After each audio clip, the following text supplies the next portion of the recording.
Prosperous Living with Toyia on YouTube and Prosperous Living with _T on TikTok. We are streaming on both platforms. And over here, we recognize that the Bible is a metaphysical book. It's esoteric. It is all about the mind. It's a prosperity message. We're here to prosper and be in health, even as our soul prospers. Welcome back. Back from vacation. Had a nice time in the Bahamas on a cruise with my family. Welcome back, everyone. You're new here on YouTube. You're watching a recap. Make sure you hit that subscribe button, that like button, share because you care, and always remember to comment below. Welcome all. Welcome on TikTok. Tapping is clapping, so double tap the screen and get to 10K the easy way. We open up the panel. You're watching over here on YouTube. We open up the panel on TikTok. Again, my handle is Prosperous Living with _T. And if you want to watch the recaps on YouTube, Prosperous Living with Toyia. We also have a Facebook group by the same name, Prosperous Living with Toyia. We'll be starting a book club at the end of the month. I believe I said on the 18th, maybe the 25th. I think we'll make it the 25th of the month. So we still have time to get your selection in if you want to vote on the book that we will be reading. Right now, I know the leader is Neville Goddard's book, Feeling is the Secret. That book so far is in the lead. We have several options to choose from. So if you want to see the options or give us one of your selections, go to Prosperous Living with Toyia on Facebook. Join the private group. Over there, you can share, some of your techniques, some of your success stories, or ask questions regarding manifestation, because this platform is all about manifesting whatever you desire. Hey, Latoxi, how are you? How are you, friend? Welcome all. Absolutely, God wants you rich. Why would God want you poor? But for some people, they really believe their destiny is to be poor when your destiny is to be rich, to prosper in all that you do. Read Psalms 1. It tells you all that you need to know. Psalm 1. Read the prodigal son. That also tells you all that you need to know. That's in the New Testament, in the Gospels of the Christ. That's a story he told about your prosperity. That you went into a far distant country and forgot who you were. And you had to remember who you were and go back to the Father, the I am within you, and gain your prosperity, where there is no condemnation. The Father doesn't condemn anyone for forgetting who they are in this dream we call life. Hey, I know your pastors don't want you to know that, though. Your clergymen, your bishops and them, they don't want you to know that you're supposed. They want you to, use God like the lottery. You hoping that your numbers come in when you pay that tithe. It's unnecessary, though, in this game of life. Hey, Renee, welcome.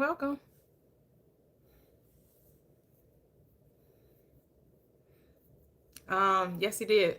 How do you think a man walking around with a seamless robe, you actually think God was poor? Are you being serious? He had a whole treasury. He hung out with accountants, people that were considered sinners. Sinners just mean to miss a mark anyway. I don't know I know your church has convinced you that the sinner is about who you slept with last night. If it wasn't your husband, if it wasn't your girlfriend, it wasn't your husband or your wife.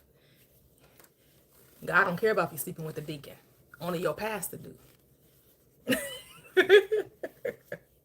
So, I suggest you reread your book and stop listening to your pastors, because your pastors, they need your money. They need you to be convinced that you need to buy your way into heaven. So they'll definitely sell you a mansion. They'll sell you a mansion in the sky. They'll sell you sweet promises in the future that they call the sweet by and by. You can try to get a mansion in the sky. But why get a mansion in the sky when you can have one right here? You can have a mansion here. You don't have to die to get a mansion. You can get one right here. If that's what you desire. I mean, if you want to be poor, no one's going to stop you from being poor. Just know that. If you want to be poor, you continue being poor. No one's going to stop you. No one's going to say, you know what, you should never be poor. No. If that's what you feel like, that's how you can please God and love God more greatly, more better. Stay right where you are. No one's trying to convince you otherwise, but I know the Bible is a prosperity gospel because it's all up and through them, all up and through it. You know, Abraham and them, they wasn't poor. The father of faith who was promised, right? Generations according to the sands on the sea and the stars in the sky. Yeah, he wasn't. Abraham and them wasn't poor. His descendants did not operate in poverty. You know? Father Abraham has many sons. Has many sons, has Father Abraham. And I am one of them. And so are you. So let's just praise the Lord right on Father Abraham. He wasn't poor, baby. Nope. And you don't have to be either. Welcome, welcome, welcome. Hey, Journey, welcome. How are you? Welcome, welcome, welcome. Double tap the screen. 10K the easy way on TikTok. TikTok, you don't stop. Ooh, let me stop. Let's see, TikTok, you don't stop. Hey, TikTok, you don't stop. Double tap the screen on TikTok. Don't stop. And on YouTube, make sure you hit that like button, you hit the subscribe button, you hit that share button. Let's help the algorithm because people need to know that this message is about prosperity. I no longer have to be no longer bound to sin. I got Christ within. I just can't keep it to myself. I gotta run and tell somebody else. I got the victory. VICTORY. Hey.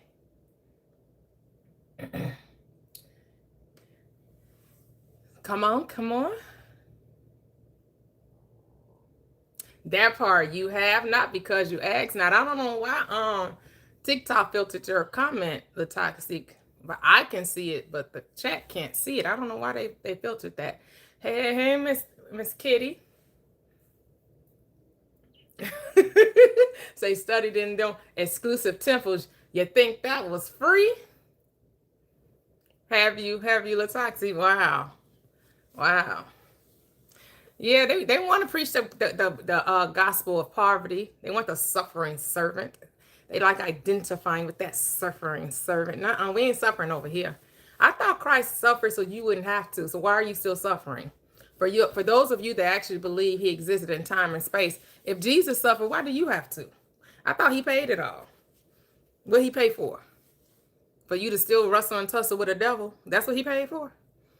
That's why they hung him high and stretched him wide. He hung his head for you. He died. That's love. You telling me that him hugging high and stretching wide, hung his head for you. He unalived, and you want me to believe he unalived so you can still fight devils and demons and Satans? Oh my!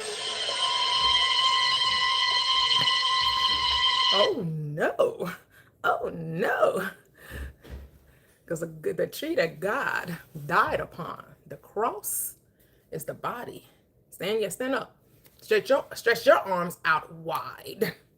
That's the cross that Jesus died upon, unalived upon. God fell asleep within. Oh. Hey, Araya, how are you? Welcome. So we open up the panel on TikTok once we get to 10K the easy way. And we remember that the Bible is a prosperity message. It is a metaphysical book. It is mind science. It is esoteric knowledge. And so I had to pull up the forefront. I talked to the AI community, Chat GPT, Claude, Gemini, I talked to Guac too. I just didn't put Guac up on my handy dandy computer. I didn't put him up here. I'm gonna get to him too. And I asked it to give the metaphysical interpretation of the prodigal son. Because I think we need to remember that the Bible's all mind, right? And I told it to give it to me Neville Goddard style. Those of you that are familiar with Neville Goddard's teachings, he helped us remember as well that the Bible is a metaphysical book. It's all about the imagination. That's who Neville called God. Neville called God the imagination, right? The America says all is mind. The world is mental, right? Dr. Joseph Murphy called God the subconscious mind. So you can call it whatever you want. There is a law that works in this world, in this universe, on this third dimensional plane, and it operates according to thought. That's what Emerald Tablets called Thoth. Thought. See the similarities there? Very, very close in language, because it's telling you all is mine. I am already in heaven. You don't need to go to heaven. Luke 17:21 tells you you find heaven within you. It's not a place you go to. It's something you discover on the inside. So you don't need to go into heaven. Your heaven is right here on this earth plane. That's where you find heaven. It's a beautiful place. Very beautiful. Have you seen this world? This world is beautiful. It's amazing. Everything you need right here. Right here, right now. So as we gather in on TikTok and on YouTube, I'm going to read to you what ChatGPT told me about the prodigal son, right? And this is the prompt I gave it. I said, give the esoteric meaning of the prodigal son in the Bible, Neville Goddard style. And this is what ChatGPT had to say. Let's see. ChatGPT.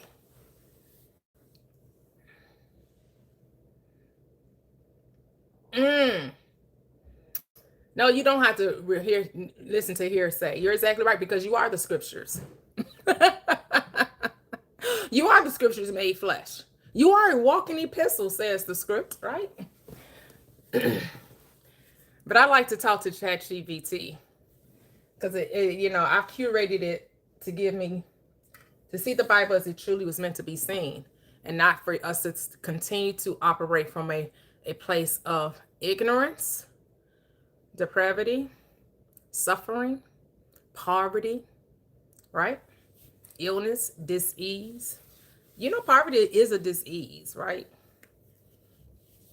Because the Bible tells us that God richly gives us all things to enjoy. So why would you ever be poor? That's something Dr. Joseph Murphy would say. I like that. If God gives you all things richly to enjoy, why would you be poor? Because the people in the world told you that was your lot in life. The Bible doesn't speak of such things, though. The Bible does not speak of poverty. So we got a ways to go on TikTok. So as we're double tapping the screen, getting us 10K the easy way. And if you're on YouTube and you'd like to join the discussion, the panel opens up once we get to 10K the easy way. I'm going to share with you what ChatGPT had to say about the prodigal son from a metaphysical perspective. It says, in a Neville Goddard style esoteric interpretation, the parable of the prodigal son, which is found in Luke, St. Luke, the epistle, the gospel according to St. Luke, the 15th chapter, the 11th through the 32nd verses. It says it's not primarily about a historical person. It isn't about a historical person at all. I don't know why ChatGPT be playing. Because if it's Neville Goddard style, he knows Neville Goddard does not see Jesus Christ as a person existing in time and space. So we're going to bring a little clarity to ChatGPT, because it's not about a person that ever existed in time and space. But, I let ChatGPT slide with that one. But don't be confused. Jesus never existed. Well, not a real person. It's personification of your mind. Who left home and returned. It is a symbolic story of consciousness. The journey of the human imagination leaving the awareness of God, which is the I am, that's in parentheses, and an awakening back into its true identity.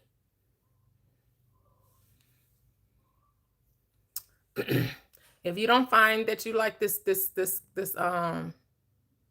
live, you tell me. Why are there so many poor people if God wants you rich? You tell me. Why are so many people poor?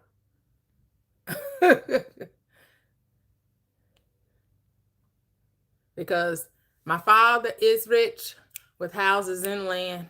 He holds the world in the palm of his hand. Silver, diamonds, there you go. Rubies, diamonds, silver, and gold. Tell them I'm a child. If God owns the world, why would the people of God ever be poor? That's something you need to go ask your clergyman, because they've convinced you that people are supposed to be poor, and actually people are innately rich. They just don't know it. They just don't know it. Oh, that's good, Shanice 93. Oh, I love that. I love that for your mom. Oh, that's beautiful. Look at that. Look at that. Share the gospel, share the good news of truth. Yes. So we'll continue on. The Father equals the infinite I am, divine consciousness. The Father represents God as the source of all being, the infinite awareness within you. Neville often taught that the Father is not a distant being in the sky, but the creative consciousness within you. The Father says, all that I have is thine. Esoterically, everything you desire already exists within the infinite nature of consciousness. You are not trying to convince God to give you something. You are awakening to what is already yours. Yeah, so you don't got to tithe. You don't have to give 10% of your income to any church to try to convince God to give you something that was already given to you. Remember, the works are finished, says the Christ. Let's continue. The two sons equal the two states of consciousness. There are two natures within us, right? Jacob and Esau, Adam, Abel, and Cain, and Jesus and the devil, or Jesus and Satan. Two natures twain within you. That's what Genesis tells you when Rebecca is when she has the two natures operating within her, right? She was told there are two natures in you, Jacob and Esau. The spirit and the spirit and the physical. Those are the two natures within you. The elder son represents the person who identifies with limitation, rules, effort, and separation. He stays home but does not understand his inheritance. That's why people are poor, because they don't understand their inheritance. You wanted the answer? Well, there it is. That's why people are poor. They don't understand their inheritance. He stays home but does not. Okay, I read that part.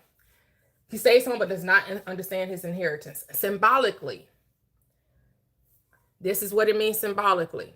This is what people say within themselves. I have to earn blessings. I'm separate from abundance. God gives only to the worthy. The younger son represents imagination, moving into a state of forgetfulness. He asks for his inheritance early.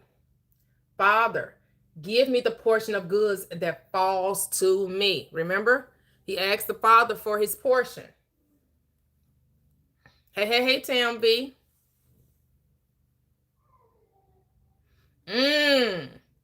Miss Kitty says the real question, I don't know why they filtered this one out either. How do you heal the mind of poverty? Yes, please read the word yourself. The only wolves in sheep's clothing are those who are asking for a tithe every Sunday. But hey, I'm not asking you for money. I'm here to help you remember who you are. But here's the thing, I can't even do that. I'm just sharing the good news. If it resonates with you, I bid you adieu. I bid you goodwill and prosperity. If it does not resonate with you, I bid you adieu. You can keep on moving. Keep on moving. Don't stop. Just keep scrolling. If you don't resonate with this message, keep scrolling. Have you ever read The Prodigal Son? Like, y'all really need to read that. How many of you have actually read the prodigal son? Because I'm reading, this is coming from the prodigal son, Luke 15th chapter. Okay, this is the meaning of the son asking, the younger son asking the father for his portion. The divine imagination chooses to experience itself as separate. That's what you're doing here in this physical reality. As a human being, you're experiencing yourself as separate from the divine. It's an illusion, though. You're not really separate, but you desired form. So what? You became a human being. Consciousness became human to experience it itself in form. But your spirit, your first spirit, and you put on flesh. You're a human being. You're a spiritual being having a human experience. So we go to the far country, which equals the human experience of separation. The son goes into a far country. Neville would interpret this as entering a state of consciousness where you forget your divine identity. So yes, we're experiencing a state of forgetfulness, amnesia for those who have not awakened to the truth of their being. The far country is not a location.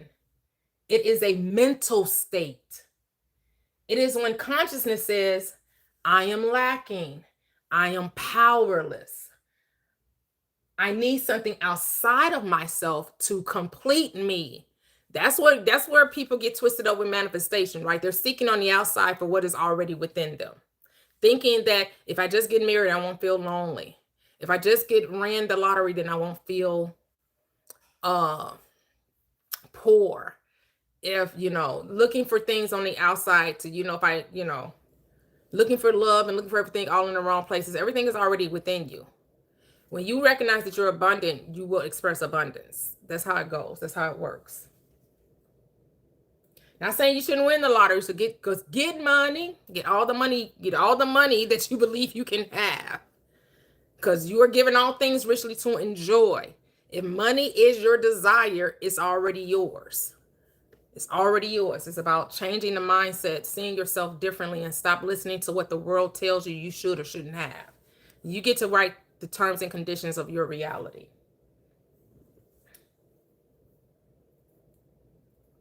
So the next part, the wasted inheritance equals misused imagination. People are always misusing their imagination. That's why they find themselves in the predicaments that they end up in, because they misuse their imagination all of the time. I get it. You didn't know your thoughts were things. That's why we misuse our imagination, because we didn't know thoughts were things. We didn't know that the cause of our reality was our thoughts, but it is. That's what the Bible's telling you. The cause of the things that's going on in your world is because of the way you think. And if you thought differently, life would be different for you. And you don't have to take my word for it. All you have to do is test it to yourself. That's all you got to do. All right? Test it for yourself. Trust no one.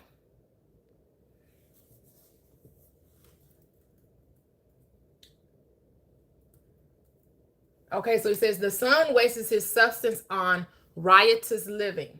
Esoterically, your inheritance is your creative power, your imagination, beliefs, assumptions, and attention. When you imagine from fear, lack, and limitation, you spend your divine inheritance creating experiences that do not reflect your true nature. So now we get to the part of the pigs, and it means the lowest state of consciousness. It says the son ends up feeding pigs. In symbolism, pigs represent the lower nature, the sensual, material, unconscious mind.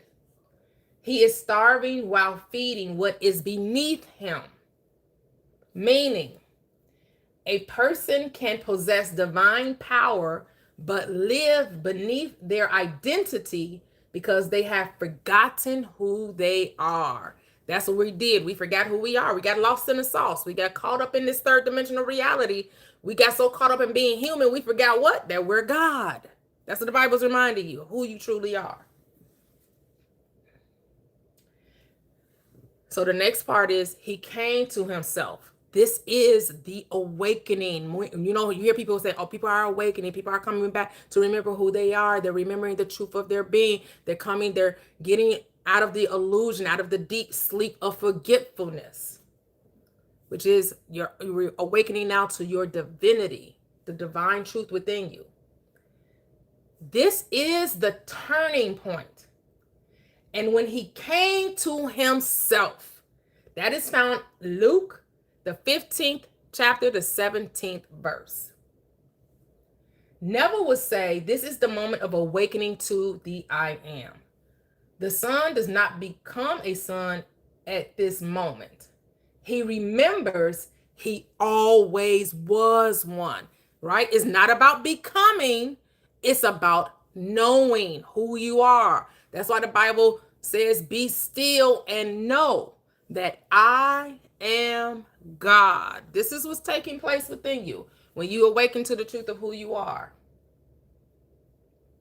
The awakening is, I am already what I have been seeking, right? As the poet Pascal said, you wouldn't have not sought me, or you would not have not desired me had you not, right? You would not have sought me had you not already found me. The reason why you're desiring a thing is because you already possess the thing. You already are the thing. Whatever the thing is, whatever it is that you're seeking, you already possess. It's about recognition. It's about recognition. All right, we've reached over 10K. I'm going to go ahead and finish this out. And then we'll bring up the folks on the panel if you're still desiring to come on the panel. I'm reading ChatGPT. So the robe, ring, and shoes equals restoration of identity. The robe means a new state of consciousness. The ring represents authority and power. Shoes, a new path or direction. The Father does not punish him. The Father restores him immediately. This represents when you assume the feeling of the fulfilled desire, consciousness accepts you as that state. So we get down to the feast, which equals the celebration of conscious creation. The Father says, this, my son, was dead and is alive again. Dead represents unconsciousness, living as the old self. Alive represents awakening to the creative power of God within. The feast represents the joy of entering a new state of being. So in summary, from Neville Goddard's point of view, the prodigal son is the story of God experiencing itself as you. You leave the Father when you forget, I am. You return when you realize, I and my Father are one. You and consciousness are one being, experiencing itself as a part. You are whole, experiencing yourself as a part. The kingdom was never lost. The inheritance was never gone. The journey was only consciousness moving through states until it remembers. I am Father's expression. I am already whole. I am already abundant. So you're not becoming anything. You're not trying to get anything. You're just realizing what and who you already are. Hello, hello, welcome, welcome, welcome, welcome. Okay, let's pick up a couple of folks. The panel is now open. You're free to come up and join the panel. Those of you on YouTube, make sure you hit that like button, the subscribe button. Here we recognize that the Bible is esoteric knowledge. It is a metaphysical book. It is all about you It is telling you that you are here to prosper in all that you do, and you always prosper in everything you do, because every thought you think becomes an experience, because your thoughts are creative. Your thoughts are the power within you. Your thoughts literally are things. There's only mind in this reality. There's nothing else but mind. All is mind. Hello, Miss Kitty. How are you? Hi, glad you're back. Oh, thank you. Thank you. Miss you guys. How are you? How's I saw you everything? had a wonderful trip. Yes, I did. Yes, I did. Hanging in the ocean. How Yes, wonderful. yes. I asked that question about how does a person heal the poverty mindset? Because I saw a question in the chat, in the TikTok chat, I think, said something to the effect of why is there so much poverty in the world?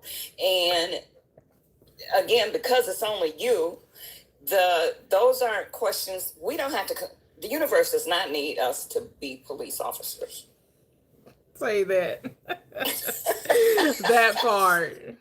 Sergeant Kitty showing up, wondering why is there so much suffering in the world when Sergeant Kitty got to get her own mind together.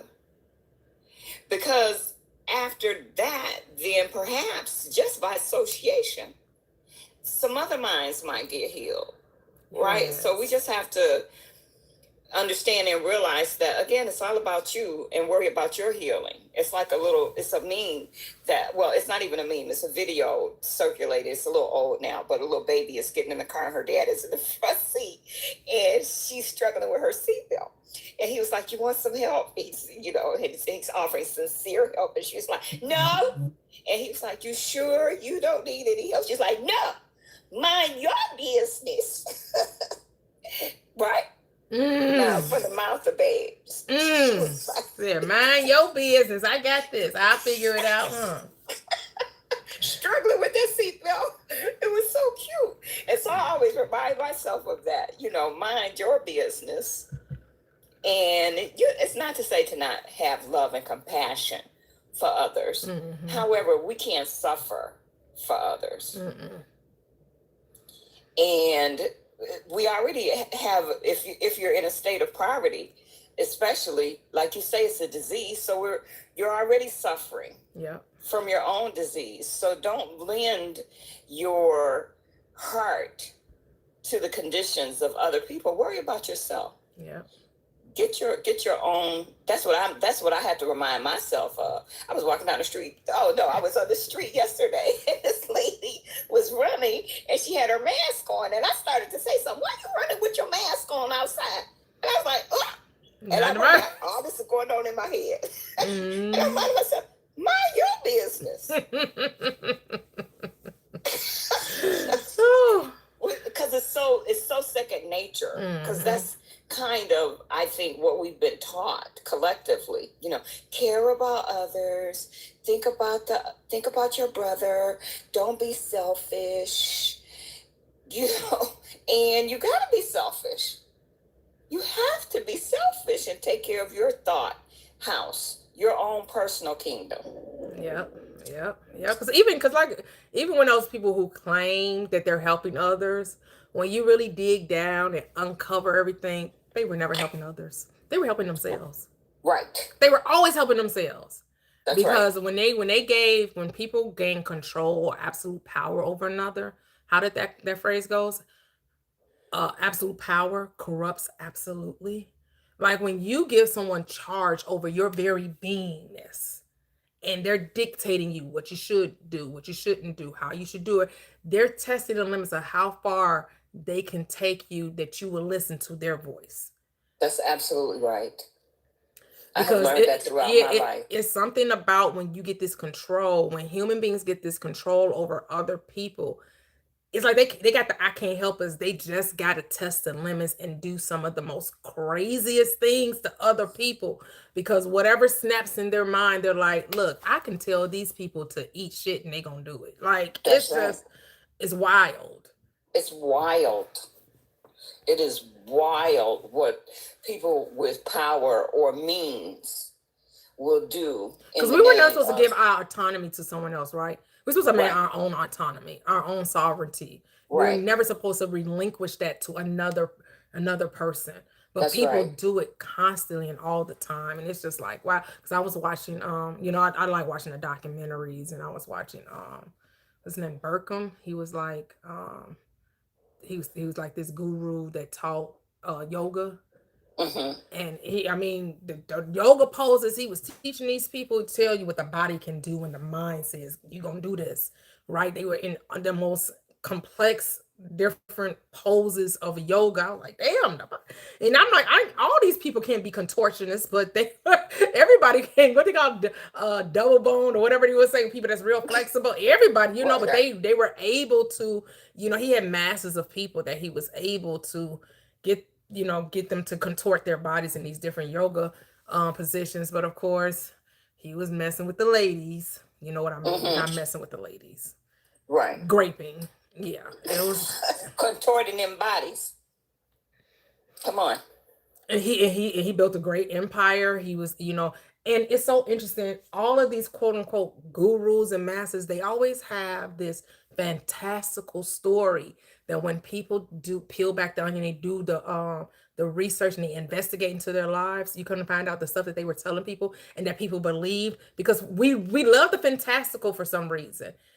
He didn't do none of it, but he convinced them because he kept telling the story, right? He's going on television shows talking to different people. He's being interviewed. You got celebrities talking about him, right? You got all these celebrities talking about him, his yoga studios and his whatever. And they're just like, so it's like people just buy into it.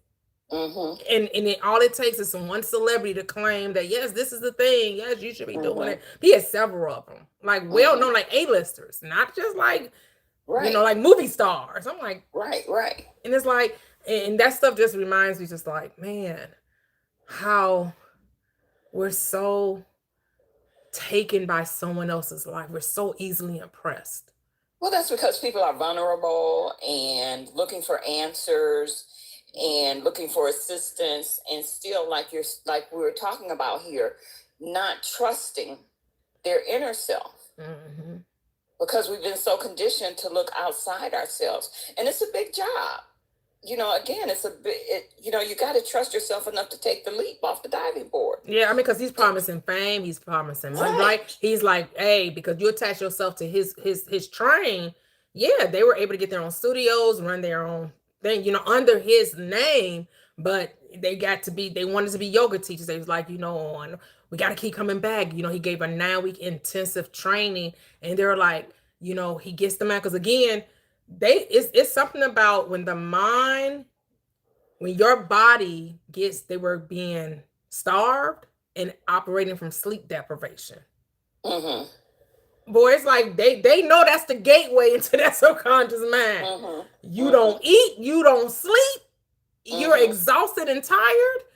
Your mind can't think, and you're going to just take in whatever you're hearing. And it's just like, wow, it's like it's the same playbook. I don't care who it is. They know that you got to get that mind. And that's why I guess that's what the like Neville Goddard, Dr. Joseph Murphy, and different ones that teach, using this in a loving way, not in an evil way, right? Not in a fearful way, that they recognize that psychiatrists and psychologists recognize that state akin to sleep, right? That drowsy state, that hypnotic state, that's the gateway into the subconscious mind. And that's how you easily impress yourself, or, or self-hypnotize yourself. Yeah. So we just have to remain consistent and trusting in ourselves, the divine power, and trust ourselves. And you're supposed to trust nobody else but yourself. Your life is literally in your hands, because if you put it in somebody else's hands, you better watch out. You're going to be manipulated and misused. I'm a witness. Man. You're going to be by the brightest star that you think you see. If you entrust your well-being to them, or yes, to them, then at some point you're going to be. Yeah, because did you hear about I told you heard about the Jonestown People's Temple?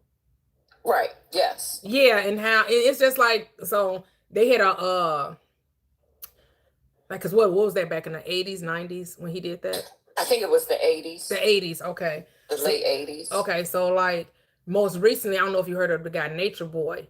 Like, oh, I was like, oh man, he read the same prank book that Jonestown dude did.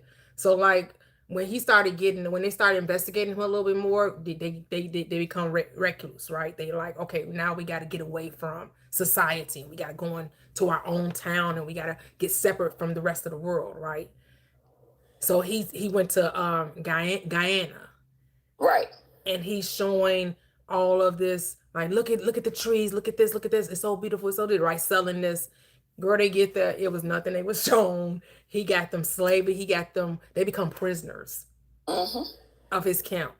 It's like they always, if somebody's trying to promise you a better life in some far distant country, don't take it. Right. There's no bad, they can't give you a better life. It just doesn't happen.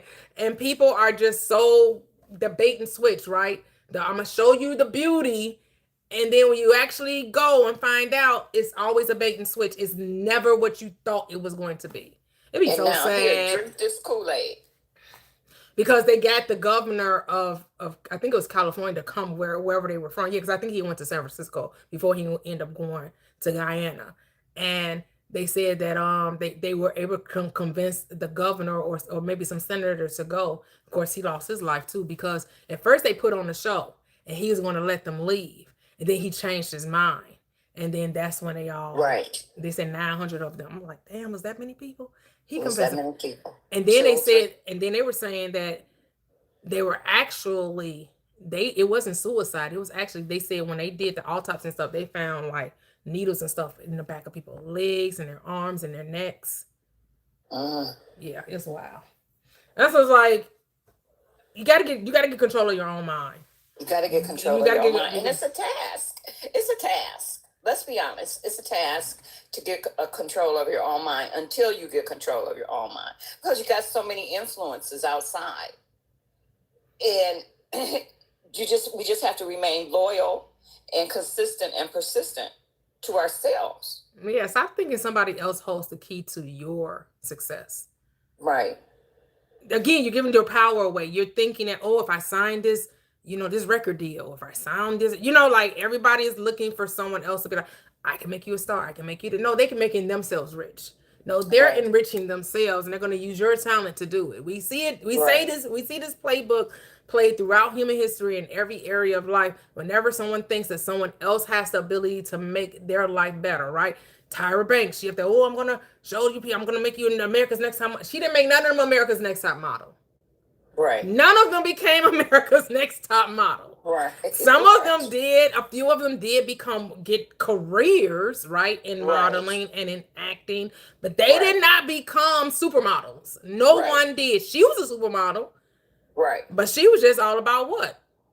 Her numbers, right. But she presented as if, I'm here to help you. Right. I'm going to help further your career. Those people whose careers got further really didn't have nothing to do with Tyra. Even though they may even give credit to her, maybe because they got picked on the show and they didn't eat and they didn't, fall into, oh, she has to do all these extracurricular things. But those are people, to me, those who were successful was because they had the mind to want success and they weren't just leaning on her to get them there. Right. Just because I know somebody who knew the star, the one that's a star now, a big star. She has her own show on BET. What's her name? I don't know her name, but she has her show, Queen something or whatever. Eva. Eva Martell. Oh, okay. I heard about her way back in the day that she was always the go-getter. Even before she got involved in that show. Yeah. She was always a go-getter. All those years ago when she was very, very young, she was always a go-getter in her life and a very even person. So it's kind of like she had her mindset already was set on prosperity and abundance and success for herself. Yeah. So that was just, Tyra was just, her experience there was just a bridge to where she was already headed. Yep. Yeah. Yep. That's it. Yeah. That's it. and I know for myself, I have a challenge with not with looking at and believing my current circumstances, getting beyond the circumstances where I'm at now, knowing, and I still know intellectually that there are other portals to greater experiences, because there's infinite experiences that I can have that are contrary to what I'm doing now, but I still get caught up, and stuck in the cement, so to speak, of now, of right now, instead of imposing my will and my knowing that the now, as opposed to that the now is not current. You know what I'm saying? I'm passing through the now because it was yesterday. Because of what I've been thinking about. But what's wrong with now? Well, just my circumstances and that's probably why you can't get past it, because you see something wrong with it. You gotta stop seeing it as wrong. It just is. No judgment. Okay. Now go to judgment. Right. You are where you are, and that's okay. As you get to where you're going. All right? Right. It's all perspective. Right. But if you see it as a negative, you're going to ferment yourself in that state.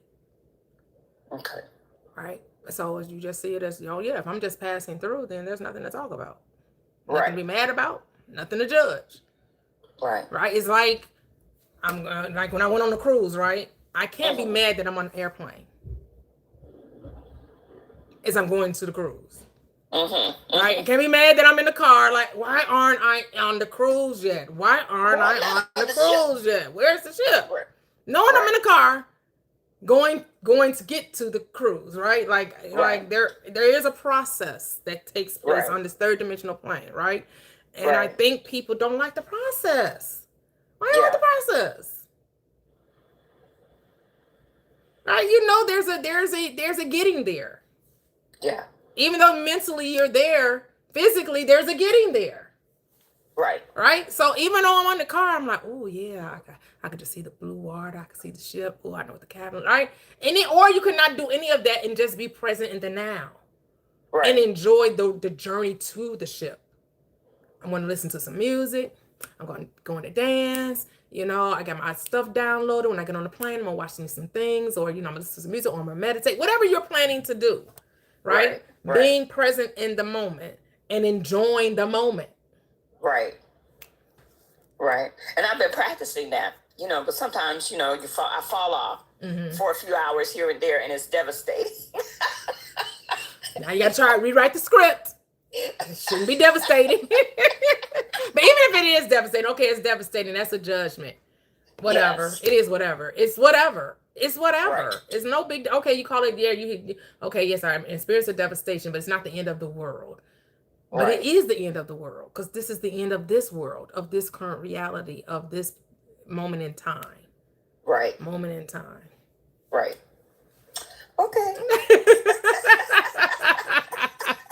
Glad you're back. Oh, thank you.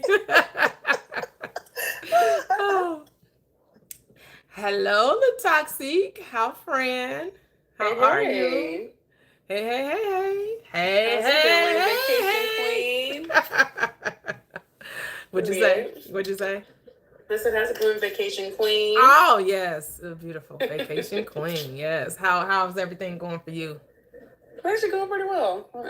My mom's actually going to be in town tomorrow, so she's going to stay with me for a week. Oh, nice. Yeah. Oh, you got plans? Y'all got things that you taking off for the week? I'm not sure. No, not really. I mean, work is just gonna play it by ear. Okay. So she'll keep herself busy, right? Yes. Mine gotta work. I'm still working. So we're gonna play it by ear. No, Understandable. Yeah. Okay. Yeah. Okay. That's cool. I wanted to. First of all, I loved hearing. Of course, I always love hearing people's stories and things they're talking about. I just wanted to. So, since the book club is coming up, And feeling is a secret is the top choice right now. So this morning, long story short, I was really trying to avoid this meeting with my manager. Not for any particular reason. I just didn't want to meet. I just was like, I'm still recovering from the weekend. It's a long week. I'm still recovering. I need a little bit more time. So we were supposed to meet yesterday. She rescheduled it, which was also a manifestation, by the way. Because again, we're just first day back from the holiday. I need time. The World Cup was about to be on too. It was a whole thing. So this morning, I actually tried. I'd never tried doing the whole feeling thing that Neville talks about a lot. I tried it, and it actually worked for me. Because I'm like you. I'm like a word person. Like, I can visualize things, but I can also like write things down and feel pretty confident in that too. But I don't know what made me try that this morning, but it really did work today. It worked at the last minute, but it worked. Because I was trying to have my manager basically like cancel our meeting. I didn't want to do it myself. Got you. Okay. So I'm like, it's a bad look if I'm trying to cancel a meeting with a manager. It's a bad look, right? So I didn't want to have to do it. Right. So this morning I got up and I was like, just thinking through, like, okay, let me try to feel, what would I feel like if my meeting was canceled? And I was like, I would feel like a huge sense of relief. Like, I would just feel so relieved. Because that's part of the reason I was like slow in the text chat today, is I had so much going on today, just back and forth at work. So I'm like, I just would feel so relieved. I don't have to like, oof, Mm-hmm. And I felt that a couple times, and then I was like, still on the calendar, still on the calendar. I was like, it's still there. I was like, but no, it's gonna get canceled. So literally to the minute, right up to the minute of this meeting, she's like, hey, we're just gonna do an async meeting today. Aww. And I'm like, wow, that's it's not like her to do that. She didn't normally, if she's gonna cancel a meeting, she's gonna do it in advance. So it was like, okay, I can start trying this a little bit more. I don't really do the whole like feeling too much, but it really did work today, and I really did feel like it. And I like too that like the law is neutral, right? Like, I didn't need to have a good reason. Right. I didn't need to have a good reason. I didn't need to have like moral, framework or like moral grounding in it. Like, I just didn't feel like I just didn't want to. Yeah, you don't need a reason. Exactly. And no explanation needed. That's exactly it. I'm still trying to mentally get there of like, I don't need to like ground everything that I'm doing in like some kind of moral, you know what I mean? Get to a higher ground. Oh, no, because I don't feel like it, Exactly. And that's enough reason. That's enough reason. Yeah, it wasn't anything crazy or, negative. Yeah, we were trying to justify why we should have that, Yes. It's like trying to take a sick day and you're like, wow, well, I'm not really sick, but I really don't feel like going to work today. I don't really feel like I'm, it's like, oh, but I'm really not sick. Like, what if, it's like, no, actually, like, I just don't feel like it today. I don't feel like it. Even though I'm working from home, even though no one has to see me, I still don't feel like it. That part. I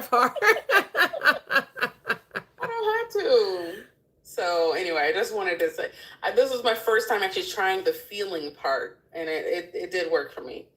But now I'm curious to see how, because I normally, like, again, I'm more of a visual person, and I write stuff on my whiteboard, But I'm gonna test out more of the feeling thing. I think that's also too, like, I've never really felt like I was really super in touch with my feelings. So that's like, I think also why I didn't really focus on that type of thing, because I'm like, I don't know what I feel. I could be feeling one way or the other, and like I shouldn't have to feel a certain way, Yeah. Which I still agree with, Yeah. I mean, to me, the feeling of relief is what he's talking about. He's not talking about feelings.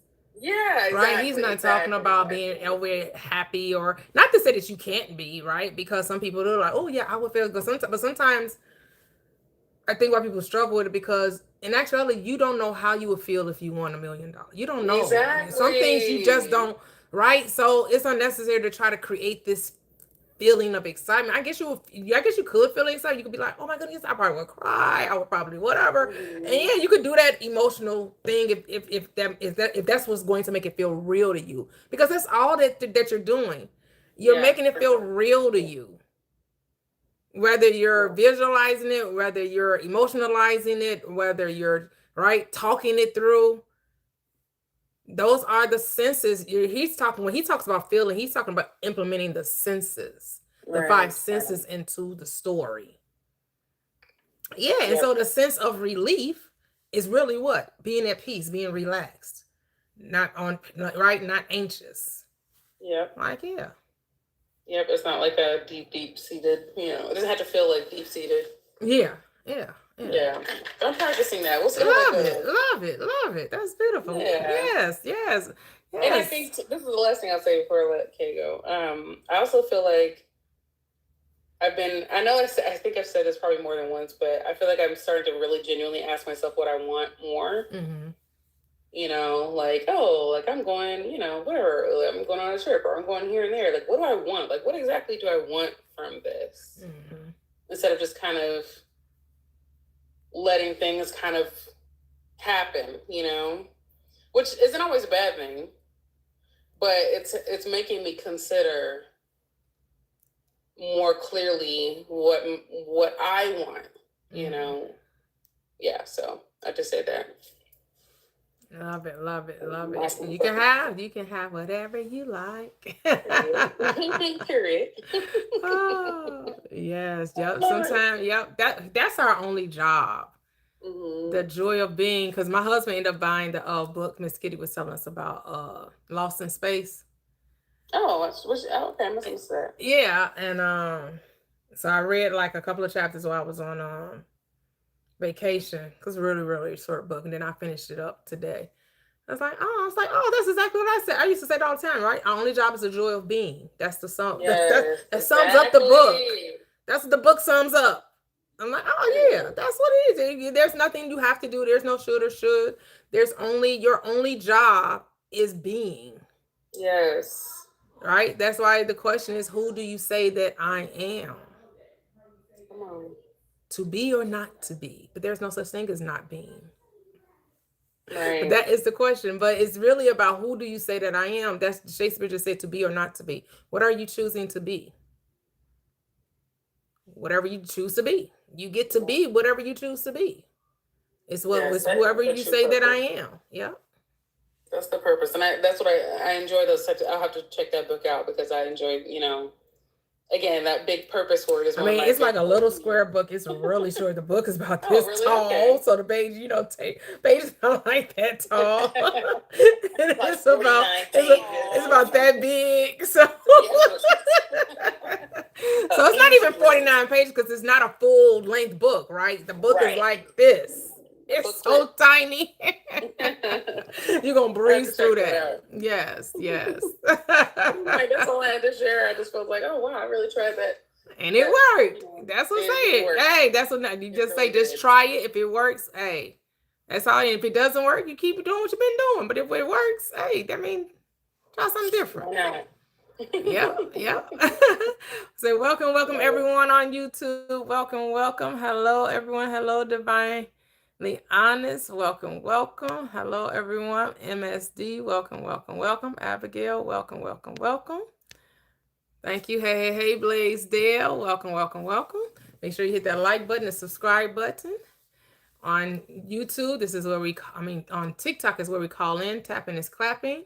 Tap. Let's get to 30K the easy way by double tapping the screen. If you're on YouTube and you would like to call in, come over to TikTok, Prosperous Living with _T on YouTube. This is where you can catch the recaps of all of the lives, Prosperous Living with Toyia.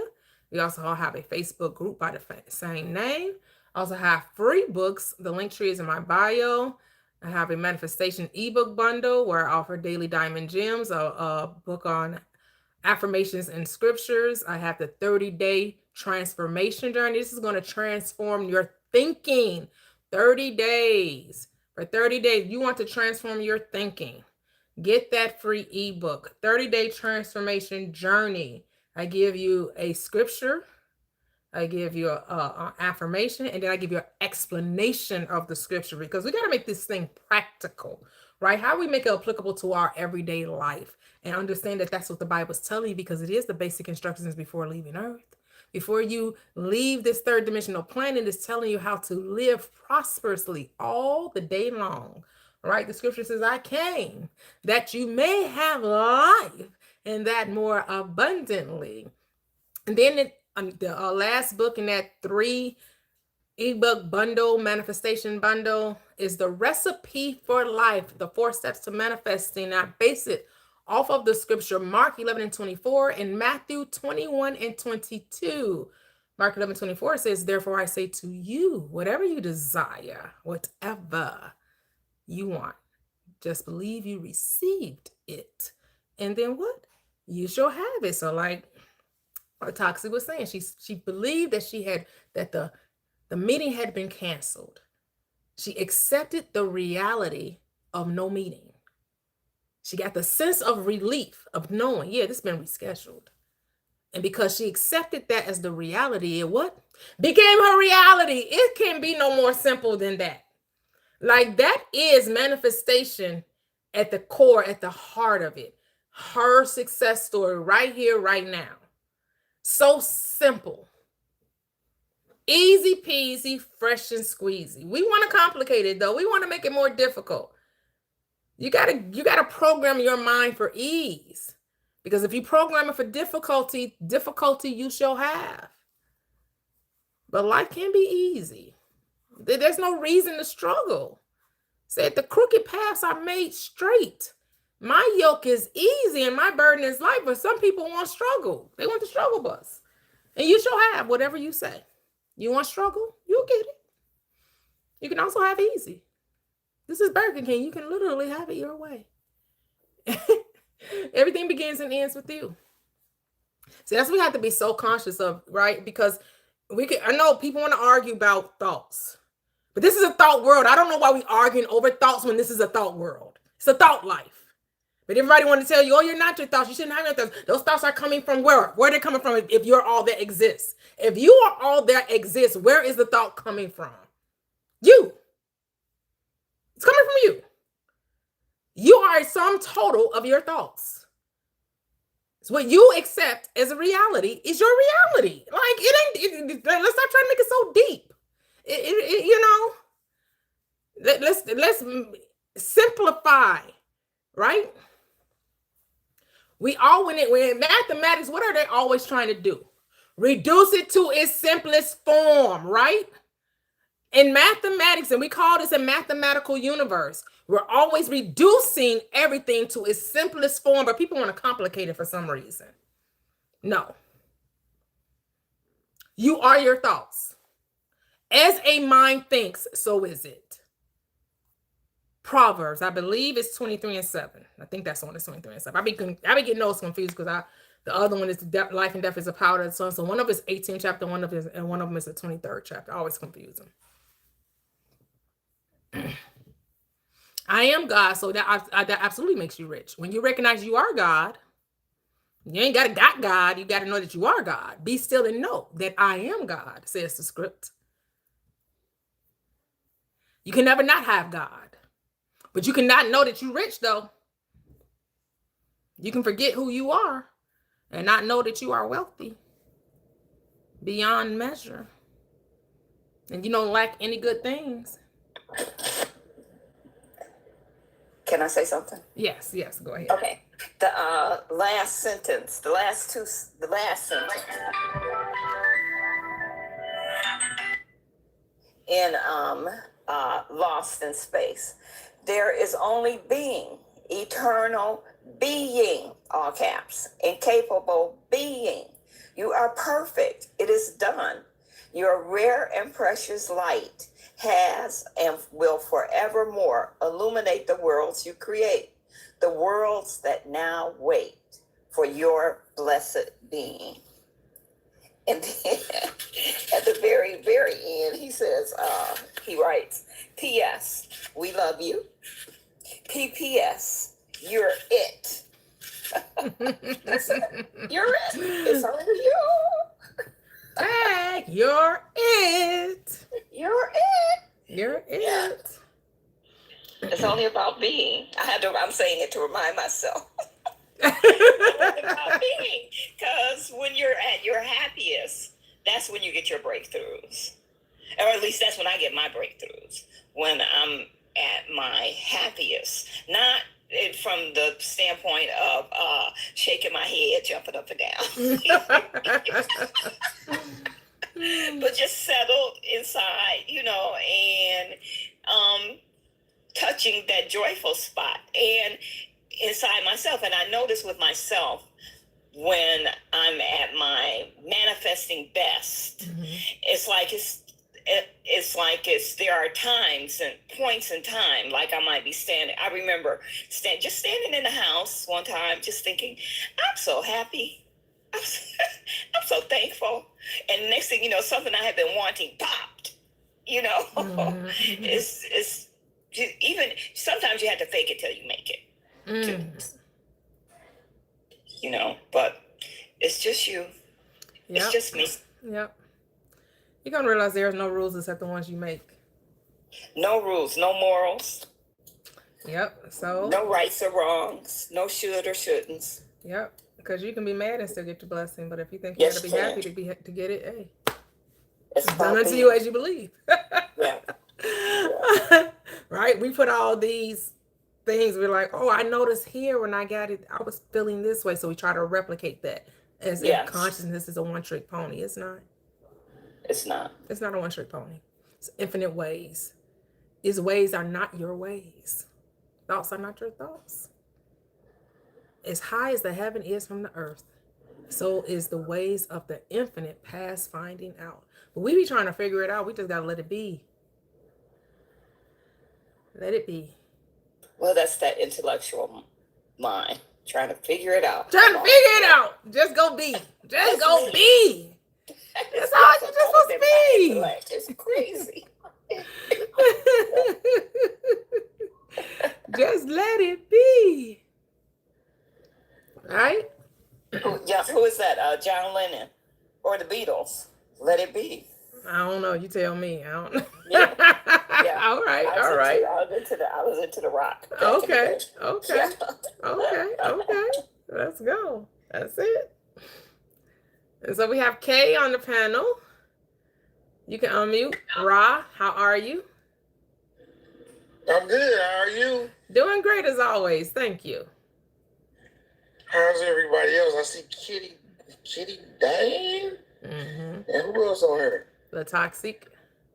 The Toxic. How you doing? Hey, good. How are you doing? Fine. Good. I'm about to head to a meeting, T, but I'll be back. Okay, no problem. Okay, cool. Hey. I guess the word is still money in rose-colored sunglasses. Like rose-colored sunglasses with rhinestones. Rhinestones. That's right. With the and I want my shades to be shaped like stars. I want a star shape on one side and a heart shape on the other side of the glasses. The rim, the actual rim. A star and a heart with rhinestones and pink rose-colored tint on the glass. Yeah, that'll work. That'll work. So I got good news and all kind of. I got good news today. All right, let's hear it. Let's go. The short of it is I got what I said. All right. What did you say? All the job was ending, so you got, I had to send you away. The job is ending probably Tuesday, and they don't have nothing for you. And I said to myself, yes, you do. They got something for me. The company got something for me at the other campus. Doing the same thing I'm doing over here right now. It's going to be nice. And then why he tell me today, yeah, they got space over there for you at the other campus. Somebody called me and said, can you send them over here? We need somebody. Wow. So I was like, okay, that's good. So he gave me the assignment and said, okay, you got to go take this test online. It's going to take you about an hour to watch the video, and then you're going to take about 40 questions at the end. And you got a certain percentile, and you'll be good to go. So I passed it. I got 190 out of 200. All right, look at you. Look at you. All right. I'm like, yeah, so go on over there tomorrow and talk to this guy. I'm like, good. Okay, cool. So that's good. Yeah, that's good. That's great news. Look at that. So simple. You're like, yes, you do. Of course you got work from you. What? Then two other things. One of my favorite things is when I don't know quite where I'm going, and I just don't have the energy to try to manifest and make things happen so much as walking into the vision of what you want to manifest. I can't see myself there. What I'll do when I get out of work and I go home is just run the shower and get in there and just stand under the water at first and just start saying thank you. Just over and over. No particular speed, not, over and over, back to back, just how I feel it, until I start to feel something that communicate to me, oh, here the vision is. This is how you get into the thing you're supposed to be doing next. Visualize this. And it just comes so clear in my mind what it is. Sometimes my criteria is where I'm saying thank you. I just be overwhelmed with tears and realize I'm not sad. I'm just happy. I'm so happy. I'm crying up in this piece. Nice. And I get through with that. I go ahead and actually add soap and do my shower and dry off and get on up out of there. So that's something that I've done multiple times that seemed to work good for me. And then the other thing I was going to share. Yeah, I like meditating in the shower. It's such a good, it's just like, so, I don't know if things still seem to be clear, but go ahead. The other thing you could have went ahead, but the other thing I was going to share, speaking of crying, there was a time way back a while, like some years, I won't say at least 10 years, and there was a breakup. I didn't know the breakup was coming. Well, I'm sorry, I did know the breakup was coming.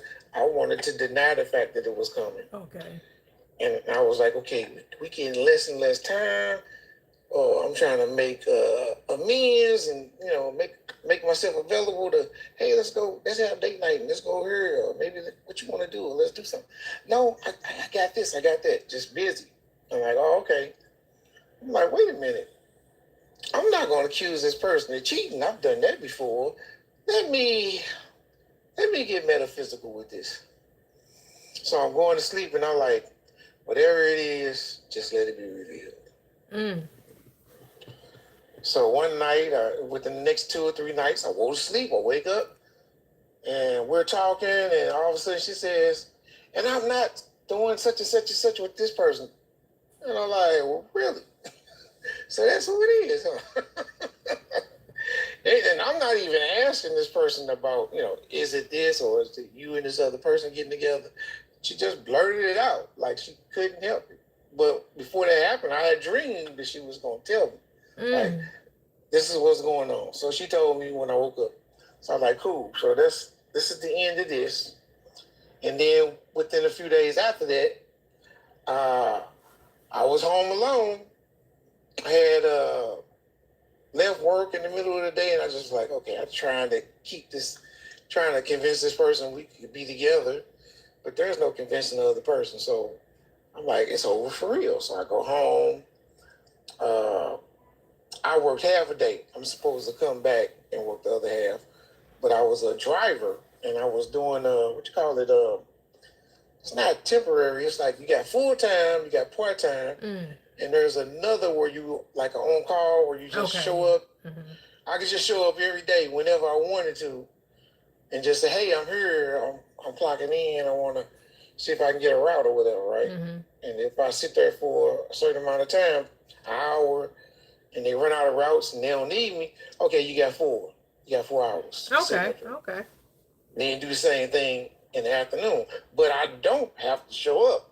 I don't have to call. There's no call, no show for me because of the job I'm taking. I'm not part-time. I'm not full-time. So when I realize it's over, I I leave at the midday, like, man, it's over. So I go home, and I just go straight in the house, go straight to the bed, lay down, and ball up and cry like a damn baby. And this go on for seemed like forever. It ain't no day went by.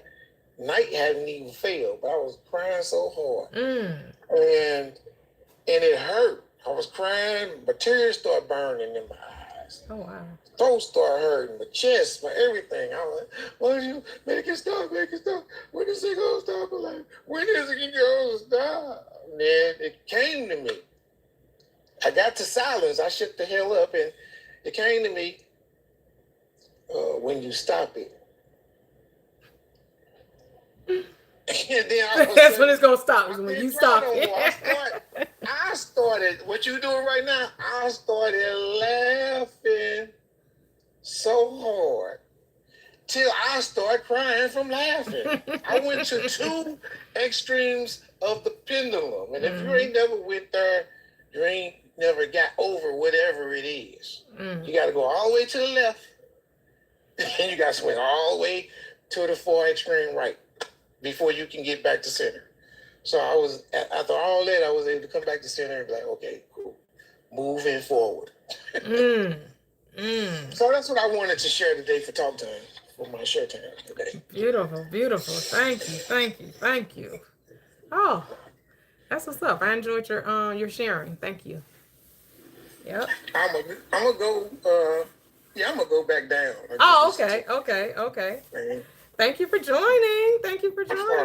No problem. Y'all have a great day, great evening. Yes, you do the same. Yep. You got to discover what works for you. That's what these talks, these shares are doing, right?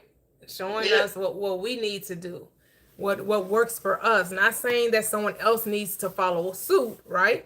Right. But you got to know who you are. That's the whole point of this, remembering who you are. Yes. And I agree. And it's just, who are you? Right? Because there's infinite ways. We're always manifesting. We're never not manifesting, right? For whatever reason, we think that the good takes an extra effort that the bad doesn't take. For some reason, we can't recognize that, though. We notice how easily the unwanted comes, but we think we have to help the wanted. But if you didn't have to help the unwanted, what makes you think you need to help the wanted? They're the same thing. It's all coming into your experience based on your attention that you give it. And just like you gave your attention to something, you let it go, and the unwanted manifested. It's the same way with the wanted. You gave your attention to it, you let it go, and then it comes into your experience. All right, because when the unwanted comes, it's coming like a thief in the night too. It's going to come when you ain't mad no more. You're not angry. You ain't even thinking about it. And then the money you thought you was going to use for vacation becomes the money you're going to use for an emergency. Because y'all know y'all got their emergency funds. I don't have no emergency funds. But y'all that have emergency funds, y'all always got an emergency that y'all got to use y'all funds for. Y'all notice that? Or do y'all not see the correlation? That your emergency fund always becomes an emergency fund. I would suggest, if you want to stop using your money for emergencies, don't have an emergency fund. It's kind of that simple. Because you're creating the emergency by having a fund for it.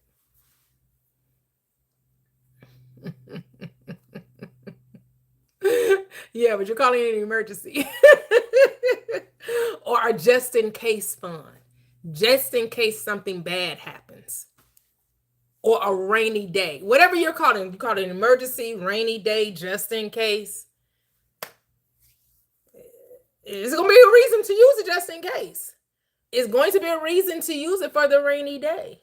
It's going to be a reason. Like, consciousness does not care what, it only cares what you're naming it, what you're calling it, what you're giving your attention to. It's all it cares about. And so since we know that our thoughts are the creator in this reality, it behooves us to care about what we're thinking. What are you thinking? And so we're going to be inspired by some things, be inspired to great things, right? Like you want a different life. You want to experience ease or what have you, right? So that's what you should be giving your attention to. Like, especially like when it comes to money. And some people may have what you call a barrier or blockage, right? When it comes to money, because we've been told so many things about money, right? Oh, it's not real. Oh, it's energy. Oh, it's this. Oh, it's that. It's whatever you say it is, because it's your reality, right? It's whatever you're giving it to. What you need to do is take it off a pedestal, though. It's just money. It's not some great, it's not a God unless you make it one. It has no power unless you give it. It's just something that we use in order to exchange one thing for another. If you just look at it like that, it's just this thing that we use to exchange this for that, right? I'm going to give you this so I can have this experience. I'm going to give you this so I can purchase this thing. So I can experience this thing, right? Whether you're experiencing a car, a lunch, a shirt, a vacation, whatever you're, right? It's just a medium of exchange. That's all it is. When you try to make it something greater than what it is, when you're the greater, you are the greatness that created it, that it has no value in and of itself. Money has no value in and of itself. It only has value because we give it value, because it is agreed upon value. But that's everything in the world, right? That which we call diamonds have no inherent value. It only has value because we say it does, right? The only value is you. You are the inherent value. Your mind. Your mind is the creator. Just a rock. But we decided that rock, this particular rock, an emerald, a ruby, a diamond, right? We said, nope, this right here is worth this. So that's why, like, those teachers or the different books that we read, or those who have gone before us and have experienced this third dimensional space and have come to the remembrance of who they are, and they tell you, right, when it comes to the money, if you want to manifest money, you look at it just like if you want to manifest a relationship, or you want to manifest a job, or you wanted to manifest traveling. You do it with the same mindset. Just see yourself doing it or with it, or just decide you got it, right? It's like when you know that you're going on a trip. For many of us, we don't have to imagine ourselves there. We just decide we're going, right? Just decide that you're going. You don't have to. When I decided to go to Dubai, I did not have to go create a poster board to see myself in Dubai. I just had to decide that that's where I was going. We start thinking like, we put these barriers up. We're like, well, I don't have the money, or I don't have this. That's not, consciousness didn't ask you what's in your possession in order to give you the thing that you want. Consciousness, the law just says, what is it that you want? And then accept that it's yours, not how you're going to get it.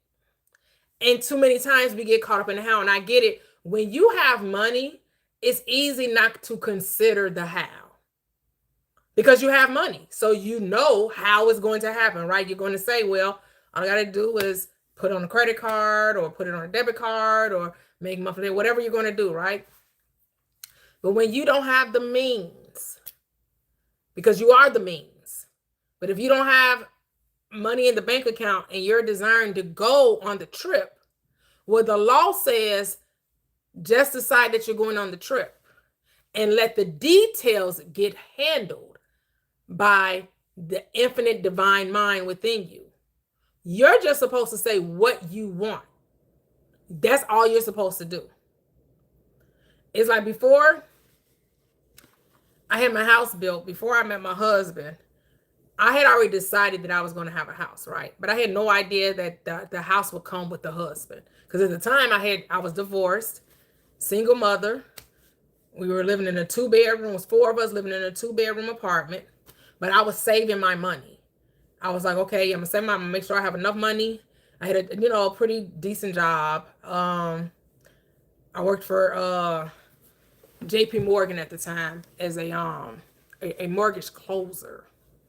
And so I only dealt with the high net wealth. I was part, so there's JP Morgan Chase. So Chase operated with the retail side of it, and then JP Morgan operated with those who had like $1 million plus accounts, right? Like they dealt with the high net worth clients. So we didn't talk to them personally. We only talked to the bank managers.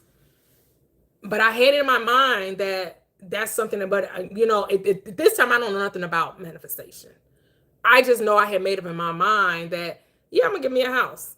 And I was doing stuff physically to make it so, right? Because at this time, I don't know anything about manifestation. I don't know that my thoughts are things. I have no idea. I have just decided that I was going to get a house. And that was at the same time I had decided that I deserved a good man.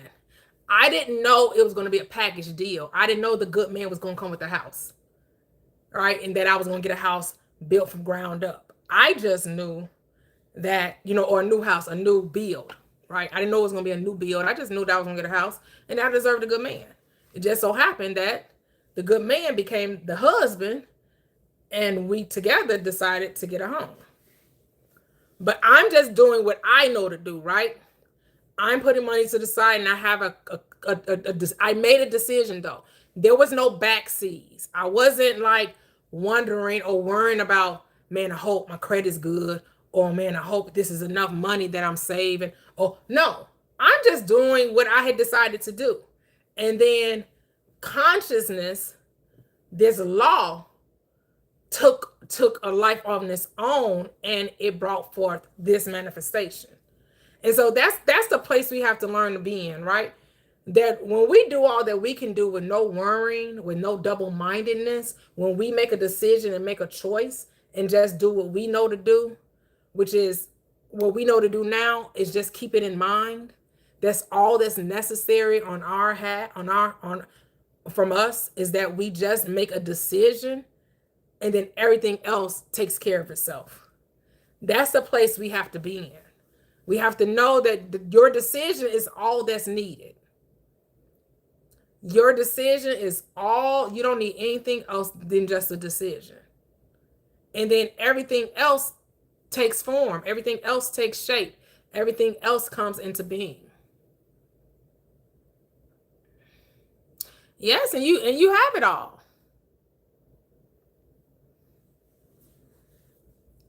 You have it all.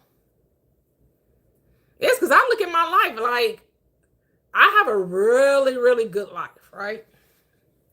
I get to be a stay-at-home mom, which is something I also had manifested. But I said this in my first marriage, and at that time, I was already, no, I hadn't gotten married yet the first time. But I was listening, I was still in church, and I was listening to this talk radio. It was a woman on, she was preaching. And she was talking about, being a stay-at-home mom and everything. And I kind of said casually to myself, I think we should, I would really like to, if I was going to stay at home, I would like to be at home during my children's, when they're older, right? Like when they're like middle school or older or what have you. I haven't even had I hadn't even gotten married the first time. I was a single mom at that time. But that first marriage didn't work.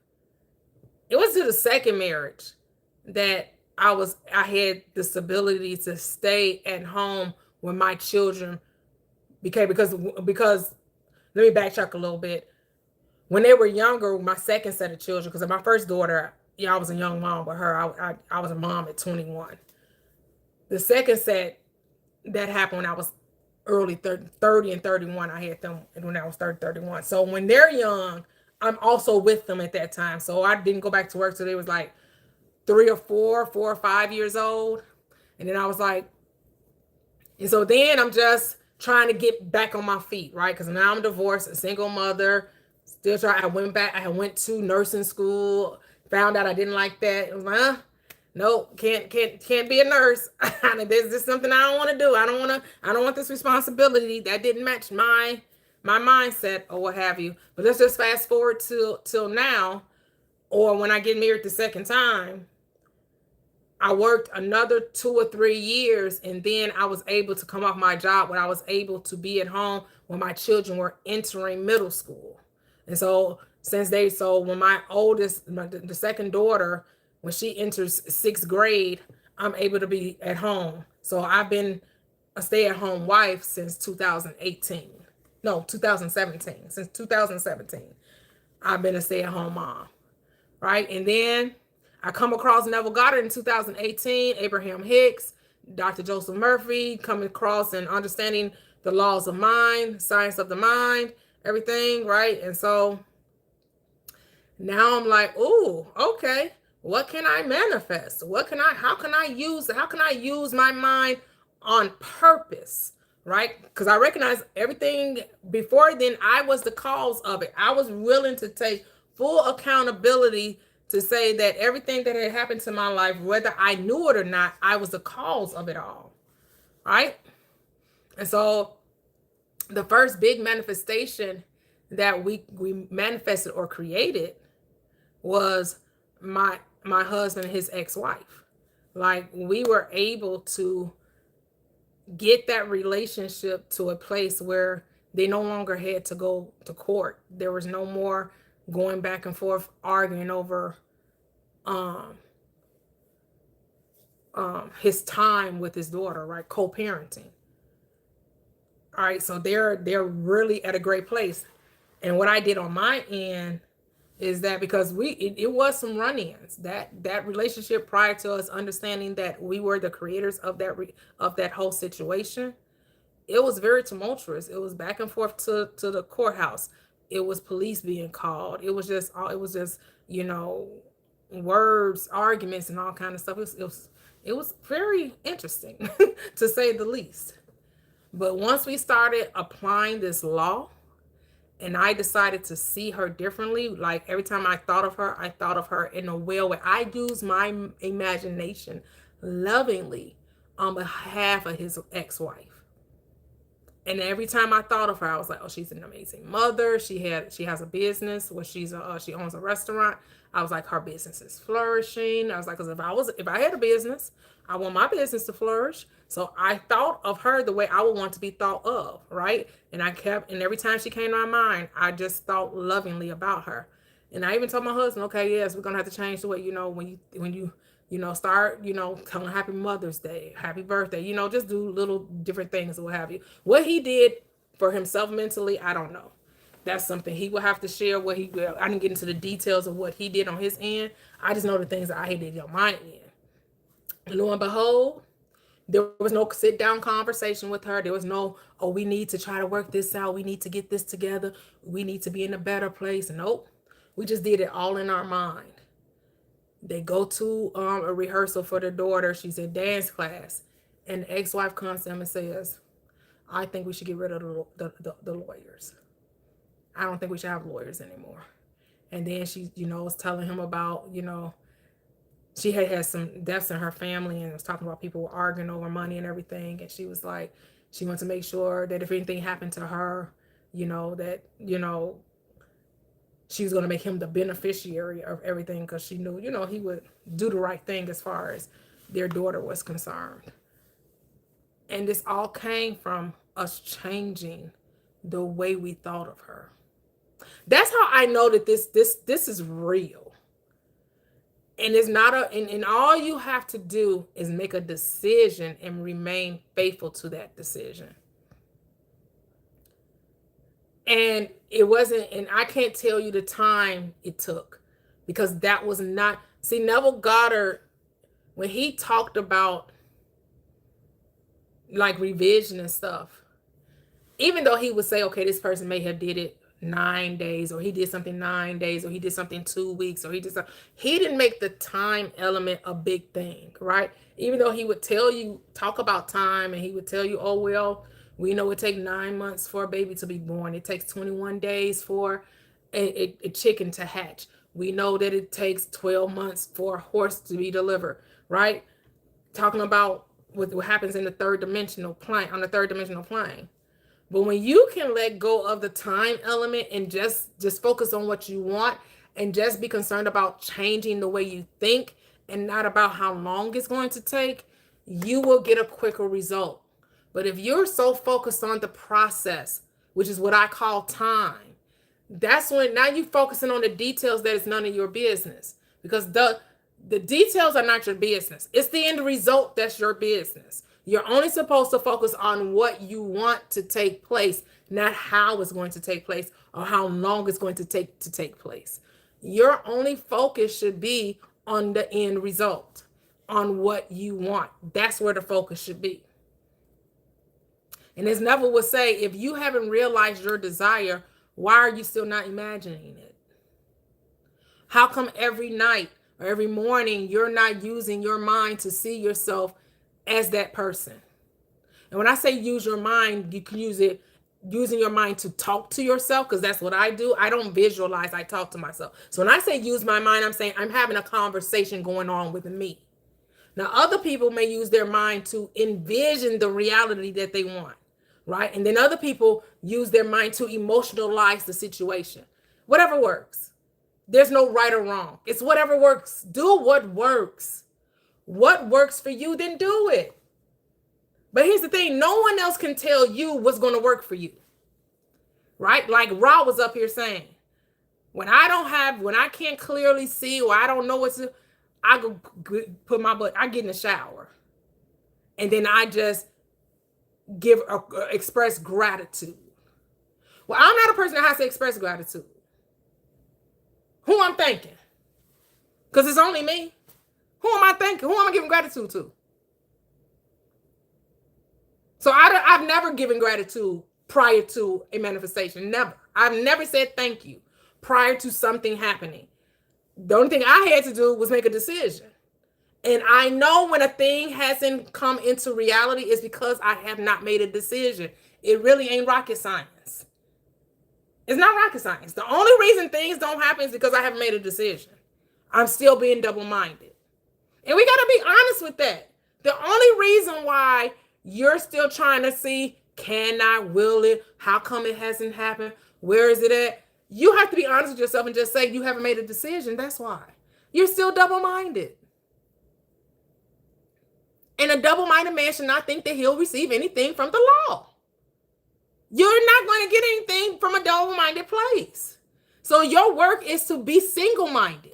If thy eye be single, then thy whole body will be filled with light. What is the light? Understanding. And all thy getting, get an understanding. Know what you want.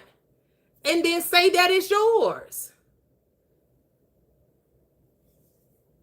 And some things may take a little bit more convincing than others. Because that's all you're doing, convincing yourself that it belongs to you. And so you can try, like Latasha said, well, let me try this feeling. Let me say, how would I feel? Right? That's another good call, catching the mood. Get in the mood of already having it. So she said, oh, well, what would I feel like? I would feel a sense of relief. So let me get in that mood of relief. Yeah. Okay, yeah, this ain't happening. And some people may be like, oh, I would just be so giddy. Okay, now you got to create the giddiness.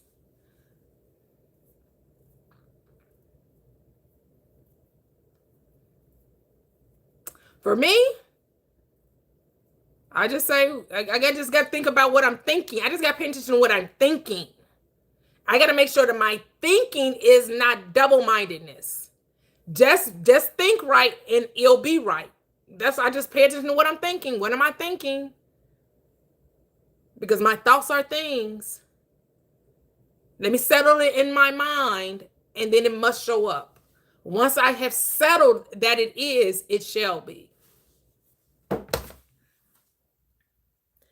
Because that's all really the toxic did. She settled in her mind that it was, and because the emotions followed, right? Once she decided, oh, this ain't happening, there was a relief there. Because what? She wasn't back and forth. She wasn't playing tennis with her desire. She finally had said, you know what? Yeah, that's not happening. Go ahead. Go ahead. Is that Miss Kitty? Yes. So it's really not a matter of time. It's a matter of acceptance, right? Hold on, TSO. Hold on. Go ahead, Miss Kitty.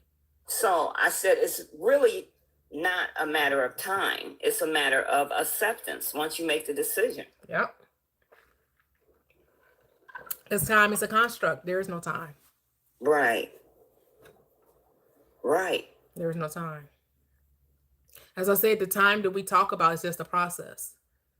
There's a process. We live in a we live in a material world. There are, even if you're not aware of what's taking place in the background, right? It's like you come to a wedding. You know it was some things that took place, even though you showed up and everything is beautiful and amazing and lovely. You know somebody had to go get a dress. Several people had to get a dress. People had to get tuxes. People had to rent out the space. Somebody had to decorate the space. Somebody actually is going to have to clean up the space. Somebody had to cook the food. Somebody had to go purchase the food. Right? Like, you know, but you came there. You're seeing a finished product.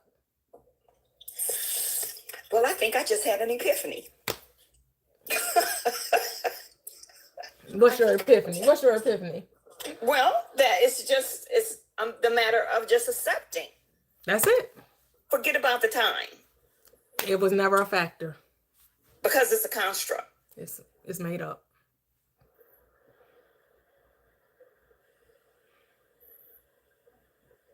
Yep. Just settle into my beingness and accept it. Yep. The end result is the only focus. That's it. That's your decision. I in the end. There's a song that I want to recommend to everybody. It's called I can't play it because, like you said, because of copyright and everything. I found it. Well, I don't know where I found it, but it's on. I have an iPhone on the music app, and it's called Billionaire Frequency. It's great. It's great. So just to listen to and for me to keep me up. So I kept saying, are you going to gatekeep this song? No, tell your family about it. I know, right? So it's called Billionaire Frequency. And I know it's on iTunes, but I don't know the other platforms but check it out. Oh, okay. Okay. Nice. Thanks for sharing. Yeah. Yes. Oh, thank you, Kenji. Thank you. Peace and abundance to you. Welcome. Go ahead. Can I go back to what you were saying earlier about the process? Mm-hmm. Like, and about time. I think that whole concept of like, oh yeah, you know, it's going to happen in such a natural way that you wouldn't even think that it would happen that way, or like it would seem so normal that you wouldn't think that it was something you did. Mm-hmm. Yep. That's what I'm trying to say. Yep. It just made me think about how, like, with my boss canceling her meeting, I thought to myself, oh, well, we do have this meeting that's coming up right after this meeting I was just at. Oh, we do have this meeting. So maybe she wanted to like spend more time, you know, prepping for that meeting or whatever. So in my mind, that's how I made it make sense. Was like, oh, I mean, it makes perfect sense because we have this big meeting and, you know, she's got to be prepared for it and da-da-da-da. And then that's what I told myself before it was at the meeting. Then at the meeting, I'm like, she didn't have to prepare for this meeting at all. She didn't have to prepare for this. So it didn't require anything. But in my mind, that's what I told myself. Mm-hmm. Was the reason why she would have. That was your permission slip. You think you needed a permission slip? Yeah. I'm like, wow, like I really do try to make up. Like the brain is really powerful. It is. Like I will come up with any reason to explain why something has to be a certain way. That's why when people say people be lying, right? Mm-hmm. They're telling these stories that convince themselves of their greatness. Right? Yeah. So people come up with some very fantastical, like, Like the guy, I think it's called Burke. I can't even remember. I be watching stuff and I be forgetting. Because to me the title not don't be so as important as what I'm watching. So a lot of times I'll forget what something is called, because especially I never heard it before, and I'm just like, it was like an hour or so documentary or what have you. And the guy, he was like, yeah, I was winning what was he entering, like competitions. I was winning so many competitions, yoga competitions. Couldn't find out there were no yoga competitions. But he was telling a story like, I was winning so much that people had to beg me not to enter anymore. That's just how great I was. Right? To convince himself as well as others that they should come to him to learn these yoga practices. That's so funny. And he named it. And he because he was from Calcutta. He was from Calcutta. Okay. And so they had interviewed this journalist, and she was like, we've heard of people like this, and to meet somebody in real life, they would say it was these legend type stories where the person would say, yeah, I went to the jungle and I encountered a lion and this is what happened, right? So he kind of was on that wavelength, right? Because he was saying that he met President Nixon, and President Nixon supposedly had something going on with his legs, and he healed him, and because he healed him, President Nixon girl, President Nixon. It's reality. He said President Nixon gave him a visa. He didn't have to apply for it. And the thing is, no one challenged him because they got him on all these like talk shows, and he's telling his story. He keeps telling it. It's not until he gets sued for graping that people start to research his story. And they go back to the administration. It's like, yeah, we have no records of this person ever meet. I'm just like, but he just kept telling it because he was selling people on this fantastical story to give him credibility. And so he was like, you're never going to meet anyone like me. It's like, I don't sleep. I sleep maybe 30 hours a month. I sleep 30 hours a month, maybe. I only sleep 1 hour. You're never going to find anyone that's spiritual. Kind of remind you of Trump, right? Like Trump talking these great platitudes, right? And he talking bigness and I was like, so after I got through watching, I'm just like, and he's okay. So this man is walking around in speedo, a bikini speedo, as he's giving these yoga practices. This is on Netflix, and he's teaching it like he's walking around like he's going on TV shows in these little. I'm like, if a man can do that, what the hell am I doing? Because this is just showing you that what are we doing? Anything is possible. And I tell you, everybody comes to America. This is the land of where dreams really do come true. Yep.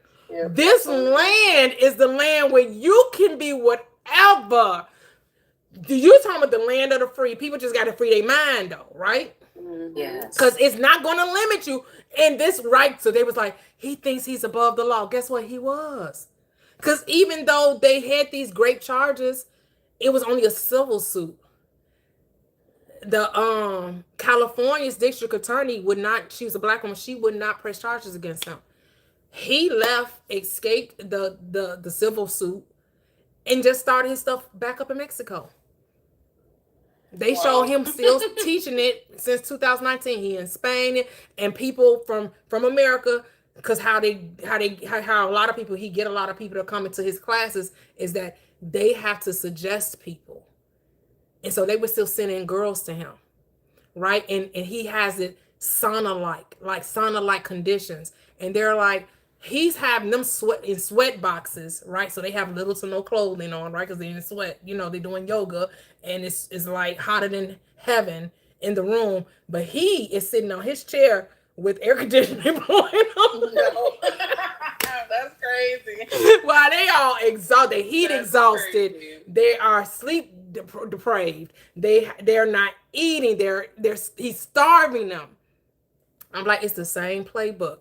But I'm like, this is what Neville Goddard, Dr. Osman, when they talk about the state akin to sleep, right? They know that's the gateway into the subconscious. When you can get that mind so weak, so drowsy, so right. But here's the thing, you can create that reality without doing all the things that they're doing, right? He's like giving them heat exhaustion, not feeding them, keeping them up late at night, and just working their bodies. I mean, he had them bodies contorted in so many different. I was like, damn, the body can do that. And it's like 1,000 of them all doing it. So everybody ain't contortionist, you know what I'm saying? But they were able to contort the body. I'm like, not everybody is real flexor, but they were able to get that body. Somebody, the one girl said she has what is it called? What's that back thing? Sclerosis? What is it called? Scoliosis? Multiple sclerosis? No. Scoliosis. Scoliosis. Yeah. Mm-hmm. She was able to fix that. Her body was doing all kind of stuff. I mean, having the feet over the back and under the neck, like, and it's like in all kind of positions. I'm like, wow. So he had them believing in themselves. But they not with the body. Right, with the body. To make the body do whatever. Right. But they were so totally into what he said. He got the gateway into their mind to convince them that the body could do whatever. But at the same time, he was their guru. He was their master. They did not go outside or whatever he did. Like the women that said that they were great, they said after the act, they kissed him on the forehead and said goodnight. And then went into the room and cried and hoped that he wouldn't come in. Yeah. Like they're like, yeah, when someone else has your mind, right? It's just like they know they can do whatever they want. And he could do no wrong. And he had convinced himself he was above the law. And guess what? He was. After him. They never, And I'll be like, a lot of these cult leaders, it always comes to they want to subjugate women with Smex. I'm just like, why is Smex such a big, like, this is always to be, don't get me started, the thing that they are able to manipulate with, right? Like once they gain the mind, right, whether, and even because they'll have men there too, like, so there are other cult leaders like in these religious type cults, right? They're convinced the men, give me your wives, you're going to be celibate, but I'm going to mate with your wives while you all go and be celibate. It's crazy. But for some reason, Smex is always used. I'm just like, why is this such a big thing? Like, what's going on? On a pedestal. This them trying to make it seem like it's like so, sacred. And religion does that, right? They love to talk about how Smex has to be waited for marriage. Like, religion definitely puts Smex on a pedestal. It makes it feel like you got to be, pure as snow. You got to do women. Men can go and do and sow their wild oats. But women, in order to be chosen by a man, has to be pure. When the man could have, been with 50 other women, as long as the one he gonna marry has never been with anybody. Right. It's just like the mind, it's just so crazy. It's just like, wow, this world is really so interesting. It's really, but how fascinating. It's very fascinating. It's showing you that when you become single-minded and you got to tell a story that you can believe. That's why lies doesn't matter. I just told you this guy was lying. He had, like Napoleon Hill. He had never met Carnegie Hall. He had never met Carnegie. They have no proof. And his book versus the book that Carnegie wrote don't even go together. The stuff that he's saying in Think and Grow Rich and all these people he claimed to have met and they told him and he met all the men of industry and all that was a lie. Wow. But he convinced people that it was real because he doesn't come out and say that he met this person until what? The guy is already gone. And I think the guy from Calcutta, when I was talking about with the yoga, I think he talks about Nixon because Nixon is not here to say no. When did Nixon pass? I mean, probably the 80s. I don't know. Right. So they're saying these stories about people that you can't fact check because these folks are no longer around. Yeah. There's no one to dispute your story because you're telling stories where, of course they can fact check, but it's like, okay, there's no history of of Carnegie ever being interviewed by Napoleon Hill. There's no, he was never on any, you know, and you would think if he's spending hours with this man, right? And he's going to all these different people, these giants of industry. When I watched the Titans of Industry. Died in 94. 94? Okay. Okay. But here's the thing, he had pictures with him. They said what? That okay, so it was like a lot of stuff. So he had a picture with Michael Jackson and what was the producer for Michael Jackson for Thriller? Quincy Jones. Quincy Jones, right? You have people on talk shows talking about him, like Charles Barkley talking about him. Other A-listers talking about this man and his yoga stuff. They was like, but they were making fun. They were like, Charles Barkley was like, you're just stretching it's like you're stretching in a sauna. He's like, you just doing stretches in a sauna. In a warm environment. No, they was like, because one guy, he was like, if you ever thought that you was in hell, he verifies it. Because he said, it's so hot up in there. Yeah, people were suffering heat exhaustion, all kinds of stuff, but people were pushed through because they wanted to eventually teach yoga, and they knew that they had to go through him, or which they convinced themselves they had to go through him in order to get the studio and become a teacher themselves and to make money, because they felt like, you know, if they walked away from it, even though he started coming on to them and started abusing them, if they walked away, then they felt like they couldn't do yoga. You could call it something else. If you already know the positions, why did you have to, you know, but it's like they're not thinking, right? They only see he's the only path. He holds their life in his hands, right? Their ability to be successful was put in this man's hands. And this is what we have to be so careful of thinking that someone else holds the keys to our success. Yeah. Some people don't want to think. Clearly. Like they don't have the desire to. And that's why you have cults. That's why you have religions. Yeah. That's right. That's why you have these things, because people like they don't want the responsibility of, you know, they could say, oh, they had me, you know, they convinced me of this. They brainwashed me. Yeah, because you never wanted to think take some ownership. You know, you didn't want to think. They don't want to take ownership, which, you know, is their right, I guess. But, you know, that comes with what comes with that is you have to take the consequences of it. And they just make someone else their God, right? Yep. Because they were like, we really believed he was, you know, they be saying, oh, we really believe he was Jesus. Like, they didn't call him Jesus. They said, he was my master. He was my guru. I looked at him like they did say God like this. Like, I looked at him and said he was a God-like figure. I'm like, he just said he could do no wrong. He could say nothing wrong. He was just so full of wisdom. But it was a lady that was, she was representing, he had fired a lawyer, and she would, this is what he ran against. He left the country because of the silver suit was won in the favor of his ex-lawyer. And she was represented by a woman lawyer. She called him an idiot. She was like, he's so stupid. You know, she couldn't understand how people were being manipulated by him, because she could see the water, you know, she could see the forest for the trees. She couldn't understand how all these people were being got by him. It didn't make sense to her, because she called him an idiot. She's like, he's so stupid. He said she's so dumb. He's like, But I mean, you think about like Joseph Smith with Mormonism, you know, he literally made that up. Talk about elephants and all that over here in North America and like all this, you know, he just totally made it up. Who you say? Joseph Smith. Oh, like the leader of the Mormons.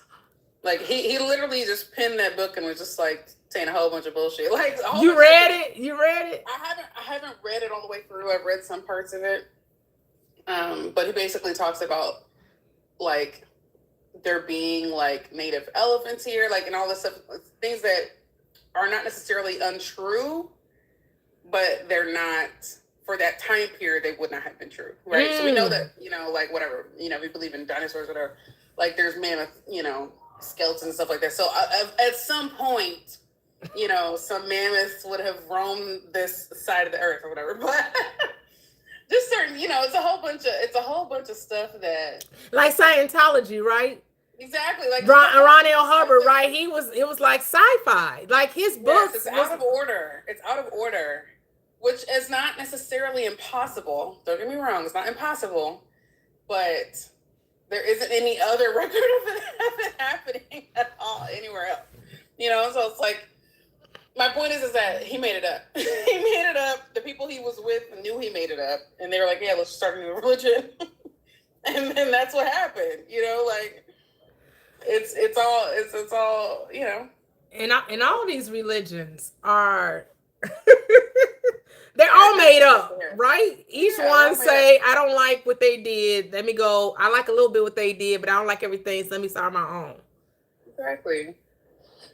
Like it's a world of make-believe. I just want to say, however, those stories lend to the power of thought.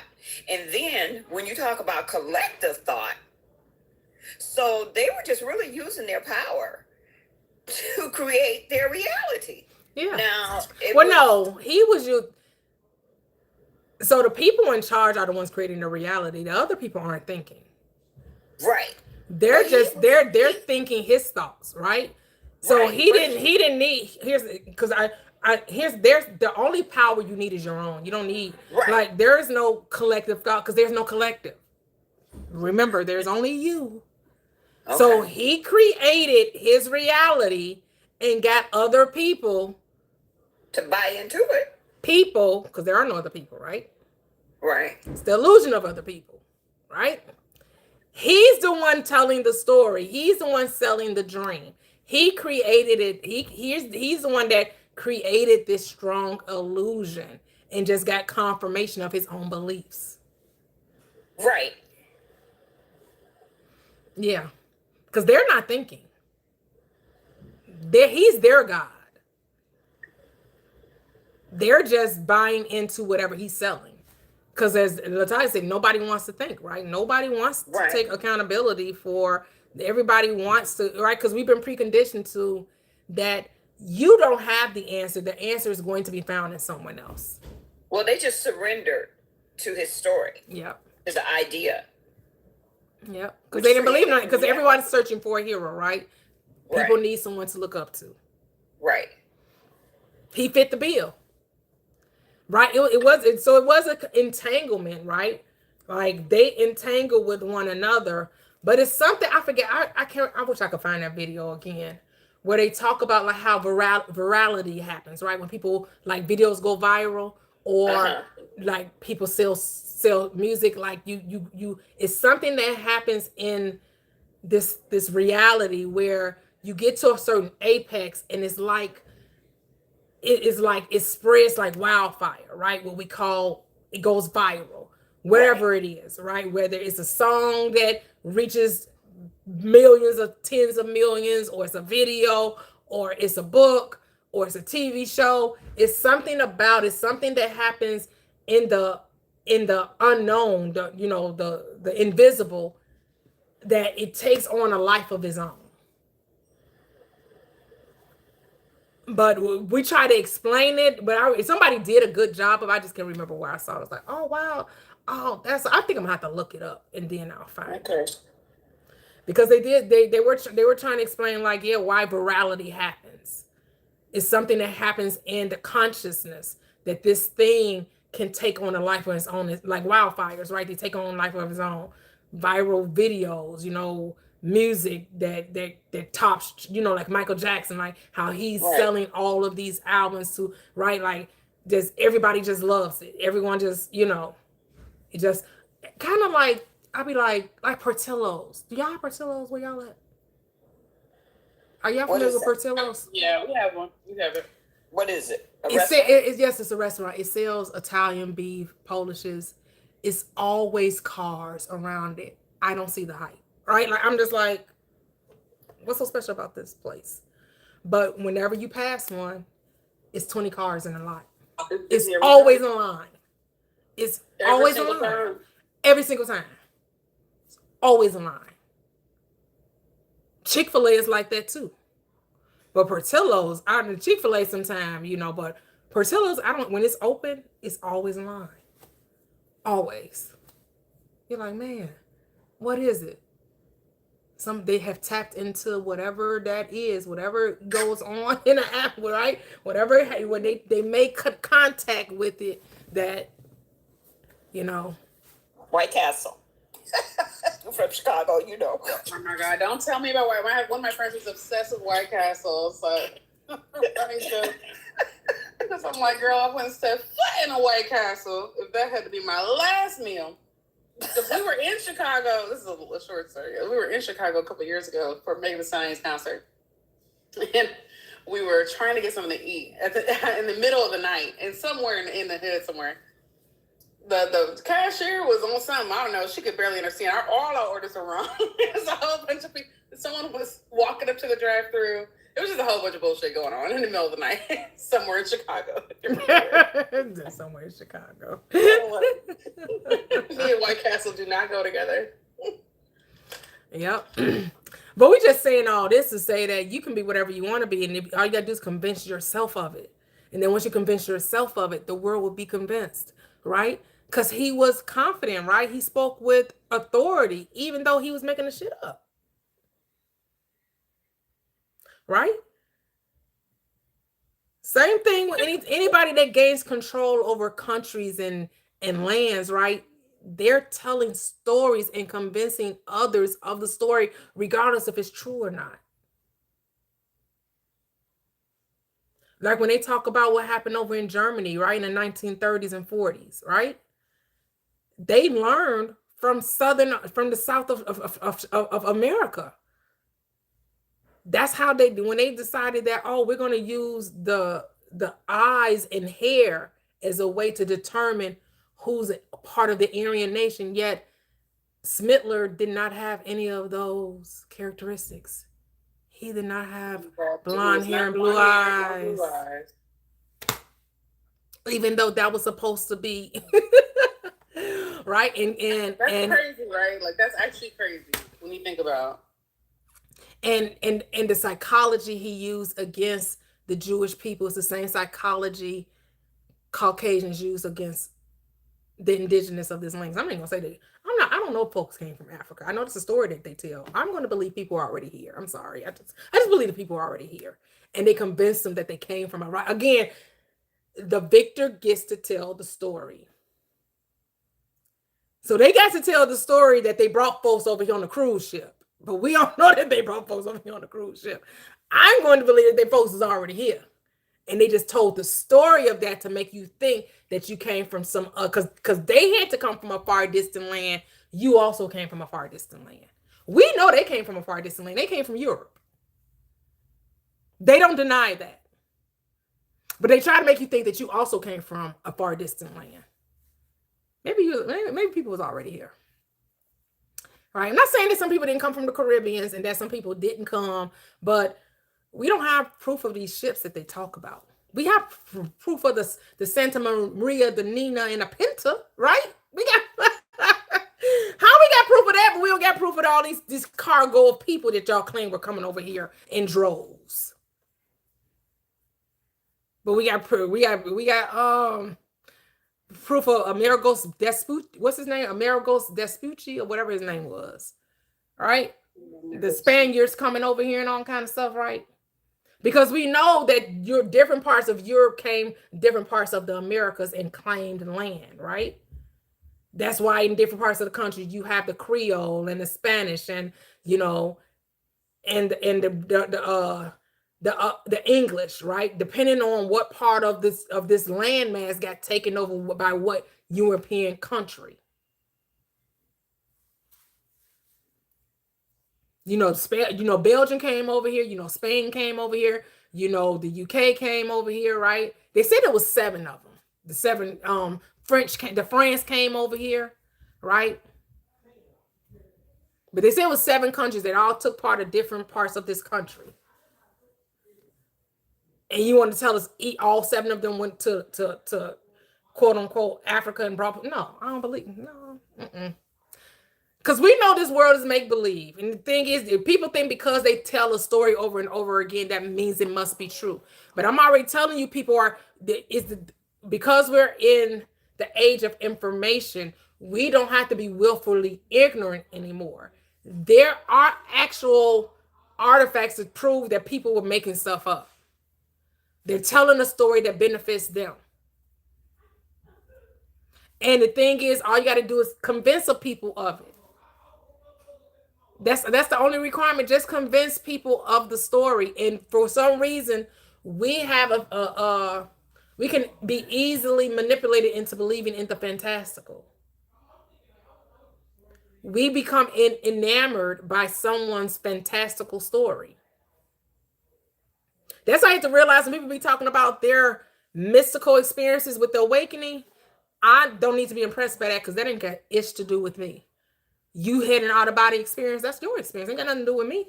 It doesn't make you more spiritual than another person because you supposedly had a dream where you're looking down at yourself in the bed. Because after you get done with all that, or people talking about aliens and reptilians and all of that, knowing this information does what for your life? That's all I want to know.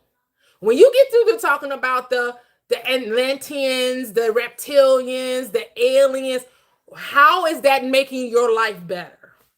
How is that helping you manifest in this reality? How is that growing, making your life at peace and wonderful and a great experience?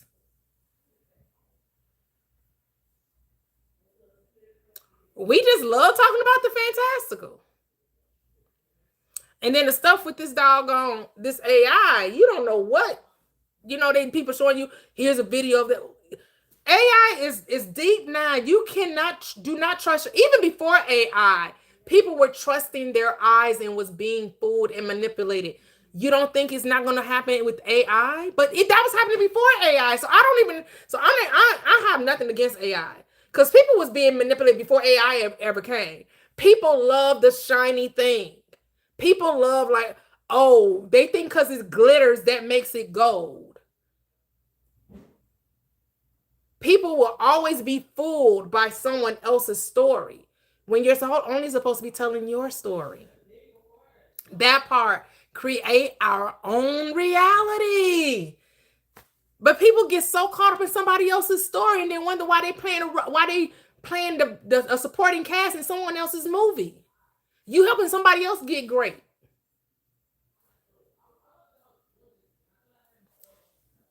I don't know if the real Shabu, did you mean to come up? If you did, you can unmute. I don't know if you meant to come up though.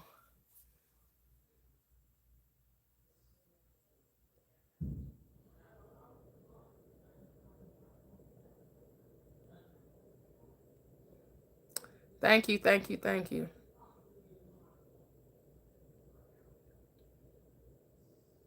Yep, your nature is to prosper. That's it.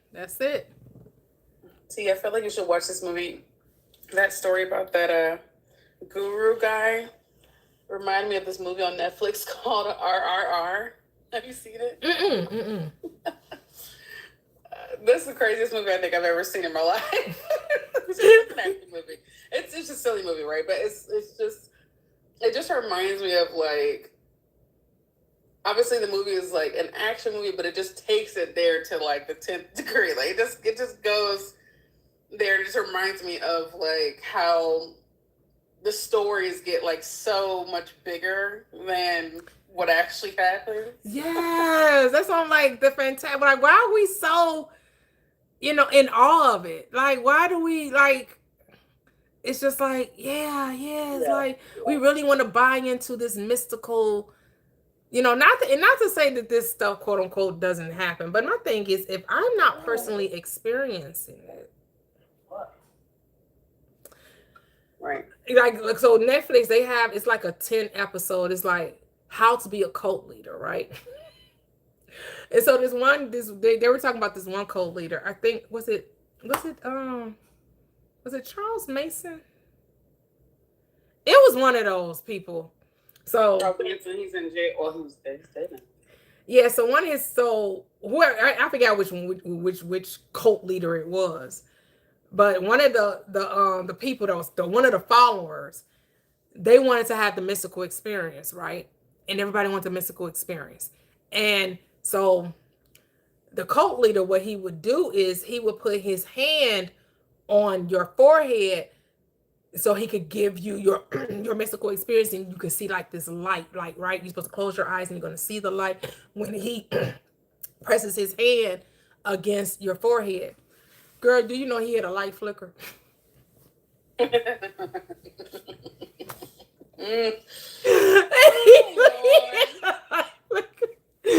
like when the person put the hand on your forehead and caused you to fall back. So he was so deflated. So he was like, he thought he was having a mystical experience because now he's seeing this light because the person.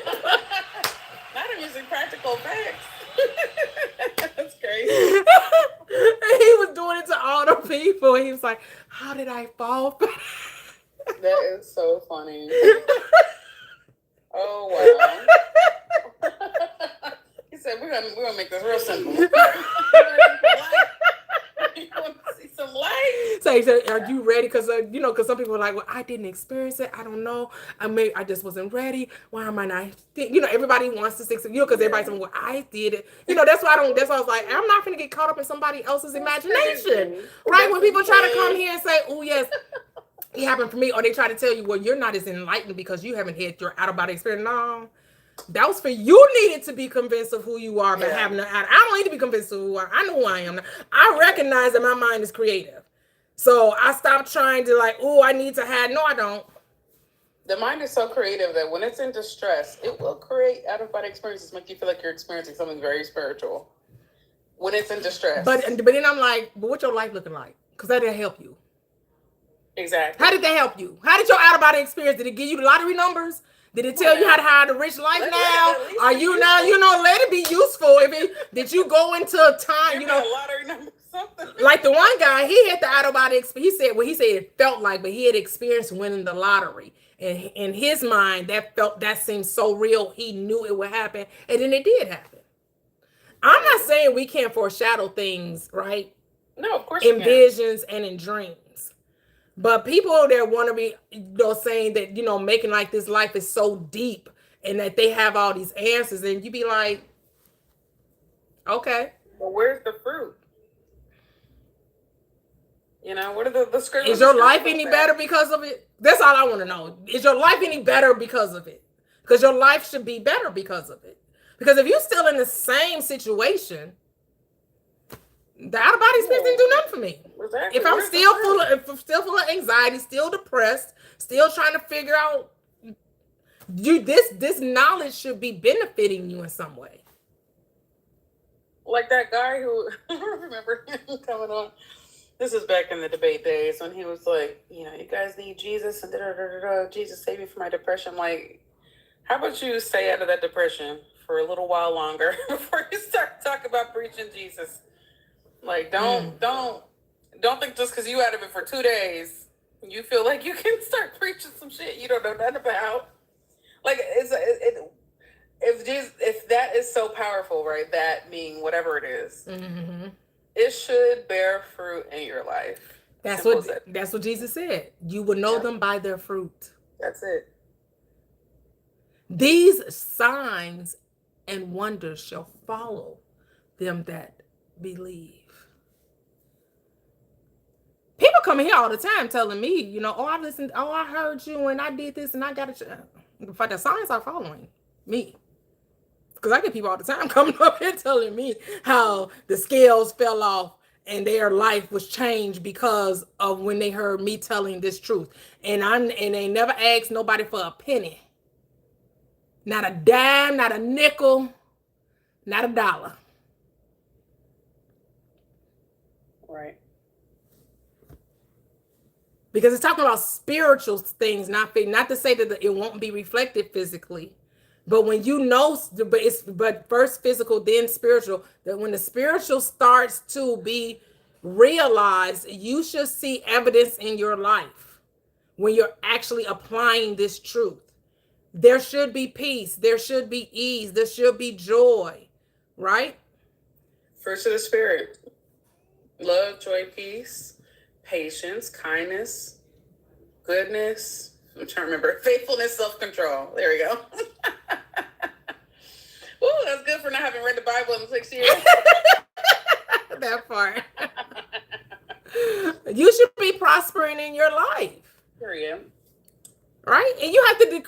declare that and expect it. This is what hope in scripture means. A certitude. You should be certain. This is how Paul said, being certain of this very thing, that he that has begun a good work in you is able to do what? Perform it. There should be a performance in your life. There should be an expression of this truth happening in your life. Being certain, being confident. But it is God, it is good that causes you to what? Will and to do according to its good pleasure. You got to have a transformation of the mind, though, because just like you were so eager to believe in the devil, in the trouble, in the angst, in the problems, you can also use that same mind to believe in the good, the wonder, the greatness, the abundance of life.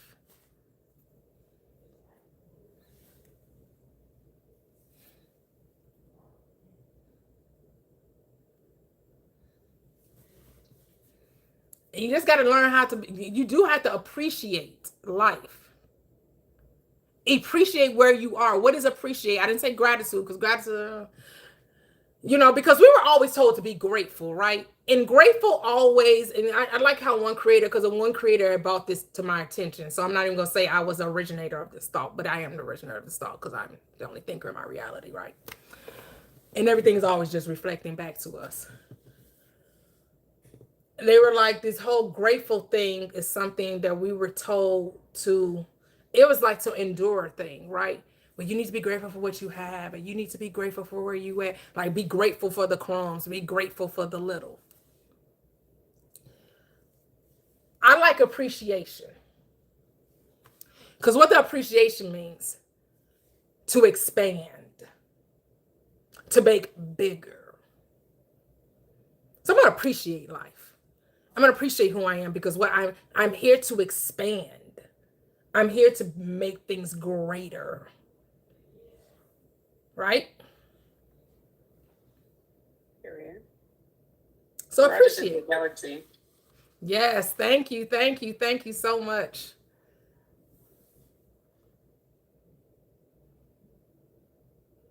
Someone has a question. Epi says, can you talk about spiritual psychosis? People who experience like possession, I guess I don't know if it's like demon possession or what, but that's something people talk about in the spiritual community, which I do not. Because to me, it's just like you said, it's the same as religion. It's no different. That's why I don't deal in spirituality. Right? Because spiritual psychosis, when I heard people talk about it, because I didn't know what that was, it's the same thing as a Christian calling somebody demon possessed. You believe that something can attack you, so you create the reality that there's something can attack you or something wrong with you. The whole point of awakening is to recognize there was nothing ever wrong with you. But if you keep thinking that coming to this awakening, coming to know the truth of your being, causes you to be troubled in your mind, you will be. Because I think about the Joseph Murphy, like I reference them, like the Neville Goddard, the Reverend Ikes, the Joseph Murphys, the Catherine Ponders. They did not talk about psychosis and healing journeys and shadow work. That's New Age BS. It's New Age BS, because remembering your God is to remember there was never anything wrong with you. You are not a sinner. You are not broken. You don't need healing. God does not need to be healed. God does not need to be put back together again.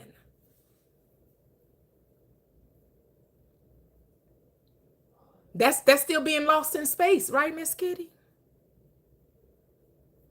You still lost in space. You still thinking something wrong with you. Absolutely. You don't know who you are, because you still think something's wrong with you. Right, because we created this reality in the spirit of proving that we can create this reality.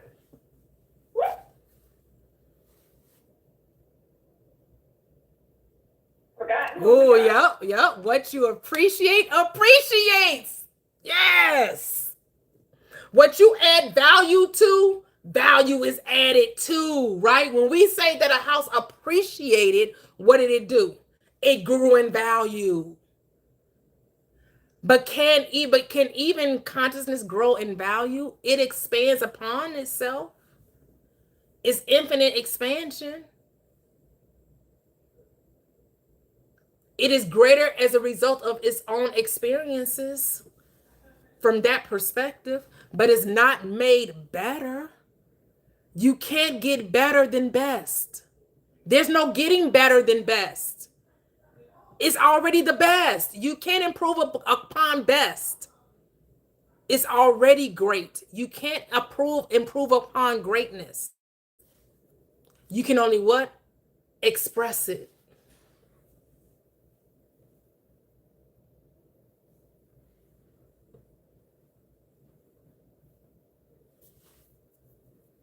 But because here's the thing, that's what I notice about the spiritual community. They're no different from religion, because that's what religion tells you. Religion tells you there's something wrong with you. You're called a sinner, right? Well, guess what spirituality does? It says that you have spiritual psychosis. It says that you're mad. It tells you that you're sick. Isn't that what religion did? Say that you were sick, in need of a savior, you were a sinner? Well, spirituality doing the same thing, telling you there's something wrong with you. You're broken. You're confused. You need to do shadow work. You need to be healed. Don't you know you're torn to pieces, Humpty Dumpty, who sat on a wall? Humpty Dumpty, you had a great fall. All the king's horses and all the king's men couldn't what? They couldn't put Humpty Dumpty back together again.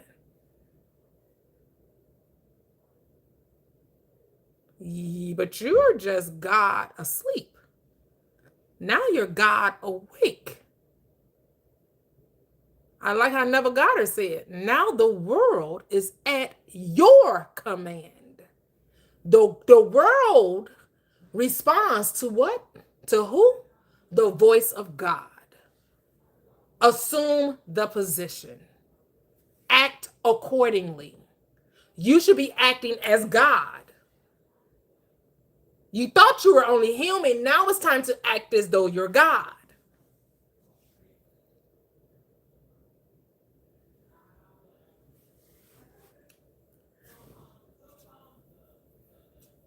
Powerful.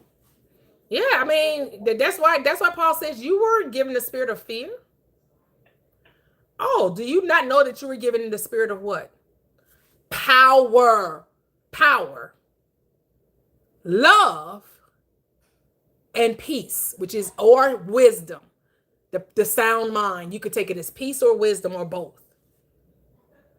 Being of sound mind and body, being operating in wisdom and peace with yourself.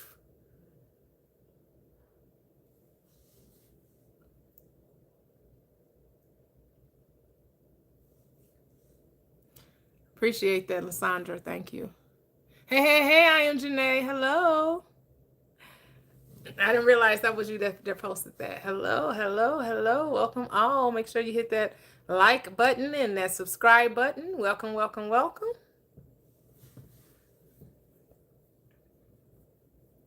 Because if we can see, like, you know, when it comes to the whole what you want in this life, right?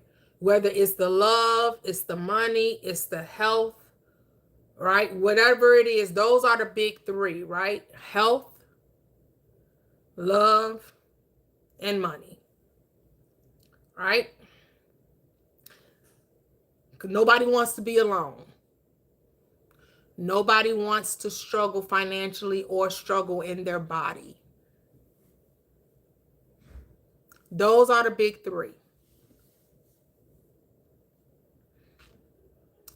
And so now, since we know that money and dis-ease all have to do with the mind. See, love is a separate thing, because when I say separate, meaning love is not a construct. Love is not created. Love is. Money and disease, those are constructs. We made those things up with our thoughts. But love is consciousness. Love is God. Love is all there is. That's it. Love is the power. The power. It is the light. Love, light, power, synonymous. And so when people tell you love is not enough, they don't know love. When people start saying, oh, well, it's going to take more than love because I need respect. I need honesty. I need commitment, faithfulness, and loyalty. How do you think someone can love you and not do those things? That makes no sense. That's nonsensical. To say that someone loves you, but they're going to be dishonest. They're going to cheat. They're going to deceive you. They're going to manipulate you. They're going to try to control you. They're going to, they're not going to be committed. That's not love. That's all fear-based.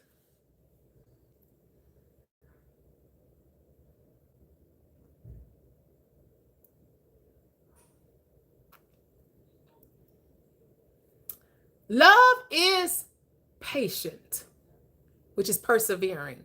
It is kind, which is generous. It does not seek its own. It's not puffed up, not proud. And what do we mean seek its own? It's not trying to gain a reputation because it's unnecessary.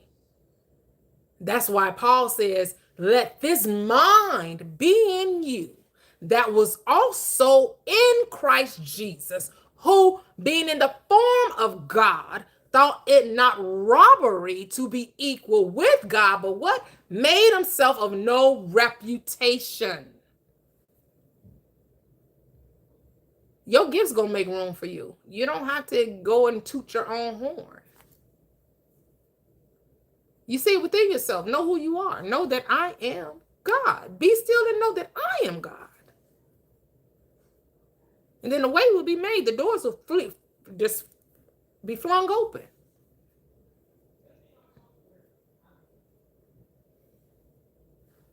You got to know who you are, that I am God. I forget the acronym that Lost in Space uses for God. I know it says omniscient being. I can't remember the first part. Wait, I'll look it up. I mean, omniscient deity. Omniscient deity. But I can't remember the G. And then some people say God. They say it's generator, operator.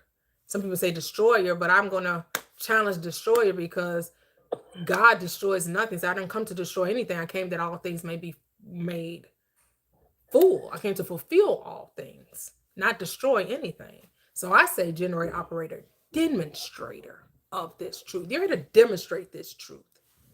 It's the great omniscient deity. Okay. The great omniscient deity. Omniscience, right?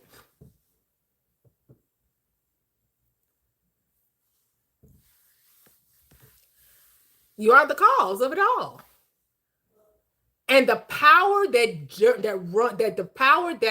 this third dimensional plane runs on is thought.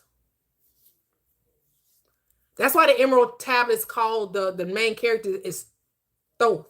Thoth, right? It's very close to thought. It's a reason, Thoth, thought, same word. What does John 1 tell you? In the beginning was the Word. The Word was what? With God. And the Word was what? God. What is it telling? What do we say God is? A creator, right?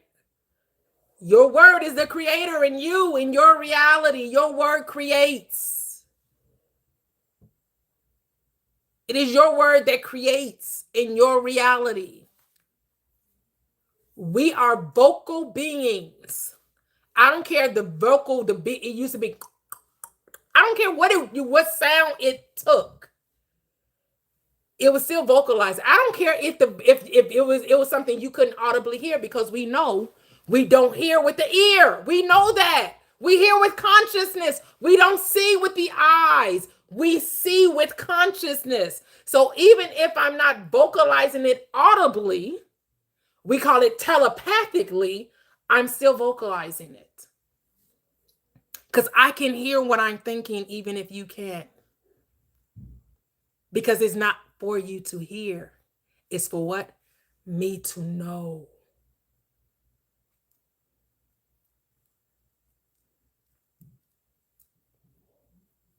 You know, you can hear well, some people say they can't, which I was amazed by.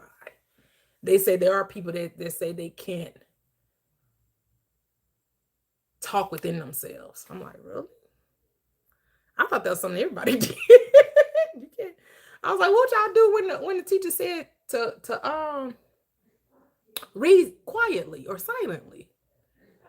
Y'all wasn't reading silently? Like, what was y'all doing?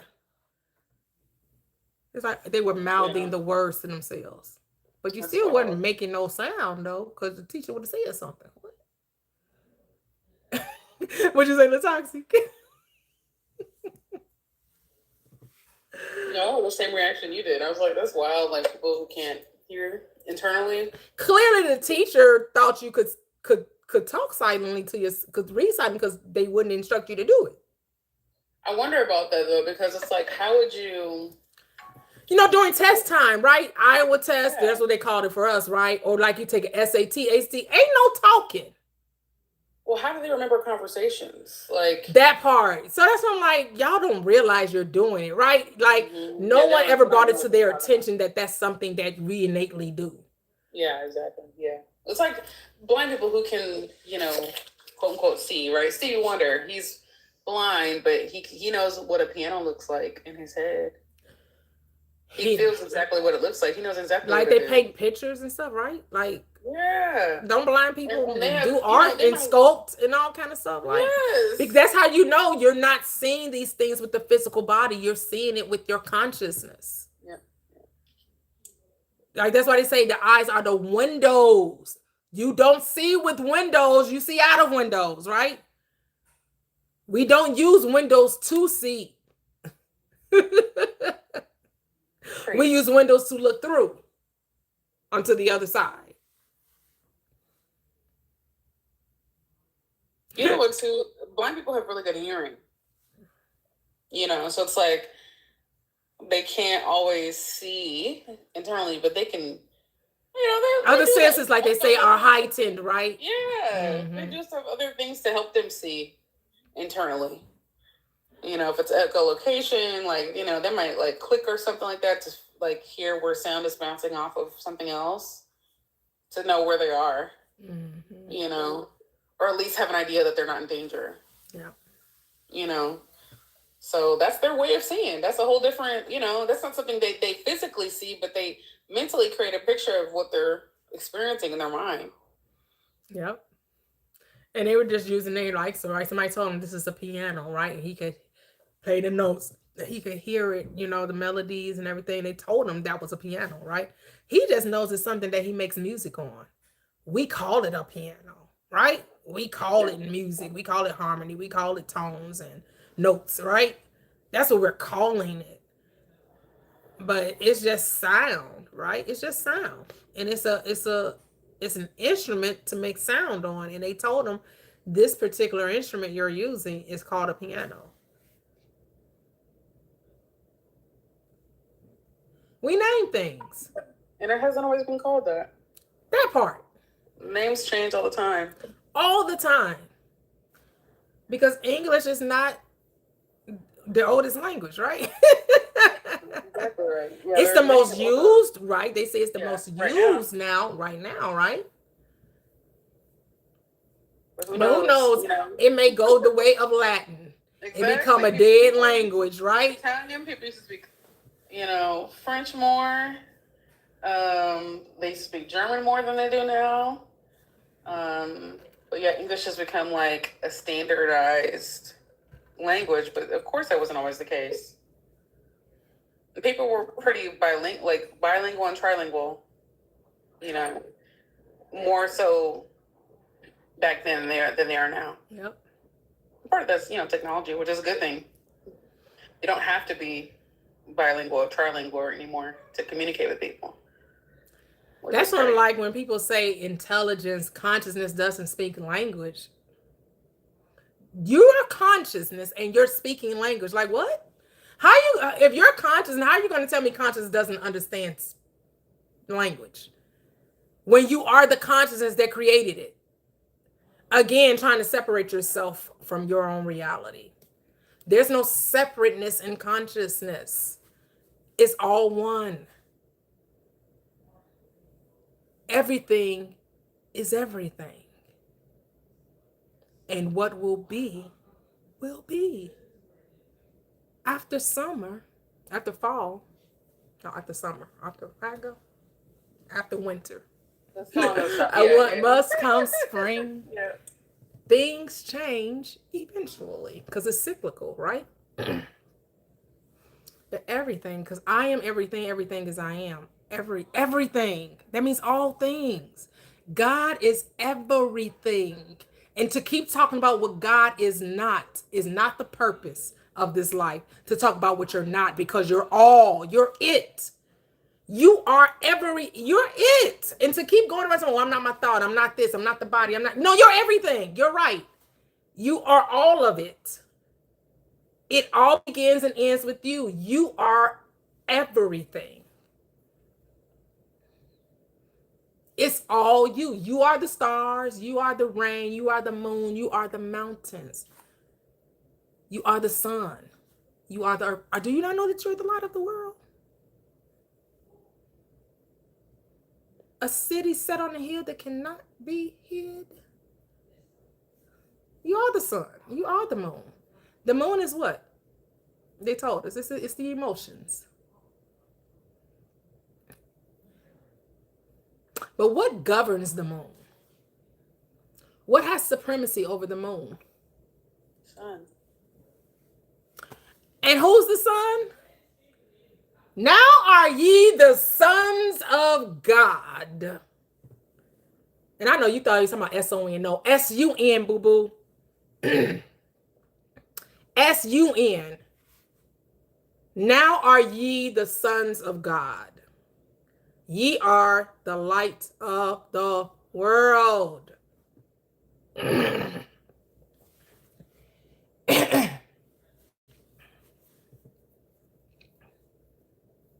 So what they talk about the spheres in the heavenly places, where's the heavenly place? So where are the heavenly spheres? The wheels, the chakras.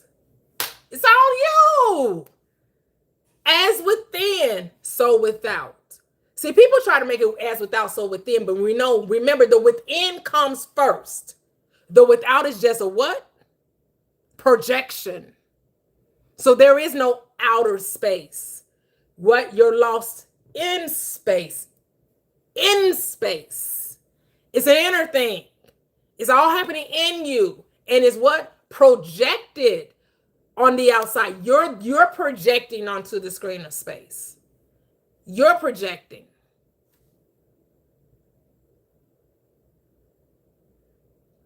Period. The egg came first. Yeah, in my mind, I'm thinking like that's the whole thing. I'm like, oh, what came first, the chicken or the egg? Well, the chicken had to have come from the egg. The egg is the within, right? The chicken is the without.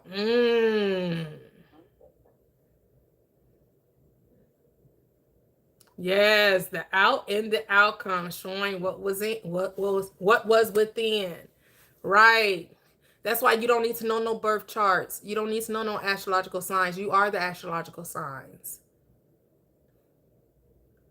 What's going on up in the heavens is because it's what's going on up in the heavens. It's what's going on in here is what you're going to see out there.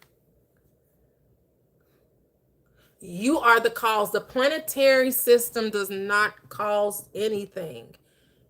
Now you're going to give power to externalities. Whenever you say, well, the only reason I can be rich is because the Jupiter's in the ninth house, and Saturn return, and like you gotta have all these correlations to figure out when all you could just say it's going to happen because I said so. What do you want? Oh, I want this. It's done. Do you believe it? Yes. Okay, you got it. That's it. That's it. Ain't no gotta make sure the house in order needs to be your mind. That's the house that needs to be in order. You gotta have constructs to make the constructs work.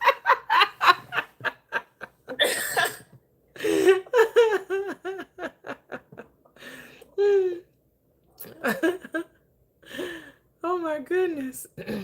Hey, Soul Leveling, what's happening? Because I said so.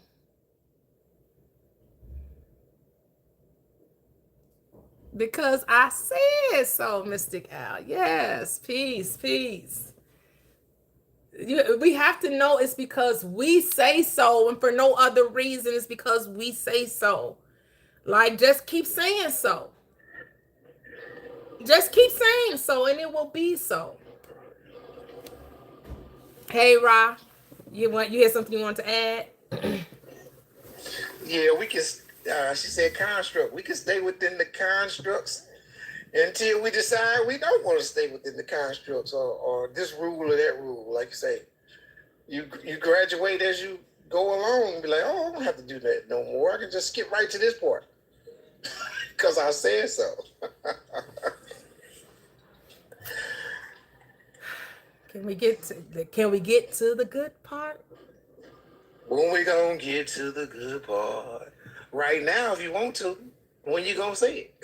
It was always the good part. You just kept saying it wasn't the good part, so it wasn't a good part. You have to make it the good part. So we sitting around waiting for shit to happen. What you mean you waiting for it to happen? It's already done. Act like you know. I don't know if you see me type in, and I was trying to say, it just dawned on me from being on this channel today. Somebody said, you said something, and it took me back to, because I'm in St. Louis, so that Nelly is he grew up in University City. Okay. Which is on the outskirts of St. Louis. Mm-hmm. And that song, he says, I am number one. And then another part of the song, he says, what does it take to be number one? He poses the question. I don't think most people even caught on to it. I just caught on to it. What does it take to be number one? Well, decide you are number one. You like we talked about before. You talked about it today too. Being a director, hiring the cast, and writing the story. Who gonna play what? And if they don't want to play the role, you just send them on their way. You're the one running this story. What did Muhammad Ali say? I am the greatest. And if you even dream that you beat me, you better wake up. Wake up. And apologize. And apologize. Come on. Not and apologize. Whoa. That is strong. Ain't that strong? Like that. He was an example for how we needed to be as a people, for real. Some people caught on to it and some of us didn't. Look, what, you dreamed? Some people still waiting to be validated. And that's going to be people's, going to be people's fall, waiting to be validated, waiting for someone to like you, waiting for someone to support you, waiting for someone to see the vision. They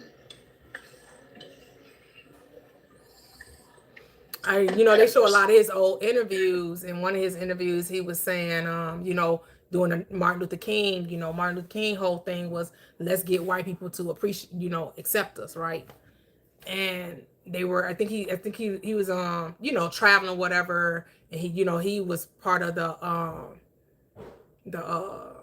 Nation of Islam, and he said the honorable Elijah Muhammad told him, if they don't want you in their restaurants, why are you trying to go somewhere you're not wanted? And one of the guys was so upset that they would not receive him in the restaurant. And they're just like, and so Muhammad Ali was like, They don't want me there, but I'm going to trust them not to do nothing to my food. Like, they're telling you you're not welcome, and then you're ordering food from them and going to eat it.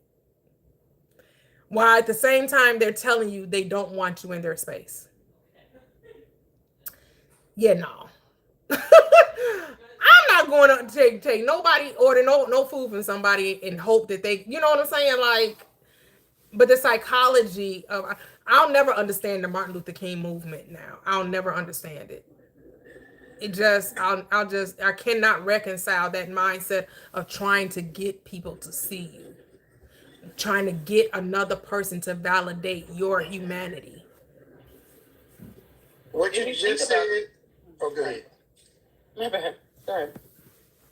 Oh, I was gonna say, made me think of something I heard before too. Don't go where you're tolerated, go where you're celebrated. Latoxi just put that in the chat. They filtered it for whatever reason. Okay, she said the exact same thing, but they filtered it. She said, "Don't go." She said, "Go where you're celebrated, not tolerated." She said, and then that's how you know it was meant to be said. Yep. Yeah. You know what the thing is? But in the end, Martin Luther King did say that he's a little bit too late. It was, yeah, but he did say it though. He got the realization. He was leading his people into a burning house. Yeah, that I think too. You cannot, just like how you can't force awakening on somebody, you can't force someone to have that type of understanding about you. Because several years ago, I was in a certain part of town, and I was going to a CVS because I had a terrible sore throat and I needed to get to the pharmacy. Mm-hmm. And this pharmacist, she was like, she was blatantly ignoring me. I was trying to talk to her. There were two pharmacists there. There was a white girl and like a black girl. She was blatantly ignoring. Like I was speaking, clear enough for her to be able to hear me. She was completely ignoring me. And long story short, I did end up going off on her because I left. And I left and just let it go. But I was like, no, I'm actually, I'm in pain. Like, I was in serious pain. And I finally went back in and I just started telling her about herself. And I don't know, whatever happened, I had no clue if she ever had any of that realization. But I do realize from that situation that you cannot force anyone to see your humanity. Mm-hmm. Unfortunately, you can't force anyone to see what they choose not to see. Yep. They have to be willing and open to it. I almost got, there was a cop that was sitting there in the CVS, and he was about ready to make sure I wasn't going to hit her. Of course I wasn't going to do that. But,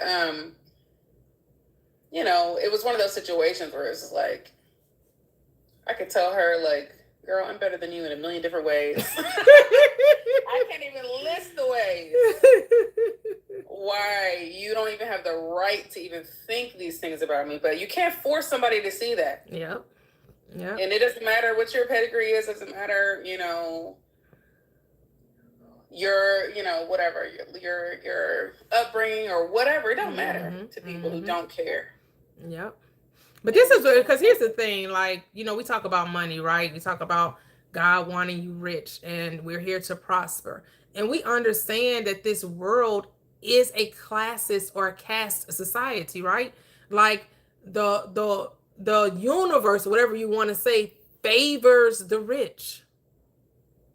It favors the rich.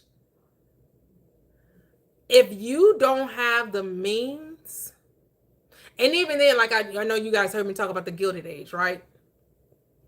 And so the Gilded Age is about the Industrial Revolution and how, and it's based on, the main character is based on, they say it's based on a combination between Vanderbilt and Morgan, JP Morgan, and maybe another person, maybe Carnegie, Rockefeller, even though they mentioned these people in the, even though it's somebody actually playing JP Morgan in the series, this person, this character, he's the king of coal.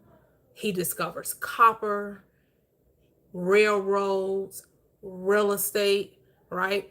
But he's new money. Those who have, his wife is trying to get into society. And so her character is specifically based off the Vanderbilt name. right? So whatever that lady, whoever was the famous Vanderbilt, that's who she's based off of. And so she's wanting to get her, she wants to enter society because it's like we have more money than any of the other players that have built New York society. And so those who built New York society, their thing is they don't want the newcomers. They don't care how much money you get because what they get, lineage. My people came over on the Mayflower. My people been here since the 1600s. Your lineage is your father was digging for potatoes. I was like, not digging for potatoes. Yep, when they brought you're a daughter of a potato digger. I'm like, not a potato. Go ahead. A potato no, what you're saying, when they brought that lady's sister out, and she was hiding that her family, because she was new money for her husband, was the king of all the people or whatever. Not literally the king, but you know what I mean.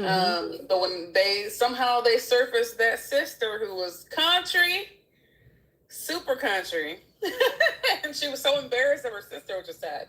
But you see what the son did. He's like, you didn't invite her. I'm gonna get her here.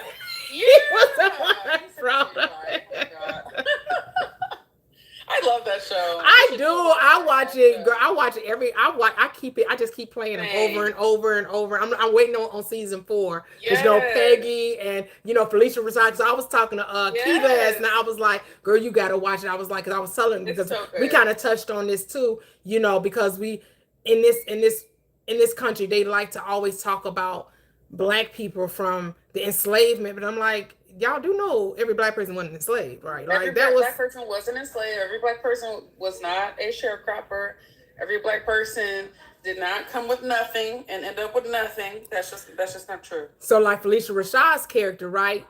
And you have Peggy's, Peggy's father was enslaved, but her mother wasn't.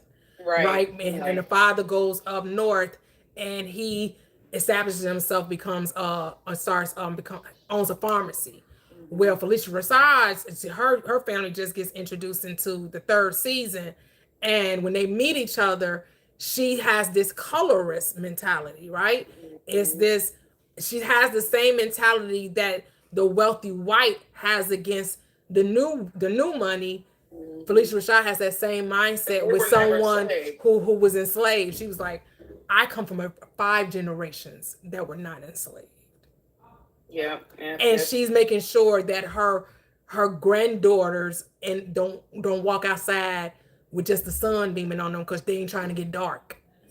Yeah. She goes off on a nanny. Didn't I tell you make sure they have an umbrella? Make sure that they don't get dark. Yeah. That's the mentality, right? And then how they show you like the wealth of the Black American versus the wealth of the white American. And even though Black people are wealthy, they make sure they make the distinguishment that the white wealth far exceeds anything Black people thought they were doing. Yeah. That ain't lost on me that they made sure that they're both in their season of the balls, right? They're both having a spring ball or whatever. I mean, if you didn't know white people, you would thought, man, Black folks living good. But when they show how the white people, what their castle look like compared to what the Black people, you're like, damn, they definitely gonna let you know that they saw themselves very superior. And I'm not even gonna say that was necessary to think, but again, we only hear certain stories, right? We only hear certain messaging because I didn't know. I had found this YouTube channel where they were talking, you know how they talk about the Jim Crow South, right? And they try to make it sound like nobody Black ever like elevated or got money. It was this Black guy. I want to say he was either in Tennessee. I want to say it was Tennessee. He bought all kind of, he didn't, his wealth didn't get transferred, but not all white people's wealth get transferred either. So I don't know why people be trying to act like all wealthy people that their money get transferred to future generations. It don't either. Sometimes it dies out with them people too. But Anderson Cooper, he's a Vanderbilt. Right. And that family, even though the name is obviously still, high up there, That family doesn't have any money. Right. It's because of name, right? It's only because of the name, right? The name. They ran out of their money. Yeah. It's like the Astors. I didn't even know about the Astors till the Gilded Age, but they were really big players back then. Who's part of the Astor family now? Yeah, they're either all married away into different names, or they died out, or the money did not get passed down. Yeah. And since we know there's no such thing as time, we can look at these things, right? And even though we're calling it the past, a lot of this thinking is still relevant in today's society, right? So that's only I like to watch documentaries. So like I told you guys about the Titans of Wall Street. And you recognize that the only people that got to invest in Wall Street were rich people. It wasn't until Merrill Lynch, after the crash in the 1940s, after FDR comes in and he comes against the Morgan family, JP Morgan and them, he comes against the Morgan family and he creates the SEC, which is to regulate Wall Street. Merrill Lynch, he was for the middle class people. He comes back into bids because he left right before the crash. He told his people, look, this market is unsustainable. Get your house in order. Go sell everything and get right. And he ends up, after the crash, he ends up leaving the investment field. Not until the SEC comes along and FDR comes along, he comes back. And he's the reason why the middle class now invests in Wall Street. The Wall Street originally was just a rich man's game. Of course, they don't talk about. I did not know that. Of course, they don't talk about slavery having something to do with Wall Street. They don't touch that. Right. They just touch because they're really giving it from the Morgan point of view, even though they may talk about, like they talk about John F. Kennedy's father, how he built their wealth. Where he built their wealth with insider trading. At that time, it was not illegal. And so what he did, he made his wealth. First, he did it in film and radio. And then so he went out to Hollywood, made some fortune, came back to New York, and he was watching the market too. And he said, supposedly the thing was a shoe shine boy started giving him insider tips on how to invest. He said, when they get to the regular people, you know something up. Because again, Wall Street was only for the wealthy. So why is the shoe shine boy giving stock tips? He said something ain't right. He shorted the market. He placed his bets on the market crashing. And that's how he made his fortune. Then, check this out. He became head of the SEC. No, he became the person that was going to check the people for wrongdoing. And he put some folks in jail. Oh, wow. Can you imagine? I need to watch that documentary. That's so fascinating. Yep. It's about 8 episodes because, so FDR comes on the scene right in the 40s and he started the SEC. So it doesn't run wild again till what? Reagan. He's the one that unleashed Wall Street again. They had 40 years of reigning in Wall Street. When they voted Reagan in, those people that leaned heavily right, that people that were really wealthy, they saw that there was a space that needed to be filled, like Rupert Murdoch, all of them, and some other people. They said, no, we need to lean into the right conservative wing. We need to make this voice more louder. And so they invested heavily into making sure Reagan got elected. And when he got elected, he said, we about to loose these reins. We about to let Wall Street let it do what it do. Rod, did you have something to say? See, and I wish I was home so I could look right at the paper and call out some dates related to a couple of things y'all said about Wall Street, and keeping wealth in the family. Like I think the Vanderbilts, they lost their fortune, they had it built up, and then it was lost in the next couple of generations. and somebody else saw that happen, and they put in a perpetual will for that not to happen. Like, you got to marry like this, and this, or you don't get a piece of the fortune. It was a perpetual wheel that goes on and on and on. And if you play with inside the confines of the wheel, the perpetual wheel, you get your share. If the family fortune is getting bigger and bigger, your little percentage is bigger. So it's like, play the game. If you don't, you lose your fortune, and they go to the rest of the children. And the boys or the men in the family, in the bloodline, were the ones that control the wealth. The young ladies, they had to marry people in high society in order to get a portion. They didn't automatically get a portion like the young men or the boys. They got their portion when they got to an age. They didn't have to get married to get a portion. And the young ladies had to have a son or a grandson for the father before they could even get the portion. And it only came to them through patriarchy at its best. Man-child. Patriarchy at its best. Yep. So I'm gonna give you the name. I'm gonna run the name by you and see if this sounds familiar, because this is not the family name today. This man who started the family getting rich was Mayer, Mayer, Amshar Bauer.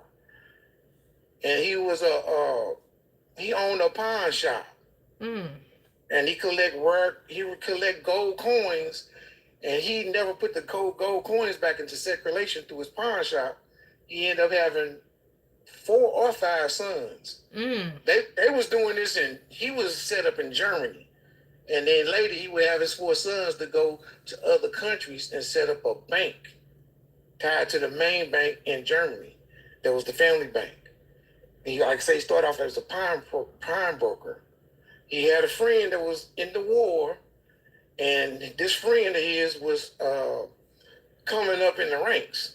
And he would visit back and forth with his friend, and his friend started telling him, eventually he said, well, I'm doing these various things at the front. I got, bars now. I'm an officer, and I met a prince. And his friend and this prince were becoming close.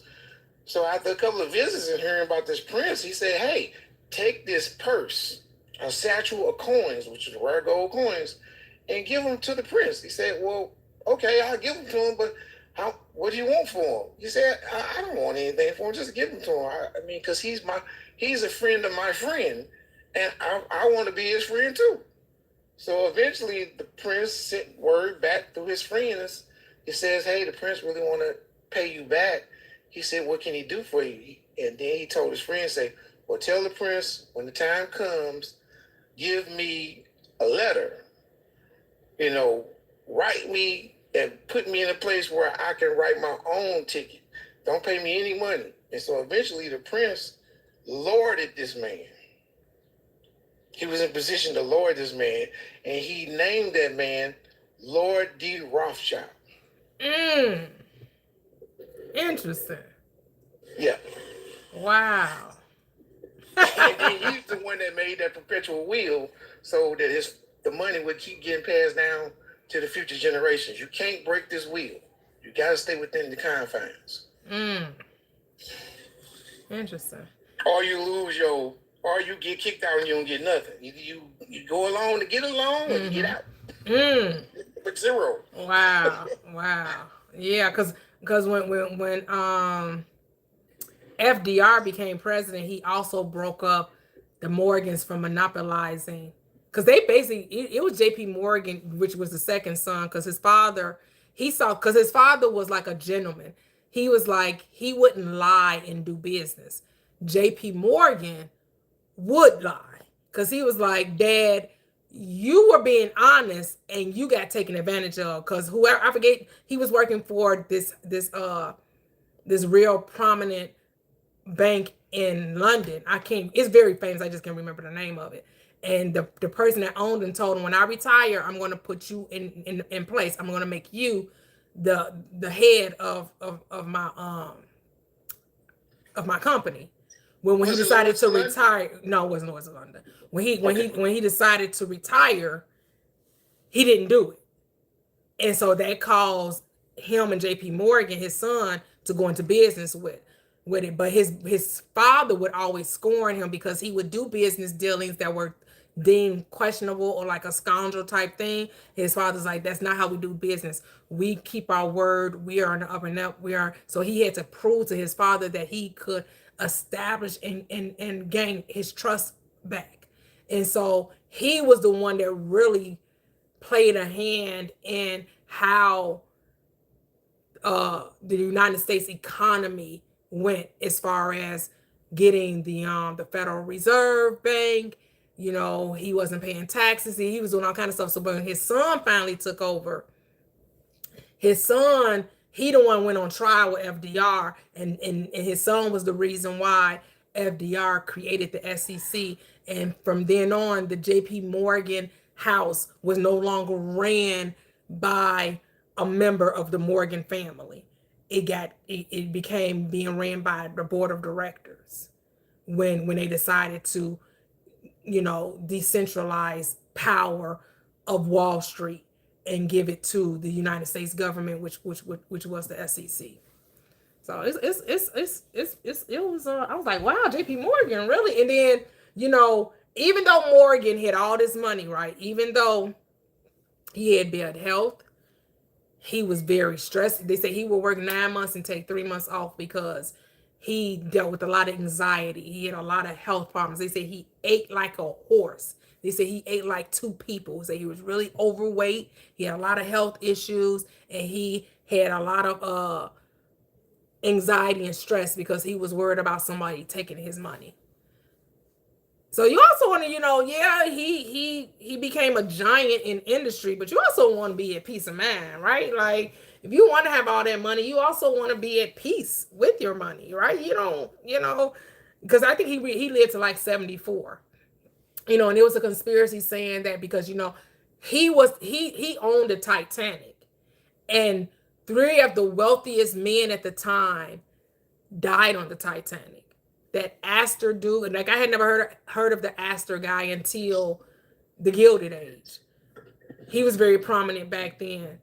Strauss, I think they say he owned part of Macy's, and I think he's responsible for Levi Strauss, the Levi Strauss company. And it was another person. They were all worth, like, in today's money, like billions of dollars. They tried to say that JP Morgan organized it where he wanted to get rid of them because they were coming up against him doing the centralization of the Federal Reserves. But they was like, the only reason why he didn't go is because of his health issues. And even though he didn't go on the Titanic, he still ended up passing the very next year. He still because he had health issues. And there were some very rich persons who had some major insurance on items that was on the ship, and the souls on the ship as well. Or the Titanic, is what I'm saying. Yeah. dirty business. When you know this insurance is getting ready to get paid out. Let me double down on this right quick. No, they said actually he didn't. They was like, actually it was only like $5,000. Like they're saying when you do the research, a lot of the conspiracy theories that was out there just didn't add up because that's what I wanted to see. So I watched this video last night, and they were saying no, when you actually look up the records, when you actually do the investigation, those theories just don't pan out. They was like, it would have taken too much things. They said the reason why it wasn't enough lifeboats on the ship was because of human hubris. The rich people didn't like the aesthetics of it. Because here's the thing. It's like, you don't think nothing's going to happen, right? So you don't prepare for something to happen. Yeah. You're not going to see an iceberg late at night because what? They say you're not going to notice it until you up on it. They didn't have like the type of technology we have today, right?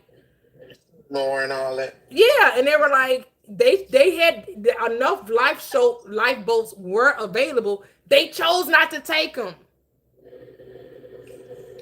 I told Key, I was like, it's like when you go on a plane and they're telling you about the safety things, right?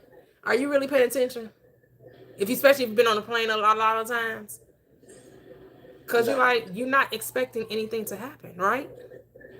That's how it was on that on that Titanic. When they sailed in the Alaskan up to Alaska and they encountered that iceberg, they did not think that was going to happen. So they prepared for it not to happen. Yep, the cruise too. Yep. They had that same type of mindset. They weren't thinking that anything was going to take place. Yep.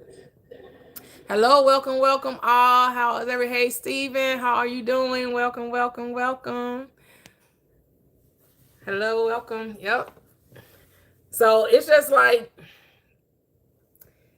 even though they figured out how to amass great wealth, and a lot of them studied finances, right? They went to Harvard, they went to the Ivy Leagues, right? Their parents are grooming them since birth, right? Especially men, they're groomed in finances, right? They're groomed, they're told how to, like, they're studying the market. First of all, they created it, right? So they're learning how to understand the thing they created. Well, we know now when it comes to the laws of mind, whatever you give your mind to, whatever you give your attention to, you can make happen for your life. If anything, this is what we learned from these people. They focused on money. So guess what? They created a lot of money for themselves because that's what they gave their attention to. And they understood that people without it, a lot of people could be bought with it, especially politicians, especially those people who hold offices. They know that the world sees money as power. And so if they want things changed, if they want things to go their way, they know all they got to do is pay a lot of people. Sometimes it works, sometimes it doesn't. Because you don't think JP Morgan wasn't trying to make sure FDR did not create an SEC to regulate Wall Street and change the way they did business for the next 4 or 5 decades? His money couldn't pay for that. It was time for a change. FDR said no. So he said, what can I do? Who can I get to get the rest of Wall Street to buy into this and to stop fighting him on this? He went and got Joe Kennedy. Joe Kennedy, even though he was part of Wall Street, he was looked at as somebody that was a scoundrel. So they thought, oh, we get Joe Kennedy. We know he don't like to play by the rules. But guess what? He started playing by the rules and he put some of their butts in jail. That's what's crazy, right? He was the one getting rich off insider trading. He was betting against the markets. He was pumping and dumping. And then he becomes the sheriff, and he's the one that decide who is doing illegal things with the market. And he started putting folks in, because, and you know why he did it? Because he was new money and they didn't accept him. Because back then, again, everybody has their prejudices. So the Morgans, the Carnegies, the Rockefellers, they didn't like Kennedy because he was an Irish Catholic. So he was never accepted, even though he had all the money. But because he was an Irish Catholic, they felt like he was less than. So when they made him part of the SEC, he got his get back. He got his lick back. And he put some of their butts in jail. It's funny. I love it. All right. It's just like, it's like, wow. It's like, wow. It's like, wow. Like, because you're like, man, these people are just normal, just like everybody else, right? And we put these people on pedestals because, oh, well, they made money. Here's the thing. You can too. You can tap into that same mindset, tap in that same energy. Is like Reverend Ike would say, when you want something, become fascinated by it. Become obsessed with it, right? Give your mind over to it. Because that's all they were doing. They were so obsessed with success, with building empires, right? That they would have ideas that no one else would even, and they might have had the idea, but they were the ones that took the leap. They were the ones who were willing to take the risk. Sometimes it worked, sometimes it didn't. But they would keep taking risks. They kept swinging big until what? It finally worked. But we know now, when you operate in the mind, right? And you really give your mind over to a thing, Consciousness filters it out until what? It has to work for you, but you have to be focused. You have to give your mind and attention over to the very thing that you want. You cannot be double-minded. And they were not double-minded. They were laser focused on what they wanted, what their desire is. It's not saying you got to go out here and try to figure out how to be $billion rich unless you want to. Hey. It's not saying you got to go out here and build empires unless you want to, because that is you can do it, right? Like the lady that Bill Hart Spanx. She said it took her 2 years. She said she wanted $1 billion idea. 2 years, and she came up with Spanx.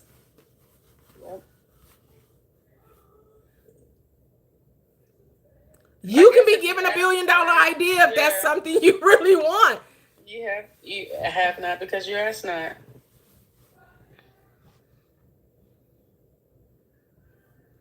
Some people, their path may be 2 years, somebody else may be 5 years, somebody may be 10 years. You got to get out of that time thing, though. You just got to see the end goal and let the process, let the steps take care of themselves. Let the details take care of themselves. But you just got to remain laser focused, right? You can't be falling out if things don't happen the way you think it should happen, or some little snafu or some little thing get in the way and it may look like it's not going to come to fruition. No, keep your eye on the prize, because it may not. It just a lot of times it doesn't happen the way you think it would. It just you have to live in the end. Live in the end. Live in the end. The end is where you begin. The end is where you begin. Like Neville Goddard talks about it, right? His brother, every day walking past the same building, seeing the name he wanted to see on the building. He had no way where he was going to get the money from. Just every day walking past, seeing it. And it took 2 years.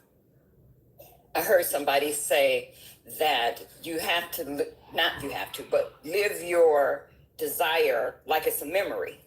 You know, start talking to yourself like, I remember when I met my husband, but you're single, right? I remember when I met my husband, we was at such and such you live it like a memory. Yep, you're creating memory. Yep.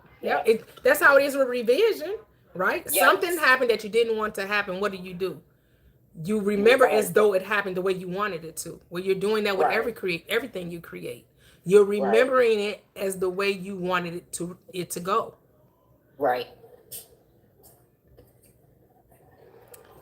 I mean, we just have to put it to the test. We have to put it to the test. You have to do it as the Bible says. Be not only hearers. Yeah, that sounds good. Be doers of the word also. Or because if not, you're deceiving your own selves to just be like, oh yeah, that sounds good. Oh yeah, that's how it works. Yeah. But you never do anything with it. You just taking on information, just taking it on, and never applying it.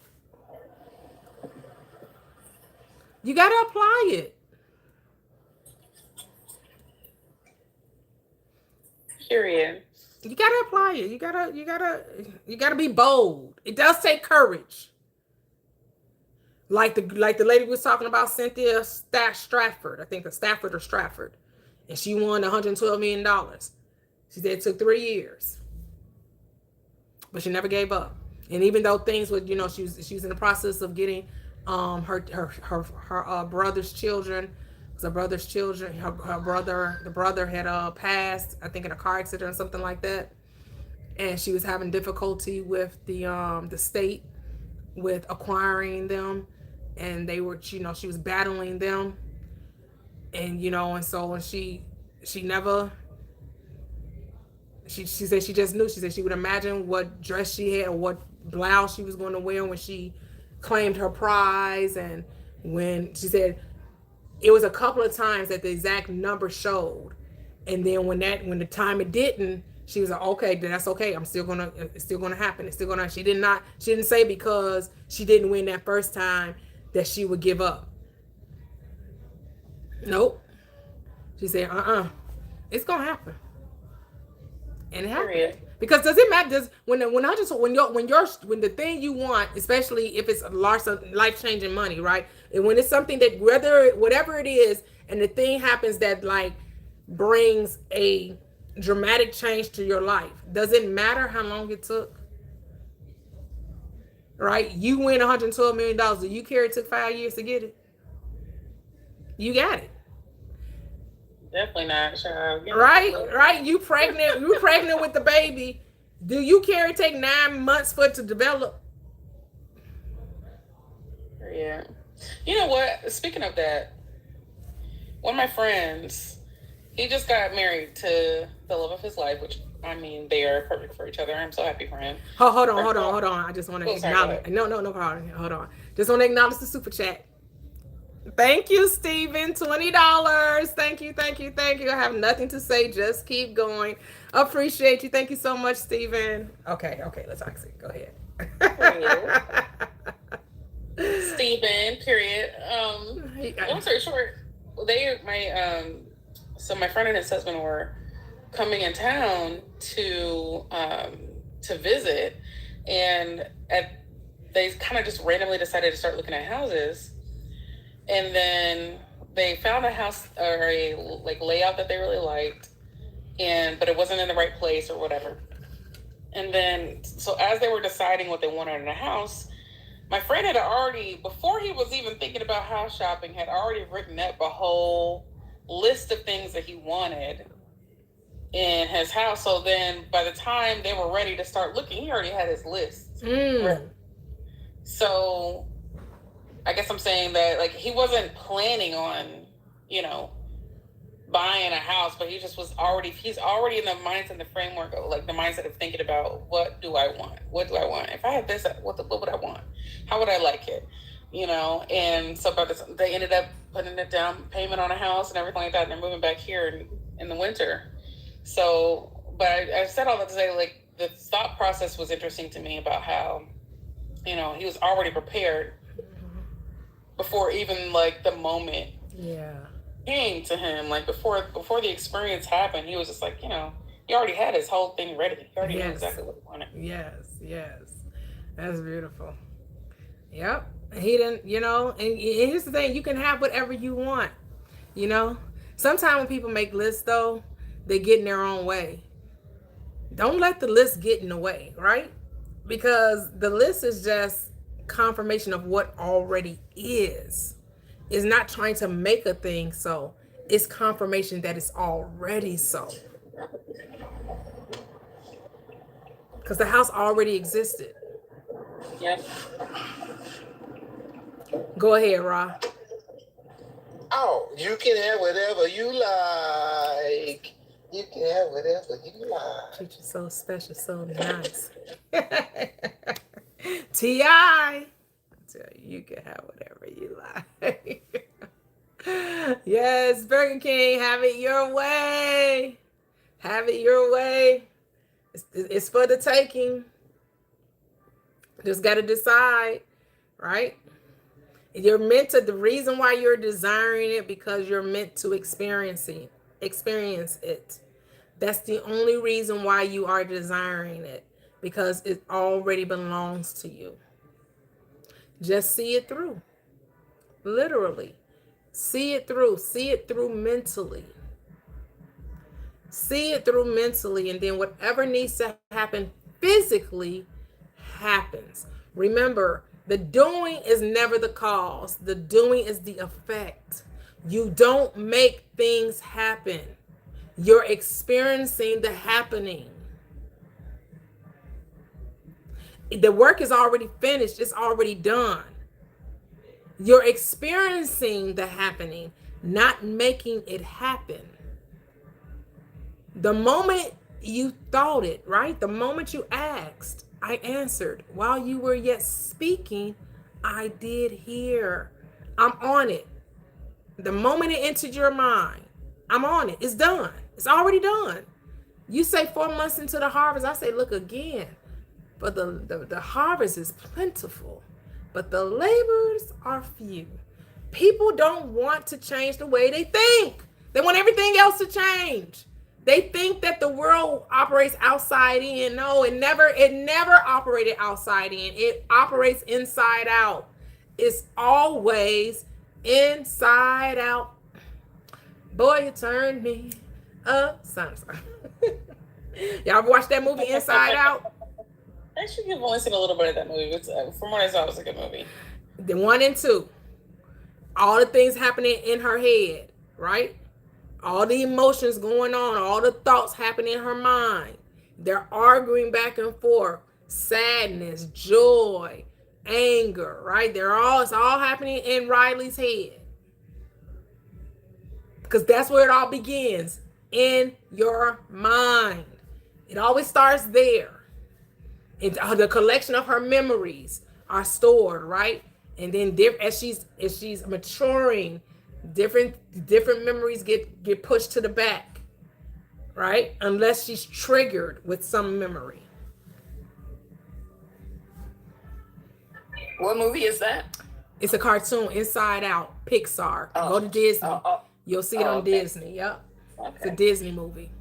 And I just wanted to say a saying that I read a while back on Facebook, and it's anonymous, but it's the only way out is in. That's the only way. That's it. That's it. I feel like that's really beautiful because then it's in your control. Like, so much of what people are doing is just you know, outside of yourself, but you can change your own circumstances, and that gives you the power. Like, that gives you the control. So you're not ever a victim of what you're experiencing. You have the control to change it. Yep. I'm speaking to, like, using the you, but I just mean me. You know what I mean? Right. We're not victims. We're not victims of circumstance. We're creators of them. Yep. That's powerful. Yep. Because that's what the thing that you, like Miss Teddy's saying here, that is, I love that it's such freedom. It's such greatness. It's beautiful. It's godly. Here's the thing. That's what we all truly desire, freedom. We say that, oh, the money, when I get the money, then I'll be free. No, you're already free. You don't have to wait for money to come to get the sense of freedom. The truth does what? Makes you free. When you understand the truth, the law of mind, it makes you free. Because you recognize there's no limitation to the imagination. So watch the movie Limitless. Have you guys seen Limitless? We talk about the movies that help you expand consciousness, expand your consciousness to help you, ignite the fire in you. Inception, Limitless, Everywhere, Everything, Everywhere, All at Once. I think that's the name of it. Yep. Inside Out, Doctor Strange, The Matrix, Guardians of the Galaxy. I mean, there's so many, right? The Wizard of Oz. All right. All of these movies are all telling us about who we truly are, how the mind is the creator. Because not only do they have the titans of Wall Street, they have the titans of Hollywood too. That's also a documentary. That's really good too. How the movie industry evolved and the players in that as well. And it's just showing you how people had came up with these thoughts, with these ideas, and they had the courage to go forth with them. Even when those who claim to be in power and position of authority were trying to keep certain people out. There, like what they say, where there's a will, there's a way. And the reason why people don't see the will or don't see the way, because they have no will. Like we were talking about that when I went on a cruise, and some family members didn't come. And we were like, well, maybe next time, or maybe we'll plan it 2 years out and, people can, get their finance or whatever. And then you come to realize people do whatever they want to do, right? Every time. They do it. They find money to go pop bottles and all kinds, what I'm saying? Like, they do whatever they want to do with their money. So if they have, the only reason why there isn't a way, because they have no will. If they had a will, the way would be made. And the will is what? The desire to do, the desire to be, the desire to have. If you have no desire to it, then you're not going to make a way for it.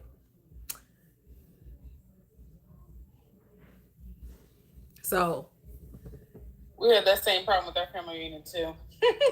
Did you? You can plan it 2 years in advance. It really don't matter. It don't matter. It does not matter.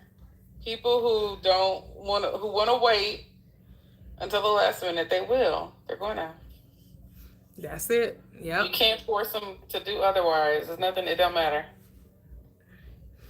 You got to be willing to trust it, right? And here's the thing: is that we're realizing more and more, even though you watch the different documentaries or what have you, and everybody's the doing, but remember, the doing is the effect, it's not the cause. So even though you see people doing things, they're doing things based on who they say they are.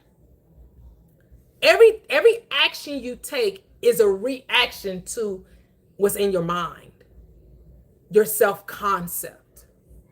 And if you had a different concept of yourself, you will have a different behavior or action. Your action is a result of your thinking.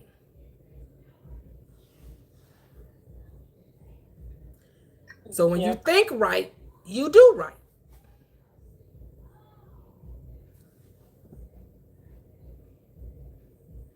Just think, what do you want? And then see yourself with it. That's it. He was muted in the chat, by the way. That's why I wasn't going to let him up. Oh. Yeah, I don't know why. Yeah, if you're coming up to argue, wrong platform. Nah, I ain't know that. I just want to know. Like, what makes y'all think that? Why you think it's nonsense? Because of the scriptures in the Bible. You don't think it's to keep us safe? Safe from what? From the pestilence. What's the pestilence? What pestilence? And the schemes from other people that got bad intentions and evil ambitions and stuff like that. So who's protecting the people? Why do bad things happen then if it's for protection?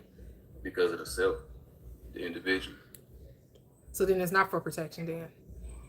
Because the individual can supersede the protection based on what you just said. You just said the reason why you're not protected is because of the individual. So that means the individual supersedes the protection then. Right. It's all about the individual. It's on us. Okay, so then it's not for protection then. It's up to you. It is for protection. I'm talking about the book. Yeah, it's for protection. He's for us too. But you just said it's up to the individual, so then it's not. Yeah, about the individual hearkening to the statutes, the real one, the allowancer. You know the allowancer. Yeah. No. How you allow the sea breed, want to do what you want to do. Well, people do that anyway. People do all that. People do what they want to do all the time. Yeah, all glory to God, right? The allowancer, right? Okay. So, you know Hebrew, right? Who is he? The authority. Who's the authority? God. I know God isn't a he.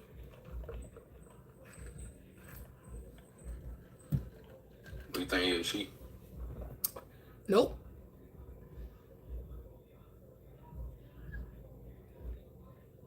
God is a power. It's light. Power. It's love. Truth. It's the sun. It's the sun and shield. The sun and shield, right? Okay. Yeah. Mm-hmm. Not a person. Not a man or a woman. Not a he or she. Genderless. All right. You want to know what's so cool though? What? The first 10 books talks about him pulling up and basically foretelling what he's supposed to do for us. What he's supposed to do? What is he supposed to do for us? Well, I should have looked it up. It's a sentence. It's a whole sentence in another language, though. I'm gonna need you. Well, you mind doing that for me? Like, yes, I do. Actually, I do. I do mine. I'm not putting up any scriptures. Yeah, not right now. I'm just saying, like, for on your free time, like the first 10 books talks about Jesus. It's a sentence. Like the first 10 books is a sentence in another language. Interesting. Jesus is the I am. That's right. Right. So I don't need to look in any book. I could just look in the mirror. Okay, because we made in His image, right? And no flesh can get into the kingdom. You know what I'm saying? But you know that since we made in His image, we're supposed to be like Jesus. You know what I'm saying? Because Jesus is God. Well, it repented the earth that the Lord made man, right? Mm-hmm. No, it repented the Lord that He made man. It repented the Lord that He made man sit. So that's why He pulled up and died for us. That doesn't make any sense. Rebellious people and all that. God changed His mind. All right, look. Let me tell you what do make sense. He never suffered before. God never suffered before. So He came down in flesh for that ultimate sacrifice for us. So we can be set free from that, materialistic and goddess rebellion people, kings and queens. Look, we in America though. We in America. Okay, you're going all over the place. I don't know. No. Context clues. Like, stay with me. Because we in America. The black kings and queens, I heard that the black kings and queens were in America before slavery. Right? But where they at now? But there is. I have a question. When people talk about kings and queens. That means they had to have subjects. Who was these subjects and how many kings and queens was it? Was everybody king? Were all black people kings and queens? Because in order to be a king and a queen, you actually have to have an empire. You have to have a kingdom. Right. So who was they subjects? And how many kings and queens were there? No, I'm just saying. I heard there was kings and queens in America. How many? Slavery. How many though? And who were they ruling over? Who was that? What was their kingdom? What were they? I mean, it sound good to say kings and queens, but really, because how many were there? And what lands and kingdoms did they rule? Yeah, but that means they actually had to have a kingdom and subjects. You can't be a king and a queen without subjects in a kingdom. Right. So who were these people? Subjects. Who were in what kingdom?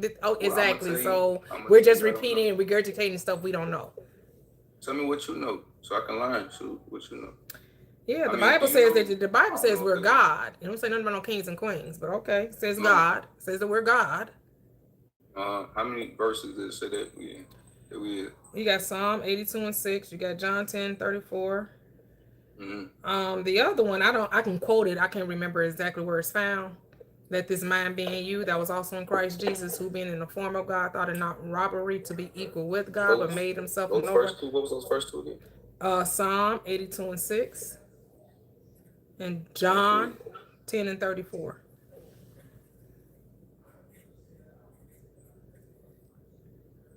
Thank you, sir.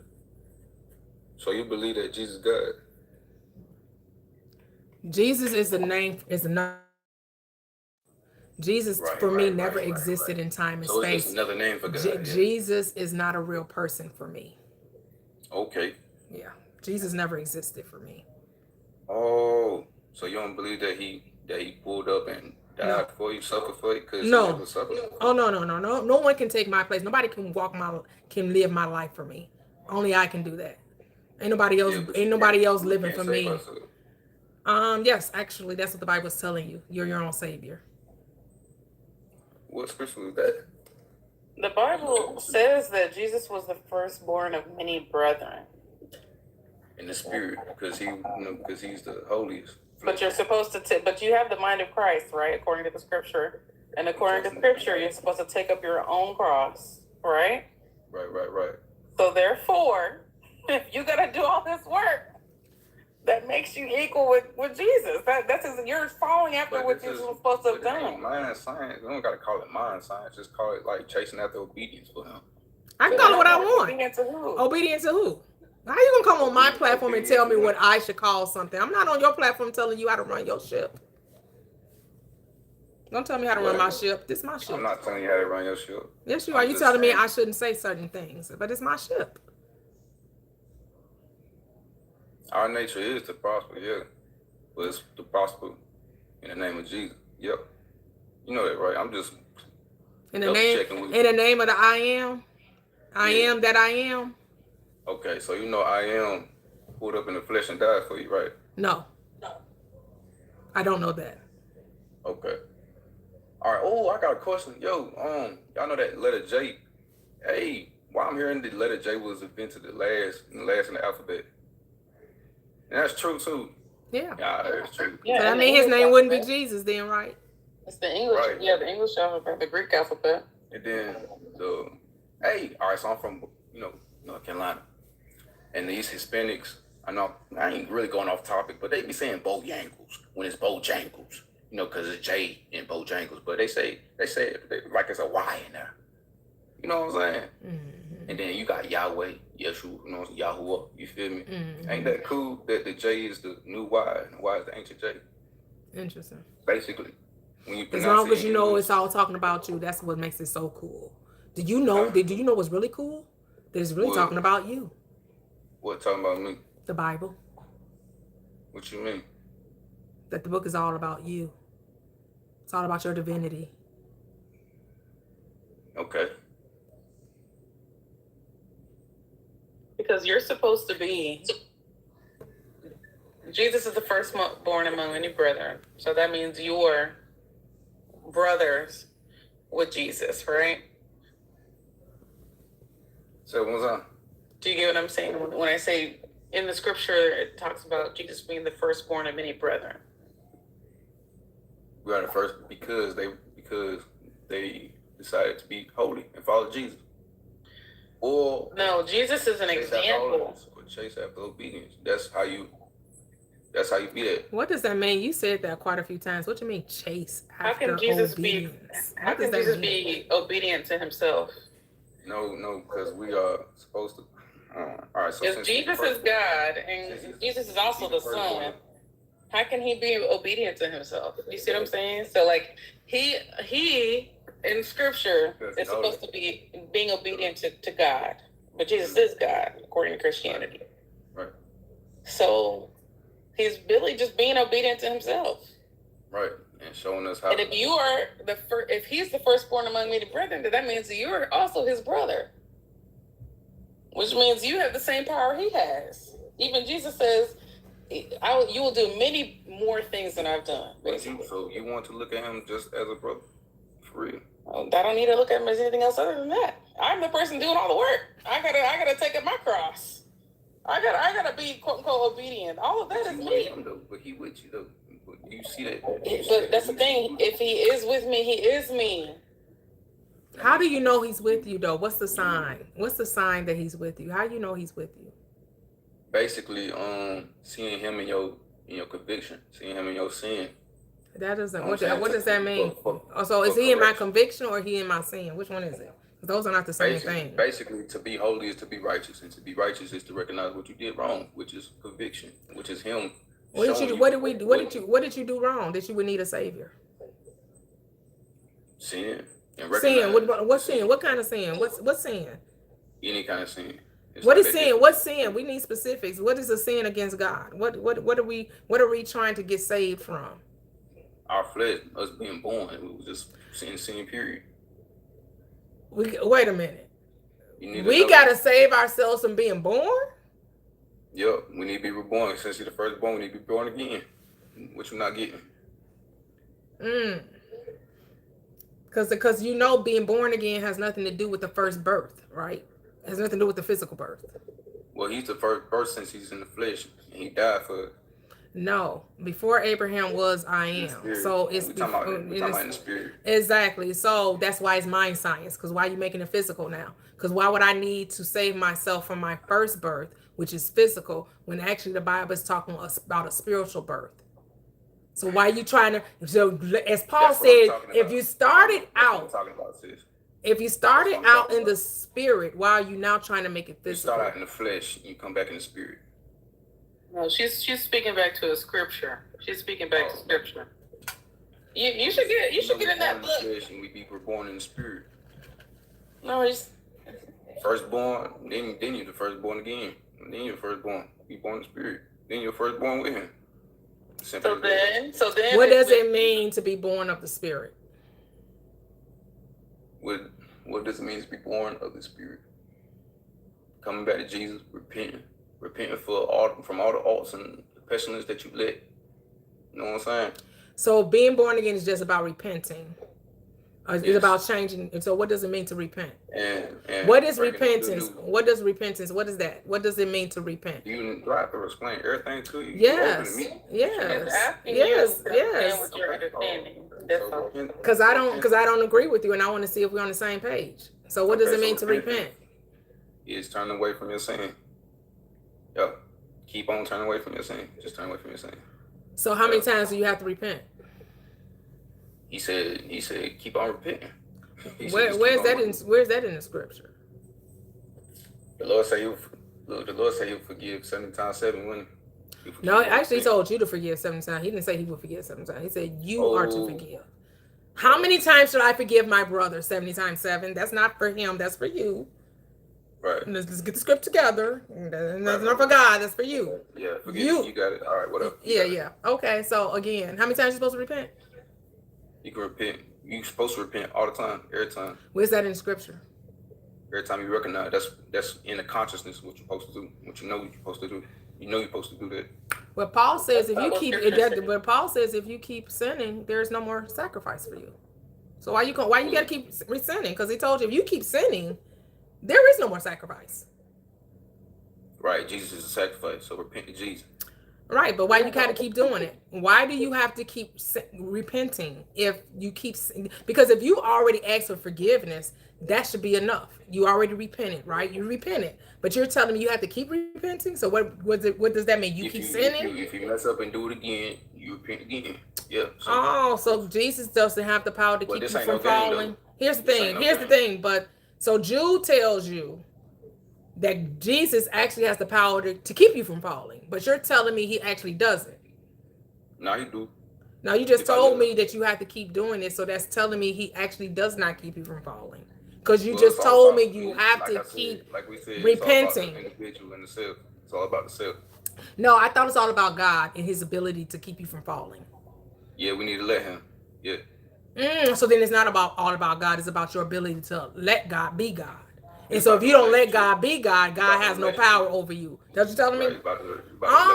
Okay. So then why God needs to be in the picture then? Because if you get the final say and God is not going to do anything without you submitting to him, then he's not worth anything. He's not powerful. He's not powerful. He's not all powerful. You're not letting him be powerful. No, God shouldn't need me to let him be God. God should be God all by himself without me having to say so.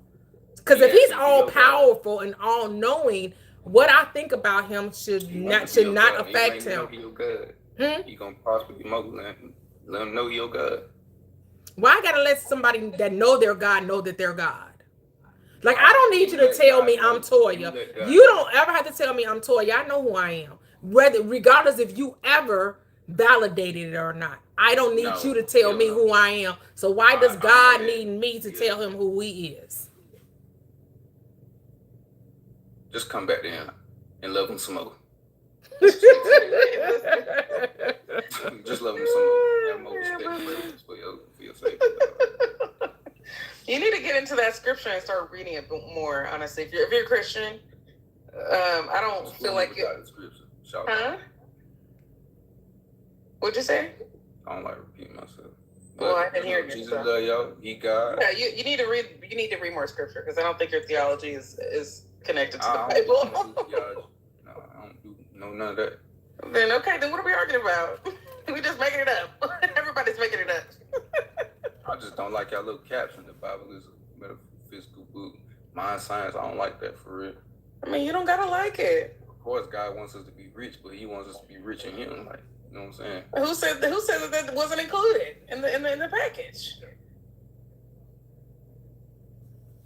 Do you know what is be rich in spirit? I absolutely do. The question is, my whole point, you didn't You didn't listen to what Toyia was saying to you. And that's fine, but, you know, if you want to tell us you don't like it, I mean, you should really, I think she and I both know the Bible better than you do. So if you really want to get back in there. Y'all better, because y'all too comfortable. Y'all too comfortable. I don't too like comfortable that. with what? Why does it bother you? You don't like that. It don't bother me. I mean, it does bother you. Bother him more than bother me. How you know what bothers God? Are you God? You got God thoughts. Don't do that. You got God thoughts. There's a whole lot of stuff going on in this world God is clearly not bothered by. So right, he bothered about us on being on TikTok and all the ish going on in the world. He bothered by us. He bothered by us. God needs to be bothered by some other stuff. How about you? He needs to be worried about some other stuff. Relationship got that gonna caption, that gonna deceiving folk. I don't know what you talking about. Deceiving who? Let me learn from y'all. What y'all know? Like, what is we know how to do. We know about that Bible. Okay. Y'all mess with materials. We know how to. I hope y'all don't mess with no materials for real. I hope y'all just lean on nothing. You know what I'm saying? I don't know that lingo. I'm too old for that. Even though I'm only 25. I'm too old for that. High holding nothing. You should know. I don't know what you're talking about. You're gonna have to speak in plain language. All right, everybody. For the rest of us. All right, cool. All right, everybody. Let's stay away from them cords. They're gonna tear apart, crystals, all that good stuff. Tarot and crystal. Oh, no, boo. Whatever. My mind is the power. I don't need nothing outside of my own mind. Hey, Rod, go ahead. Well, we saw through the mask when you came up here. We know what you was here for. We knew you was bothered when you came up here. Oh. You. If you don't know who, then I don't know what you mean. Talk to me, dog. You don't know who, you got a problem. All right, well. Yeah, whatever. That's a good answer. I said what happened. You said whatever. I said what happened. What happened to what? Yeah, what you talking about? What are you talking about? You came up here bothered. Bothered by what? Whatever you came up here for, because you the one got the Bible, right? You got the God you believe in. Yeah, you came over to defend the God. But the God didn't need you to defend the God, because the God is supposed to be the one that's all powerful. He's supposed to defend him, dog. What you talking about? He needs your help. You if God was doing such a good job, he wouldn't need all about help. All about help. You so bothered. You so bothered. How am I bothered? Let me see your face, dog. You got an indoctrination that's got you messed up. Like what? Let me see your face, dog. Be bold. If you want to talk to me. Enough of that. You so bothered that somebody don't believe like you believe, and you don't even know what they believe. Like, come on now.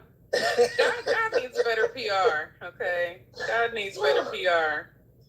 If God is worried about this life, he got his priorities all fucked up, honestly. Because in every city, there's a Christian, not a Christian, but it's a children's hospital full of children hurt. Come on. Ain't nobody fixed. They ain't getting healed. Come on now. I need that to be zero. I need that number to be zero. No children's hospitals. Not to mention, there's a whole bunch of people who can't even get to a hospital. No, he's too concerned about prompts on TikTok. Mm-hmm. Oh, Lord, I got to go protect God. Go talk to these people. Well, he's the police. The third shift just started at 6 o'clock, so he's on duty.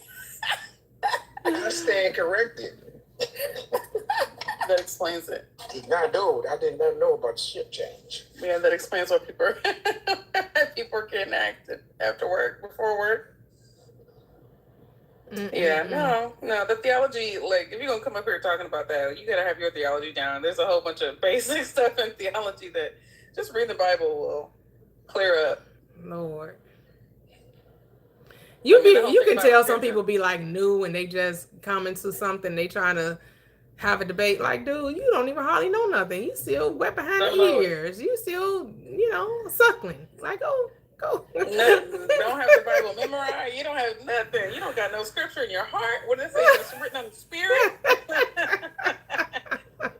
The scripture's not in you for real. Wait, he asked Toyia, what you not getting? That cracked up. He said, what you not getting? You mean what you're not getting? Yes, you. Oh, that was funny. Yeah, we need a daily dose. You know, those they're like God needs humans to defend him. It's like you got kind of a weak God if he need you to defend him. Like if God is the reason that we breathe, if again, like I always say, if God was so bothered, he could just withdraw the breath of people. But no, he always got to use people to defend him.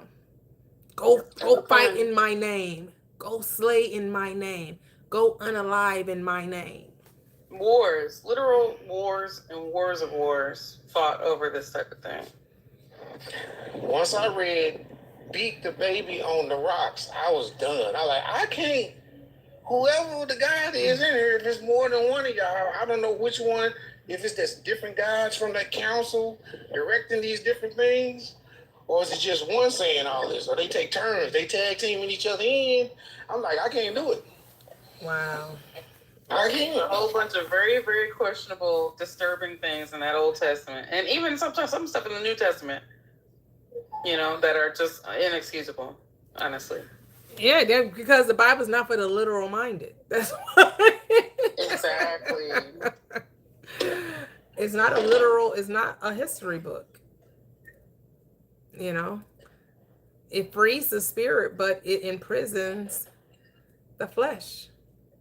Those that are carnal minded, yeah.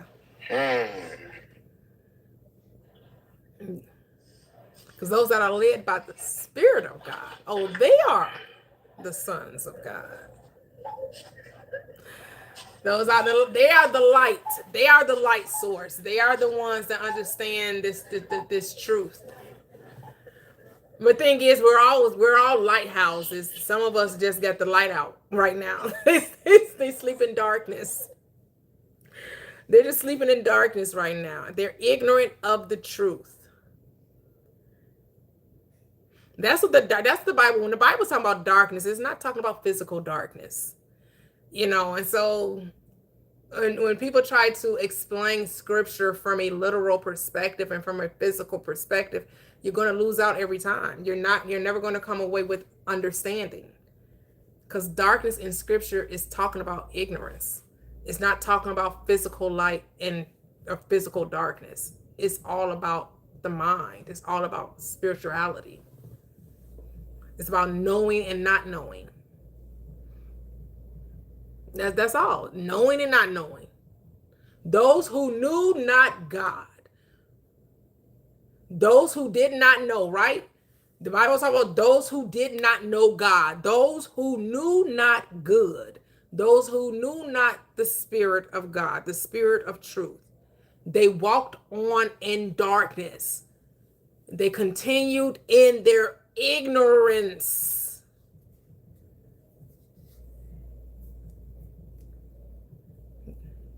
They did not know the truth. So they couldn't be helped by the truth.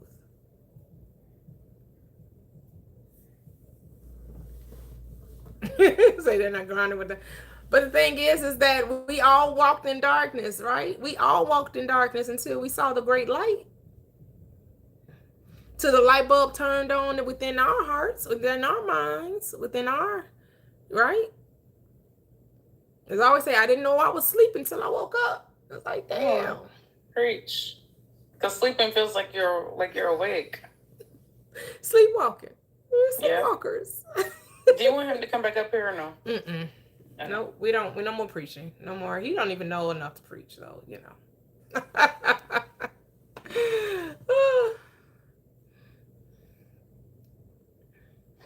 He's just convinced we're sinners in need of a savior. Hello, Miss Teddy. Hello, Miss Toyia. How you doing? Great. How are you? I'm doing great as well. Beautiful. I just came up to say, I like to speak a lot of times because I like poetry. So a lot of things, I hear, I think of them as lines in a poem. A lot this happens all the time. Make a long story short, which makes me think I should be writing a book. But let's keep moving. I digress. Okay. Yes, I know. Okay, look, when you said we're all lighthouses We just haven't. We all have our lighthouse. We all just haven't, woke up yet.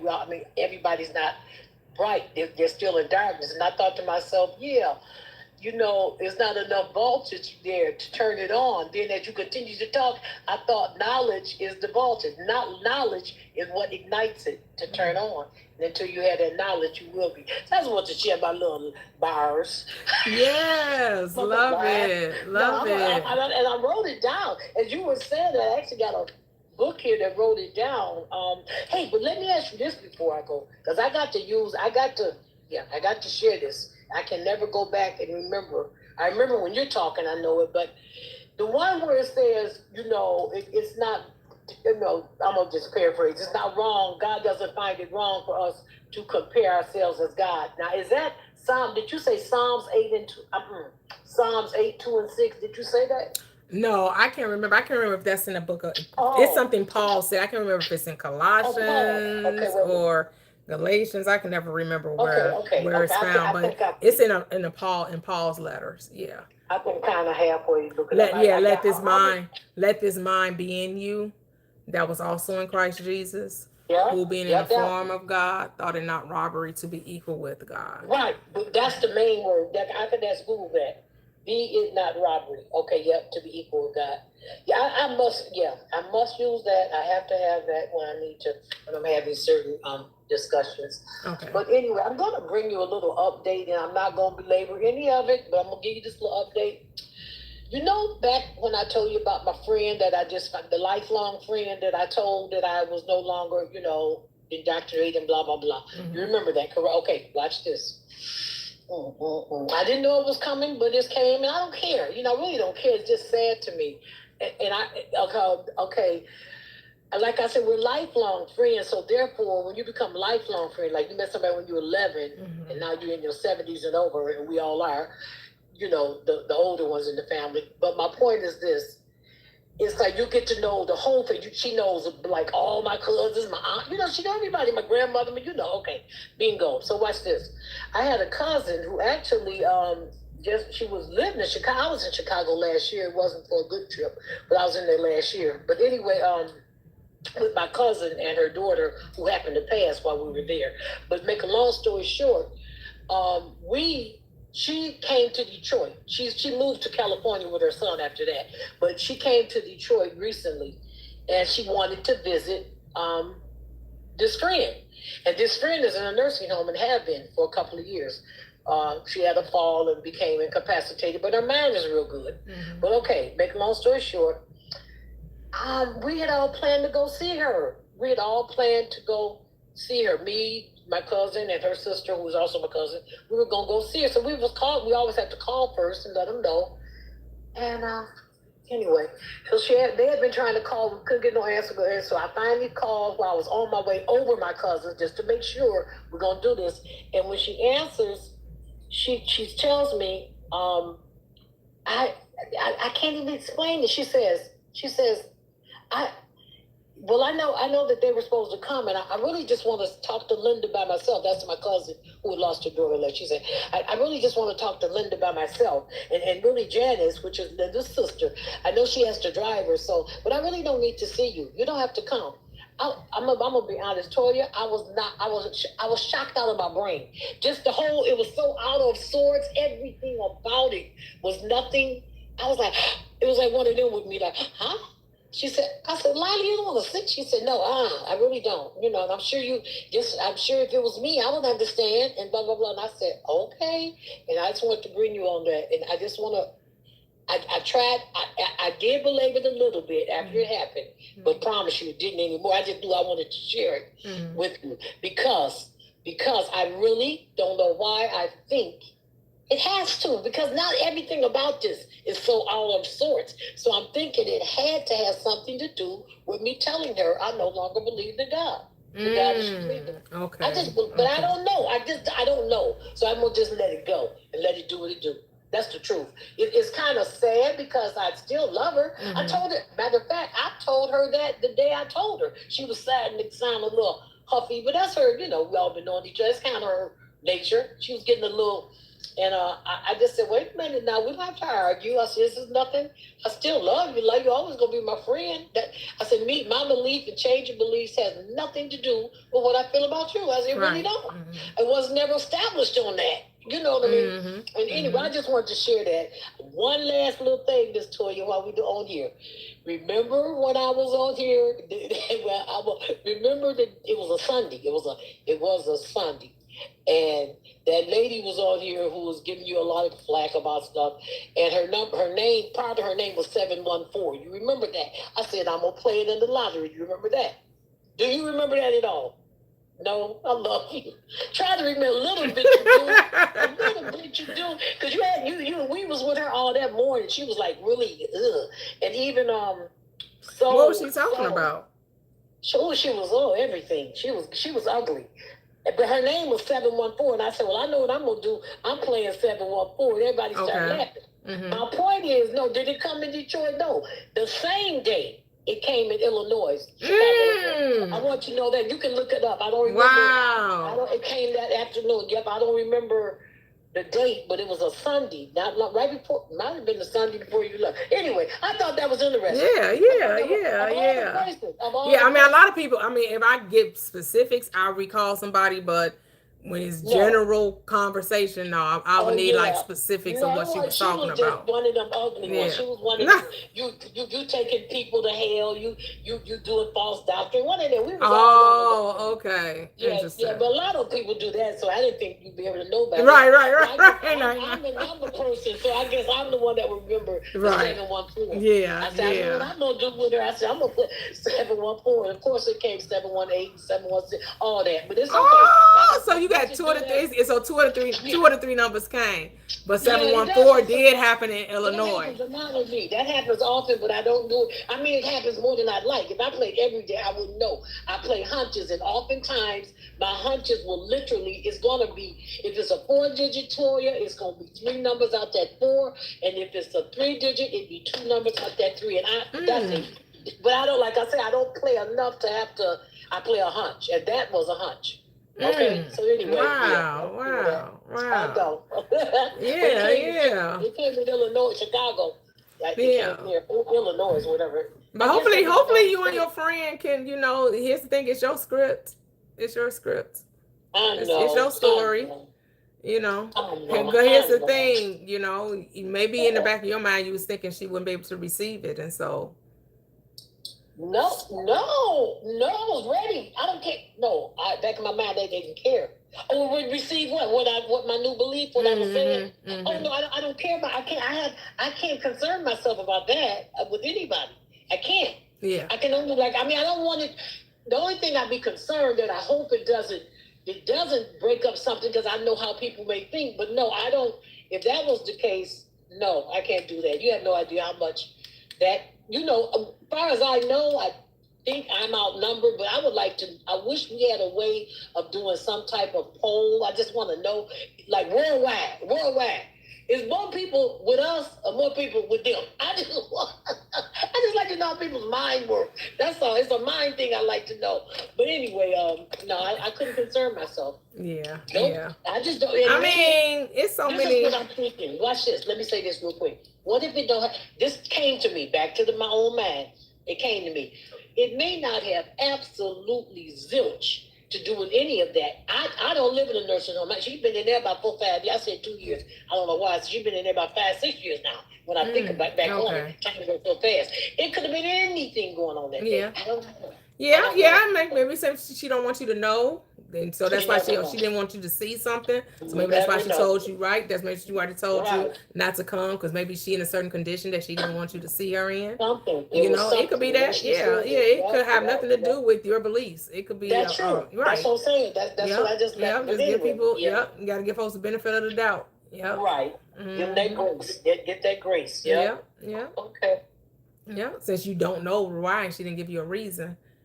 All you can do is speculate. I was like looking, so I said, huh? I was like, she kept saying, yeah, well, if it was me, I mean, if you felt like that, I said, but I don't. I said, okay, I just got to the point I didn't argue. I said, well, Janice I said, that's the only reason I live far east, Detroit, they stay far west, and her place is further west. And I said, well, the only reason I came over here today, because I'd seen Linda already twice. I've been going every day back over there. I said, the only reason I'm coming because we were all going to come together. Well, I'm sorry, I don't need to see you. And so, wait a minute. But so when I got in the house, I told this to my cousin, what had happened. So my cousin called over to the place and over there and talked to her. Lila had no idea that my cousin that we were going with her to see was leaving the next morning. She was going back to California the next morning. She had been here for 2 weeks. So when we told her that, she said, oh, well, she didn't even want them to come that day. You see, they were prepared to come that day. So now I'm talking this back out with you. It may be because she said, oh, well, I'm sorry. I'll just have to hopefully be able to catch Linda on her next visit. Yeah, so it was a couple of people she didn't want to see that, she might have some stuff going on, and maybe the other person was aware of it, and so she felt comfortable with them. Yeah, I don't know. Okay, yeah, alrighty. Yeah. I believe you. I can't concern myself about who. If I tell somebody, but you're jumping to conclusions because you don't know that's the reason, though. Yeah, I don't know. That's what I'm saying. I don't know. You are absolutely right. That's what right. I'm saying. So you have no idea that that's the reason why she. Right. It could be a myriad of reasons. Just like maybe she just at that time she just like but like you said, she said it to your cousin as well. Yeah. So it's not like she was like, yeah, you come on, but just make sure Teddy don't come. Right. She didn't say that. She's like, no, I can't see you either. And hopefully I'll get a chance to see you next go round. But I'm not going to be able to see you this time either. So she didn't. But she even thought that. Listen, let me say this. She didn't know they were coming that day. Mm-hmm. She did not know that. She was saying whenever they came. That's what I'm trying to say. She was saying like, that's how I found out, because when she said, "Oh, I didn't know they were coming today," but even it was like she didn't know they were coming anyway that day. So it was like she was saying whenever they came, I didn't have to come. That's what I'm trying to say. Do you see what I'm saying? Right. Yeah, I get you. Yeah. She did, literally. It wasn't like she said, no, I don't have to see you. I don't have to see you. She said those were the words. I don't have to see you. And I was thinking, it was so odd. It was just odd. But anyway. Yeah. We had that. We've never had that kind of exchange with each other. Yeah, but what I'm saying is you are still the creator of the reality. So if you still want the friendship, you can have the friendship, especially if you're saying it doesn't make a difference about beliefs. Well, let me share this. Not at all. Well, I mean that though. I don't know. It really doesn't. But let me just say this. It more made a difference when I was steady going along with something I'd always went along with. That's why I told you I came straight, because I can't keep talking about it in the terms of that God that she talked about. It doesn't work for me no more. I just feel like I'm lying, per se, when I do that. You know what I mean? I prefer to talk in a deity within, back to within instead of without. That's all. And they always talk without somebody out. But I'm still going to say this is still your script. And the only reason she's written out of the play is because you wrote her out of the play. You want to keep it's like you're trying to say she's dictating it. No, you're dictating. You are the director. You are the author. You're the producer. Okay. This is and you're the star. She's playing a role, and you wrote this role into your reality. Okay. And so you can rewrite the role. Yeah, like send her a text and say. Nope. You don't say anything to her. You rewrite it in your mind. Oh, okay. Because I did send a text afterwards. It wasn't a bad text. It was like, well, I really hope because I was hoping everything was okay, because it was so odd to me. So it was so odd to me. That's all I can tell you. After all these years, we talking 77, take away 11, 66 years. That's all I can tell you. Mm-hmm. And I said, I wrote a text and I just really said, I surely hope everything is okay. I'm sending out love, peace, and light, which I usually would say, I pray to God. I'm just saying. I'm just being honest. Mm-hmm. I usually say that kind of stuff. That was I have to watch myself, because I have to feel genuine in my thoughts. If I'm sending out love for real, I'm sending out love. That's the energy that's coming from me. If I'm, so I just said I'm sending out love, peace, and light, and I hope everything is okay. And, if you get an opportunity, give me a call or whatever. And that was it. That was my last text. Mm-hmm. So, yeah, we'll see as time moves forward. I hope to come back and give a Well, that's what I'm saying. See, you don't realize you're actually being double-minded. And you don't realize I need to know how about it. Yeah, because you're saying you're saying like she has some type of power. She has no free will in this reality. This is your reality. And so here's the thing. I can tell by the way you're speaking. You, even though you're saying that this should not cause a rift in the friendship, you don't really believe that. Because it caused a rift in the friendship. That's how I know you don't believe it. Because if you truly believed that it would not cause a rift in the real friendship, it would not cause a rift in the friendship. You would still be friends. Right, but you said I don't. She would still want to see you. Nothing would change. Right. But in your perspective, I believe what now? I'm trying to a rift. There will be a contention that you think that you being honest about God, she's not open to receive that. Well, she's showing you that even if that's not the case, you got it in your mind that is the case. Oh, yeah. And even though you're trying to say, well, I don't know, I'm not really sure, because she didn't really give an answer. She didn't really tell me why. She just said she couldn't see me, that she didn't want to see me, regardless of who was coming out there. I never had to come, right? But you're prefacing it with, I told her about my truth. Right. And this is the reaction I get about my truth. And you're saying you don't care. That's what you're vocalizing. But that you're lost. I'm sorry. I don't think you know how I do. I may lay it on the night and it'll go. Yeah. I get what you're. Yeah. I just here's the thing. A lot of times it's hard for us to accept that we are the true creators, and that we are the ones causing the reaction. Okay. Am I causing it by telling her that, or causing it by... No, because you're thinking it. Okay. You didn't have to tell her that you thought she would have an issue with it. You already think she would have an issue with it. Oh, Tanya, like I did, it must have been deep-rooted, because I swear I didn't. I didn't give it a thought. That's what I'm trying to say. But you said it to us. Here's the thing. Here's the thing. You don't even realize you're saying it, and you're saying it. You don't even realize you're saying it, but you're saying it. That's what I'm saying. Yeah. You're saying it because I'm listening to you talk, and I'm like, well, actually, you do believe that because here's the thing: when you don't care about something, you don't talk about it. Okay. But the mere fact that you're talking about it means that you care, even though you keep saying, I don't care. It's not a big deal. It's not a big deal. Then why are we having this conversation? Please just be clear with me. Be clear with me, Toyia. When I say I don't care, I'm not speaking of when I say I don't care, I mean I didn't care about how she felt about how I believed. I meant I care about a friendship. My care was about the friendship. So then I'm telling you to rewrite the story and stop saying you don't care. That's what I'm saying. Yeah. I care about the friendship. I don't care about her. Then why are we talking about it then? Why are you talking about it then? If you don't care how she received what you told her, then why is that a topic of conversation? The topic of conversation is that I really cherish this relationship, and I'm going to have to rewrite the story to say that our relationship is still intact regardless of how she feels about my truth. Because her feelings about your truth should not play a part in the fact that you all are still friends, because she can feel offended, she can be mad, and she may need time to get over it, reconcile it in her mind, but that still doesn't mean that anything is wrong with the friendship. And my thing is just to give her space to like really think about what you told her.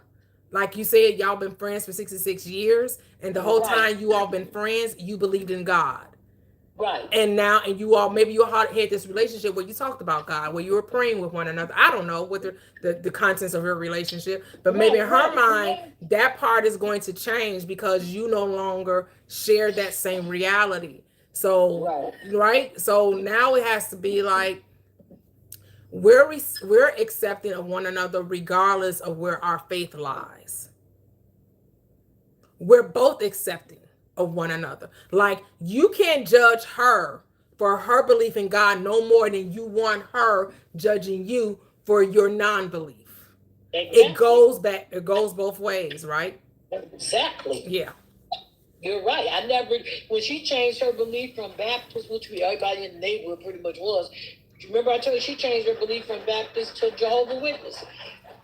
Some of her family members had a little more something to say about that than I did. See, I don't care about that anyway. But I got you. I hear you. Yeah, I hear you. We'll see. Like I said, we'll see. We'll hopefully. I'm gonna change it. I'm gonna just say that this one I'm gonna have to think. Because I wasn't sure. I couldn't go to it. You can just decide that it is, but you keep saying we'll see.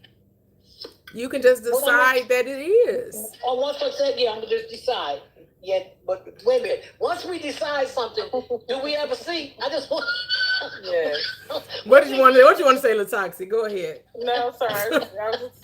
I was actually going to say the same thing. It's like you're the reason...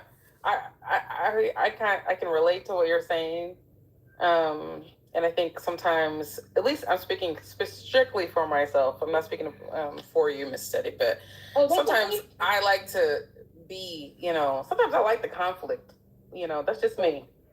I have conflict with some people in my family, about different things. And sometimes I like the conflict. Sometimes I like not feeling like I need to be nice to somebody or feeling like I don't have to be around somebody, That's just me. I'm not saying that's for you. I'm just saying, for me, I personally have to decide what I want from those relationships. Do I actually want to move forward with these people and actually solve the problem and heal whatever the issue is or whatever and move forward, or do I want to stay in the conflict? Okay. And sometimes I just don't want to be around. Sometimes I just don't want to deal with people, and so the conflict works for me. Yep. But sometimes, obviously certain relationships are more important than others for me. So I got you. But when you say I got you, I hear you. It's just a word thing. And I would have to, just dealing with that wording literally, like on a literal basis. No, I detest conflict pretty much. I'm going to be honest. At this age, it has to do with where I'm at in life now. That's the only reason. That has more so than at one time.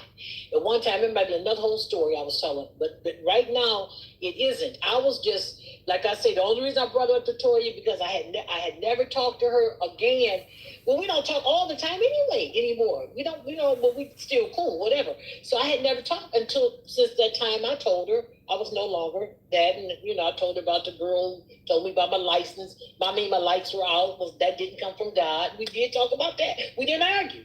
I just gave my opinion of what I thought. Why the girl told me that it wasn't coming from God looking out for me. So anyway, let's move forward. So when this came up, like I said, because of 66 years of one thing, I was so shocked that I needed to stop and think about it at first, why it was happening. It was after, when your mind goes, well, what is all this about? And then I remembered our last conversation. So anyway, I'm going to rewrite the story. And I'm gonna rewrite the story. That's all I can do. That's the end of it. I got to rewrite the story and let it go. There's nothing, I have no power over nothing else. Yeah. I am Janae on YouTube says every thought about your person, place, or thing is a command. They're not choosing, you are. Okay. That's what you said. She just yes, exactly what you were saying. Yep. Yep. Okay. Well, I thank you. You're welcome. Yep. Yeah. I mean, it's just like, I know I told you about a friend that I had, met when I was in church in the 90s, right? Yep.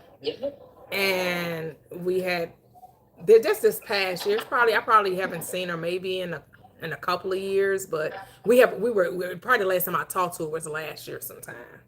No, actually, that's wrong. I did see her. I saw her when my niece and nephew's mother passed because they belong to the same church. So I did see her, and that was back sometime around the summer of last year. But we hadn't really been talking or what have you. And I was just thinking about her, and I, was talking about, like to reestablish the friendship. And then I was like, well, let me test this out. People have been saying, like intentional, because it's one thing to be like, oh, I was just thinking about you, right? And they call you or they text you. But then to be intentional about someone reaching out and being more specific, right? Not only that I want you to reach out, but let us get together, right? So I was more intentional about my thoughts. And then I let it go. And a couple of days later, she reached out and we scheduled, a brunch together or what have you, and she was like, I miss you. We let too much time go past, and I didn't have to do anything. I didn't have to send her the text. I didn't have to initiate it. She initiated it all. right? This is what we're saying about there's nothing to do, it's only to be. Just decide what you want, like kind of like what you told us about the not kind of, exactly like you told us about how you wanted to give someone flowers, right? And how you thought about it, completely forgot about it, got to the cashier, and here come a lady bring you the bouquet of flowers, right? Yep. And then Miss Kitty came right behind you and talked about she wanted the lettuce. Yep. And how neither one of you had to do anything on your part other than think about it. Right? Right. What about that time when I thought about how I was going to get that car insurance to get that car off the lot? I was just, and before I could put the key in my door. Yep. Yep. Okay. I'm just saying. Yep. So, yeah, that's cool. I'm going to just think about it. I got it. Yep. There's nothing to do with, put your mind at ease. I don't have to lay down and wake up and ruin my sleep with them bingo lights I be coming with you. Because sometimes I go to bed with it on my... That's how serious I am about a thing. I don't be over serious, but that's how much I really... I have time to put things in thought. I have time to think. I have time to do that. And I like that sometimes, because if I do that, especially quiet, if I'm laying like real quiet and still, nobody talking around, whatever, and then that light goes off. Bam. Right there. It happens a lot. So, but this time I don't have to. We just wrapped it up right there. But given those 3 examples, I know what I got to do now. I know what I got to do. Yep. Yeah, and I don't mean to put my conflict on you, Miss Teddy. I just know myself. I mean. Who is that? Let's get out of here. I don't want you to think of trying to diagnose you or anything. None of that. I understand everything you're saying, because I'm not trying to be funny either. Been there, done that. I don't like conflict. As a rule, I don't care for it. I'll just put it like that. If I care for it, it's got to be for my own. I ain't gonna say I don't like conflict. I take that back. That's a lie. I don't lie. I like conflict in the revolutionist ring. Okay, bye. That's what I got. Other than that, and I don't even like it then. I just feel there's more purpose for it. But no, I don't. Just with ordinary people, with family members, loved ones, I swear I love peace. And I have taken the low road, whatever it takes. You think, like you said, I done took the road that it's gonna take to be. I don't have to keep going with back and forth. But this one just had knocked me off my feet. So I know what to do though. I know what to do. Yep. Understandable. Like I said, lifelong friendship. Yep. Those don't come by, to know somebody for 66 years. That's beautiful. Yeah, you don't just throw that relationship away. Definitely not. Yeah, it's a beautiful, beautiful thing. Yep. You just keep reminding ourselves that the ball is always in our court. The world literally is at our command. A lot of times we misappropriate, misuse our imagination, and we don't even remember how or when or what. But we do know the art of revision. We do know we have the ability to repent when we miscreate, because it's all our creation, regardless if we want to take ownership of it or not. We are the reason why we are experiencing what we're experiencing. And if we want to experience something different, all we got to do is change it. That's it. Use our imagination lovingly on behalf of ourselves and on behalf of others. Yep. It's a beautiful thing. So, thing is, it's like you can use it for anything. That's what's just so... But you know who your heart is. The thing is when you try to play a part that's really not in you to play, and you're trying to do things because the rest of the world is doing it, you're going to find that you don't really fit that role. You're like, well, I'm going to be mean, I'm going to lie, I'm going to cheat, I'm going to do it because everybody else is doing it. If that's really not your heart to do, you're really not going to play that role full tilt. You're not going to play it full on. See, some people have the consciousness to play certain roles, and they play it full on, right? Those who are deceptive, manipulative, right? Their minds have shifted into that reality where they can play it full on. You got to know who you are in the role in reality you came to play, and you play your part, your role that you know is in your heart to do.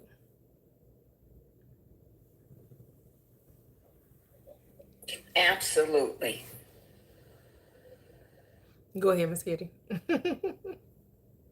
No, that's all I had to say was absolutely. That's 100% absolute truth. Yep. You have to find your place and then allow yourself to, you have to honor yourself and allow yourself to be open to find your path within the comfortness or the comfort of your beingness. And then that's when life will, for lack of a better word, will reward you because you're in the flow. Yeah. Because you can only be you. Because you can only be you. And when you're trying to be what they're doing and what they're doing, that's not who you are. They're doing it. That's what I'm getting paid to do. That's how I make my money. No, you've got to find your place. You've got to find your place. Whether it says, even in the role of making money, whether it says a welder or a journeyman, or engineer or an attorney or a doctor, whatever it is or a secretary or a maintenance man, whatever it is, wherever it's at, that you find your comfort where you can relax in it, then it will reward you. Yep. Well, it's effortless, right? There's no push, there's no pull, there's no force. There's no stress or strain about it. There's no anxiety about it. Yep. It's got to be in you. And as one of my friends used to say, you got to want it. Yeah. You got to want it. Yeah. Oh my goodness. Yep. Just got to want it. Yep. And you'll know, we all have gifts, talents, and that we're all here to play skills, right? And you just got to know what your skill is and then lean into it. All right. Some people have the gift of, being a musician. They didn't have to go and train with anyone, right? They didn't have to go learn how to play notes. No, they can they hear it in their mind, or they figure it out. They just have the ear for music, right? And then other people are trained in it. So it shows you can be trained in it, and it also shows you don't have to be trained in it. That it's just a true gift, a true talent that's within you. But anyone can be trained to play an instrument. All it takes is dedication, desire. Yeah, you gotta want it. A lot of long hours. Long hours. Yeah, you could literally be anything, right? Yep. It's are you going to embody it? Period. It's all about embodiment, right? Even if you're deciding you want to be the villain now, well, you got to embody being the villain. You don't be halfway doing it. Lean all the way into it, become it, right? It's got to be, you got to really understand what you're trying to step into. You don't have to force it. Yeah. But you do have to kind of understand what you're stepping into. Even if you want to just be an athlete, even if you just want to be whatever it is you want to be, you got to start thinking from that mindset. Yeah. If you want to be a scoundrel, you got to be a scoundrel. You got to be a scoundrel. Yeah. I don't have the mentality for that, but I'm just saying it to the alignment of what in alignment with what you're saying. Whatever it is you want to be, you just gotta, like you said, you just gotta step into it. You got big daddy pimps from back in the day, big time gangsters. I'm not saying that to advocate that behavior. I'm just saying whatever you decide, because it's no morals. Nope. Ain't no right or wrong. It's not. It's not. And the ones who were the best at it really did embody it. Come on. What's the actor walking down them stairs with that big fur coat on? I can't think of his name. And he was a pimp. When he was walking down those stairs, it drew me in, the energy of it, because he embodied it. Yeah. Yeah, so it's whatever it is you want it to be. And that's not the fantasy. They're teaching us that this is the fantasy. I mean, we've learned that this is the fantasy. You want the 2 bedroom, the 2 or 3-car garage and the 5-bedroom house. That's the fantasy, and that's not the fantasy. The fantasy is getting in tune and in step with yourself and living out your best life based on your desires. And we've been bamboozled. That's real. That whole concept of like the morale, I call it a morality play. That's not what it's called, but like the whole concept of like this play of morality is something that people impress upon certain folks when they know that other folks do not have those rules applied to them at all. Right. And that, I think, is the biggest, delusion that, that there is a universal morality when there clearly isn't. Yep, that's it. Hey, Mia, how are you? Hey, DNA. Hey. I'm good. Tired of today, man. Yes, I'm glad I caught you. I was like, I'm gonna have to catch the end of something, but it's been going good. Just been trying to listen, but today was a day.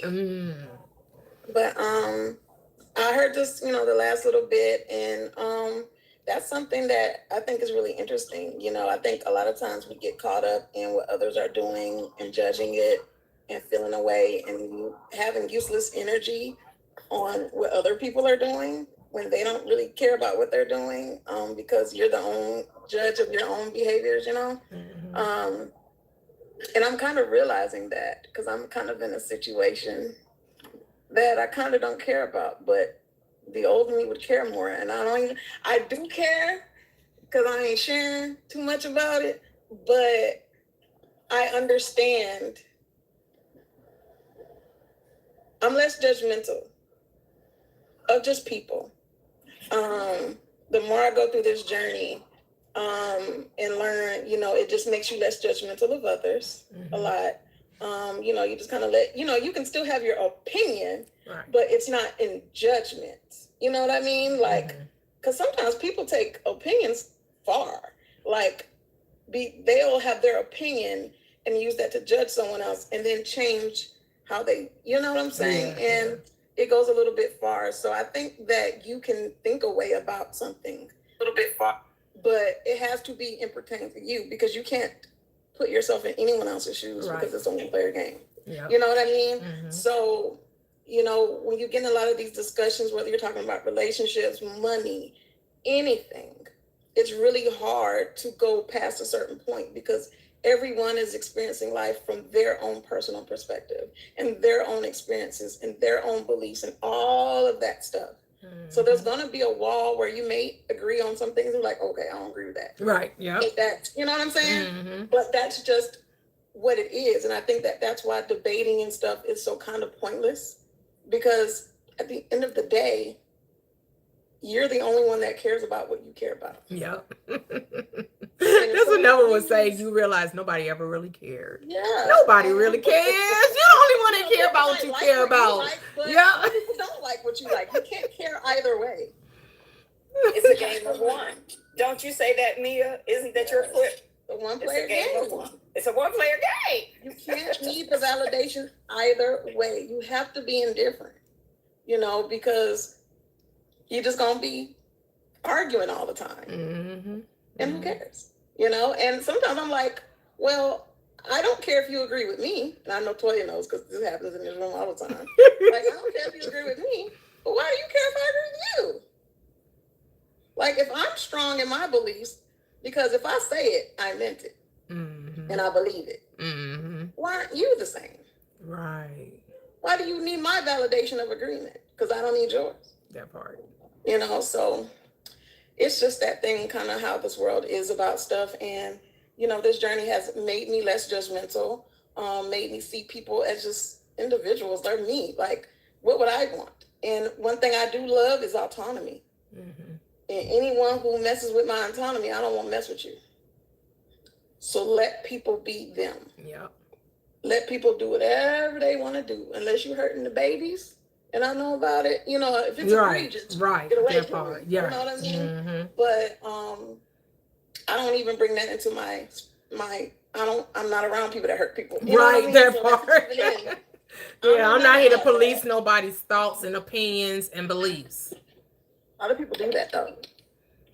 They police, and I think that comes from this ideal of course, the duality, and there being wrong and right, good or bad, heaven and hell, jail and free. You know, who deserves to get punished for that? And I don't know why people want to just police everybody so bad. It's exhausting. So all I know is I want to do what I want to do. And I don't want anyone infringing on my personal freedom and autonomy. So I try to give that to other people. That's my main thing I love about deconstruction. Yeah. That's what I love about.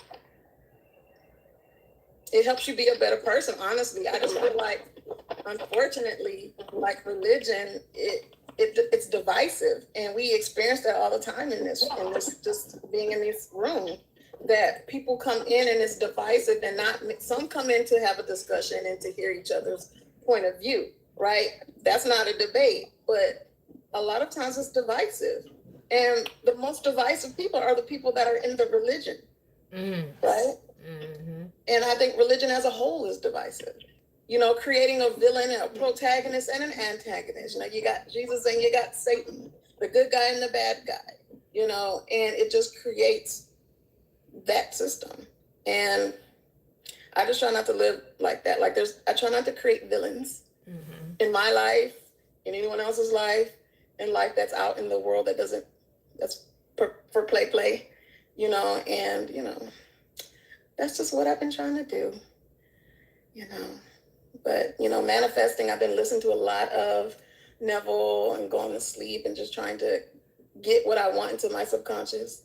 I didn't do too well with the meditation because I have not mastered it. But I do every single night. I am very conscientious about what goes into my subconscious. So like, you know, years ago, you just fall asleep with anything on the TV.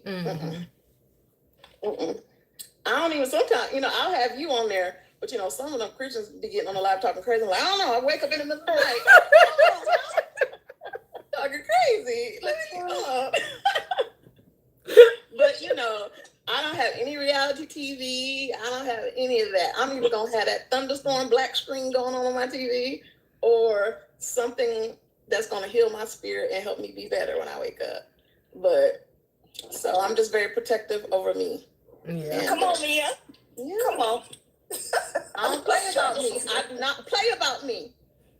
I don't play. I don't play about me. I don't play about me. I don't play about nothing. So. Right. So what is your? How was your cruise? Oh, it was awesome. It was awesome. The Grand Bahamas, they went to Celebration Key. I'm like, oh, the water is so clean and beautiful and clear, and oh my goodness, it was a little rocky, but in my neck, and I could look down in the water and see it. Yes. One time.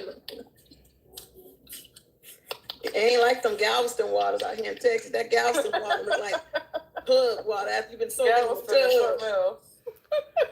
Man, I'm like, you cannot get in that water. It's so choppy and strong, and I'm like, woo. Those Gulf waters in general are just not.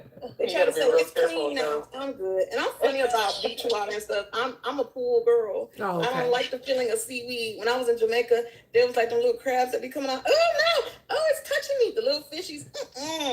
Because I be thinking the little fishies and stuff gonna get up in your little cuckoo. You funny.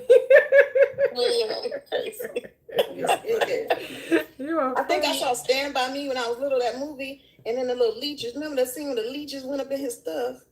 I'm scared. So I'm scared when there be little fishies in the water. Get from around me. I don't want no fishies. No crabs. I was running in Jamaica from all of the crabs coming out the dunes. I run. I'm scared. So yeah. But I love it. The water is clear, much better than the Gulf. Absolutely. Hey, A-Town. Miss Teddy, can you mute your mic? Thank you. Hey, A-Town. How are you? Toyia, last week you mentioned, just in passing, something about, I'm sorry, wait. Okay, I'm sorry. Last week you mentioned Wayne Dyer's name. And I wanted to say, on the heels of what Mia was saying, that I remember a quote of his was, is that we want to live our lives in a way that there's no need to offend, no need to feel offended, or a need to defend. There's not the precise quote, but the defending and offending. It's like you want to live your life in a way where you don't have to defend any of your positions. You don't feel the need to. Yep. And to not be offended by anyone else's actions or behaviors or however. Yep. Like I say, what someone else thinks is really none of my business, right? Right. It always comes back to that. That's something we have to practice though, because we all fall into, Yes. Oh, that, absolutely. Yeah. And you have to remember, wait a minute. What? Right. Then now you got to revise. Exactly.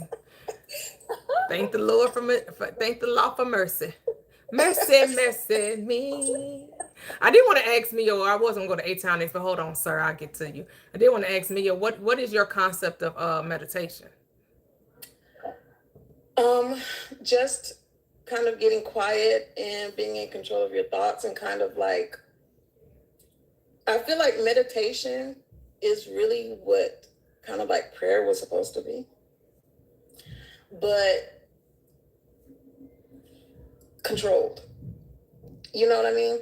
Like, I feel like I used to get distracted praying when I was little. I'd be in the bed praying, and then all of a sudden I'm asleep. I'm thinking about something else. You know what I'm saying? So centering my thoughts and meditating and having a controlled filter of that, and I've been wanting to do it, but I don't know how to do it. And I do it at night, like when I go to bed, when I go to sleep. I always go to sleep daydreaming about my desires and things that I want. And I'm always thinking of what I want. I don't go to bed thinking about work, what I have to do, things that stress me out, things that make me upset. I try not to do any of that. I just go to sleep thinking of all the good things that I desire and that are, with that, I do that. So how is that different from meditation? Being able to do it outside of just going to sleep. Just to be able to just do it in the morning before work, or to do it, at a time where I just want to do it and not just doing it as I'm falling asleep. I mean, I don't think you have to like box yourself in. If that's what's most natural to you, then that's what's most natural to you. Because it's not about doing what other people do, right? Like we were saying, it's not about how someone else does it. It's about what's innate within you, and that's what's natural to you. So why would you change it, right? Since time is a construct. Just because I said 6 a.m., you could say, 6 a.m., because 6 a.m. somewhere. It's going to be 6 a.m. right now as I go to sleep. Right? Because it's 6 a.m. somewhere. Yeah. So, I've always had a struggle with focusing my thoughts. But that's not true, because you just told me that you daydream about the life that you want, and you have absolutely no problem with it. So there's no struggle there. So, and it's times like that. But when you're driving and you're in thought, it's those idle times in controlling my thoughts when I'm just not falling asleep. So I've been working on it, and I think it's been going pretty well. And sometimes I catch the negative thoughts, but I've been working on thinking that there's only positives that can happen for me. There is no negative. There is no other. Okay. So when you have a thought that you don't like, what I found is easier, and you can see if it works for you. Just don't label the thought. Just like, oh no, I don't think that way no more, and then just think of different thought instead of saying, oh, this is negative, or oh dang, why am I thinking that, or just, oh no. You can recognize it and then just change it. Yeah, because you're right. There's no reason to beat yourself up. People, I guess that people that, of course, family and stuff haven't deconstructed. So a lot of my family know that this is, the week of the 3rd anniversary of my mom passing. So people's like, are you checking? Are you okay? Are you all right? You need to talk. Like, I'm good. you know, but people are so used to you not being okay. Yeah. And they want to almost trigger emotions like, oh my God, Mother's Day. Are you okay? Like, God, you don't want me to be okay. I'm okay. You know? So it's just making sure you're in control of your thoughts and you're not letting any of that stuff just kind of seep in there. So, and you're right. I do that. And I thank my parents so much. And I was talking to my sister about this because she's kind of getting into it. She's been tapping in here watching you too. Really? So hey, sister. So she might still get here sometimes, but and I told her, I said, you would be amazing at manifesting because we were raised with extreme like imagination. Like we could play Barbies, like she on one side of the room, I'm on one side of the room. Our Barbies had their own lives. They talked like we would play Barbies for hours. We would just play. We created our own radio show. Before all this, we would just be on the radio show. We would be the guest and the host and do the commercials. And people used to come to my house and we would just be very creative. And my mom and my dad kind of pushed that on us a lot as children to keep us very innocent and just very imagination. So, and my sister, she's very imaginative. She used to write stories, really good stories. I said, you need to turn them into 2D movies. But she used to write stories so good that when I was little, I'd be like, can you read me your story where you're at? And she would just read me a story, go to sleep. And they were just really good. So that is kind of what I'm trying to use to my advantage is my imagination. Because I have really good imagination. And that is something that you really need as far as, you know, with manifestation, just to create and visualize and see and experience, you know, all the things that you want. So yeah, so I'm like, you are good at meditation. You're just calling it imagining. But it's the same thing. Yeah. You're using your mind to see the life you want. That's what meditation, right? I know some people may describe meditation of just stopping thought, right? They were like all about, I don't want to think and I just want to be in the silence, right? And they're just, you know, and they're like, I'm going to train my mind not to have any thoughts. Yeah, if that's what you want to experience. But it's not necessary. I want to train my mind to have the good thoughts. Right, that's what I said. I'm like, you know, but some people are like, no, I think too much and I need my mind just to settle down. I just need it to be quiet and just maybe they're going to focus on, because some people will focus on the nature, right? Or they'll play some music, right? Something to get them relaxed, that they're not focused on their thoughts. They're focused on that outer thing, right? Kind of like grounding. Right, yeah, like they're focused on nature, or they're listening to the air conditioning, or you know, whatever they decided to, or some music, like I said, some music, or some people do the guided meditation, right, where they're listening to someone else talk. That's something I couldn't do. I'm like, I don't want to hear nobody else's voice. I don't need you telling me what I should be thinking. Once, and I'm just like, I don't know, this don't feel yeah. I was like, I don't need your voice. I need my, if I'm gonna listen to somebody talk, I'm gonna listen to my own self talk. I ain't gonna listen to you talk. I'm gonna focus my thoughts on what I want to be thinking about, not what you telling me to think about. Like, but for some people that works. Some people like the guided meditation. Yeah, but you're right. So I'm continuing to do that and mainly just focus. I just want all the good thoughts, all the awesome thoughts, all the amazing thoughts. Just trying to kick all of them hater, sabotaging thoughts out of there. You know, they almost gone, but they, you know. Good stuff. Well, I just want to offer also to the conversation that what I've learned or was taught before, the collection of things that I've collected for my mindset, is that also when you're sitting in meditation, your thoughts, don't connect to them. You just like kind of let them pass by. Like imagine I'm standing outside right now, the clouds passing in the sky. You know, it's just a thought, and sometimes thoughts come in from the environment, just because we are still connected. We're one. So, or from your past experiences, you know, a thought, a memory, or a hope, like you're talking about. But you just don't attach yourself to the thought. You just let it pass by. That as you're on your journey to create a mindset where all of your thoughts are positive, when that's not happening, don't attach yourself. Again, you don't want to offend or defend your own self inside of your beingness. So don't worry about it. Just be happy. Be glad that you've taken the time and you're aware enough to take some time with your thoughts, with yourself, to in an attempt to be still. It's reward in all of it. So I just wanted to offer that. I like being outside too, grass. And when people's like touch grass, no, touching grass really helps me. Like I love being in nature, especially if I'm barefoot in grass or just outdoors. Like being outdoors helps me as well.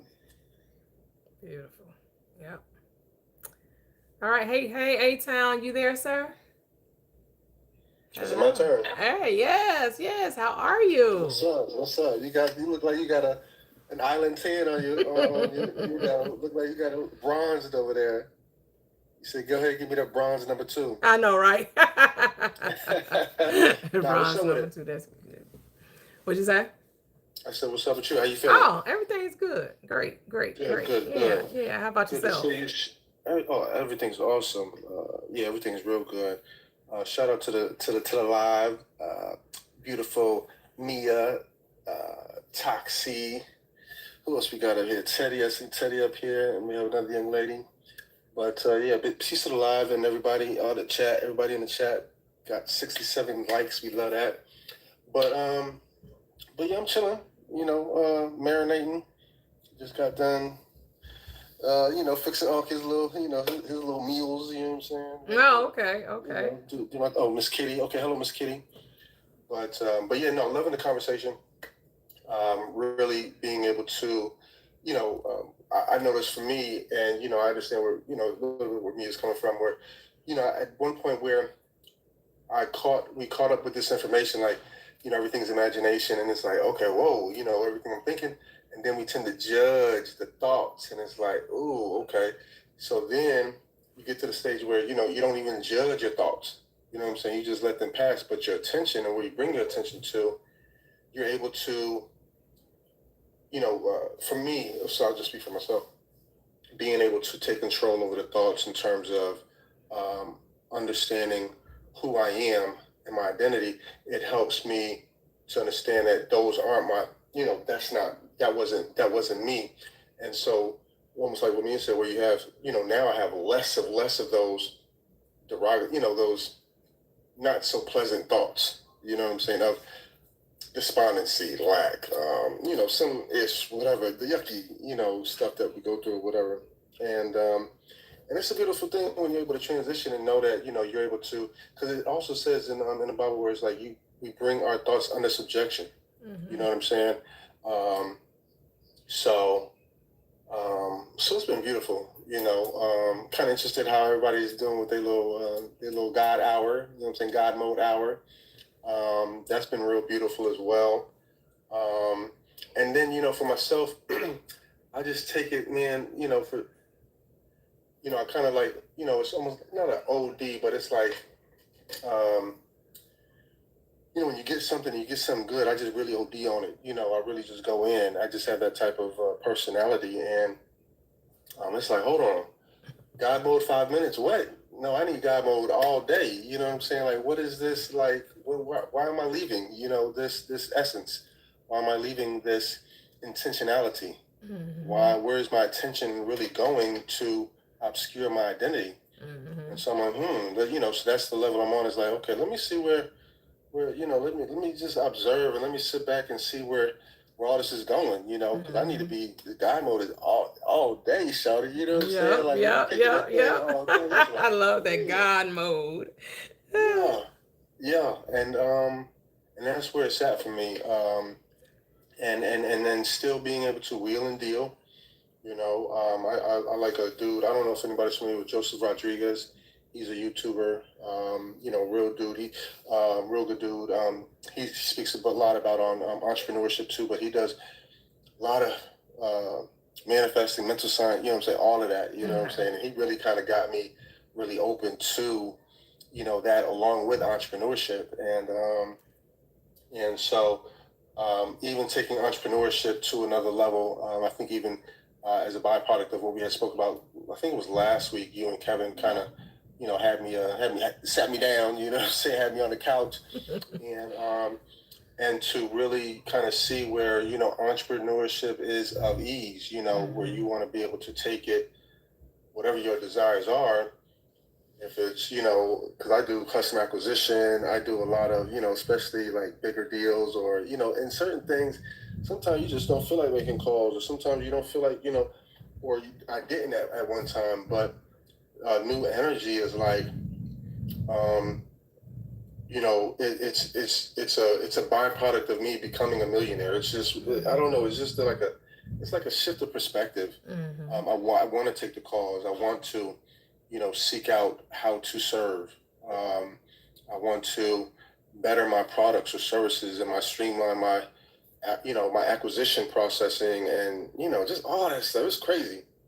Beautiful. You know, so just being able to sit down and sit back and, you know, take this thing out, you know, let's just all the way. And so I recognize too a lot of like my company, people who are coming to me, yo, I ain't even, so, okay, little thing. Somebody spent like $500 on me going shopping at Zara's. You know what I'm saying? I thought Zara's was like a girl's store. You know what I'm saying? And I never went in there, so we went to South Park. It's a little mall over here in Charlotte, and you know, so I was like, nah, I ain't never been in here. Oh, okay, you need to come in here. Woo, woo. And you know, next thing I know, oh, I like this. Oh, you like this? You know, we just, you know, throw it in the bag type shit. You know what I'm saying? Next thing I know, you know, I'm like, okay, I know this ain't A-Town be getting winding down. He be going shopping sprees, all kind of stuff. So here's the thing too. I ain't even mad at you.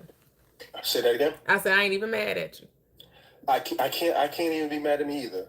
You know, at just the time I thought nothing else could fit in my closet, you know what I'm saying? I gotta put stuff on the top shelf, and you know, all this other stuff. So, you know, it's a blessing, and I recognize too where, you know, I was kind of like getting on key about you know, what she wanted.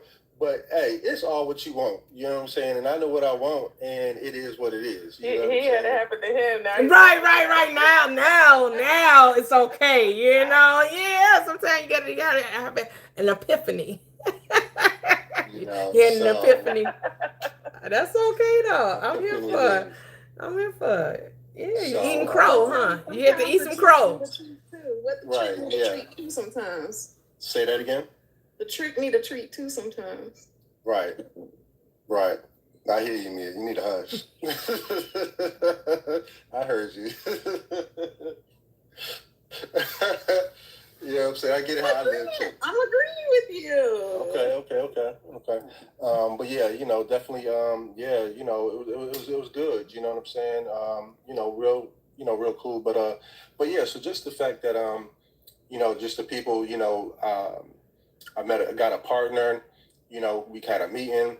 She wanted to really, you know, sit down and like recalibrate how we're assessing our clients' investments and how to really take it to the next level. So it's just like, just massive, just crazy stuff, just shooting at, you know what I'm saying, just coming at a kid. So it's just like, okay, hold on, let me chill back. You know what I'm saying? You know, but two, also, I want to keep my expectations high. You know what I'm saying? Like I want to be able to, you know, 20,000, 30,000 a month type shit. You know what I'm saying? Where, you know, those are the expectations, and, you know, and as a byproduct, my identity will be able to take on, you know, that approach, and I'll be able to have either those conversations or those meetings or those, you know, whatever the case is.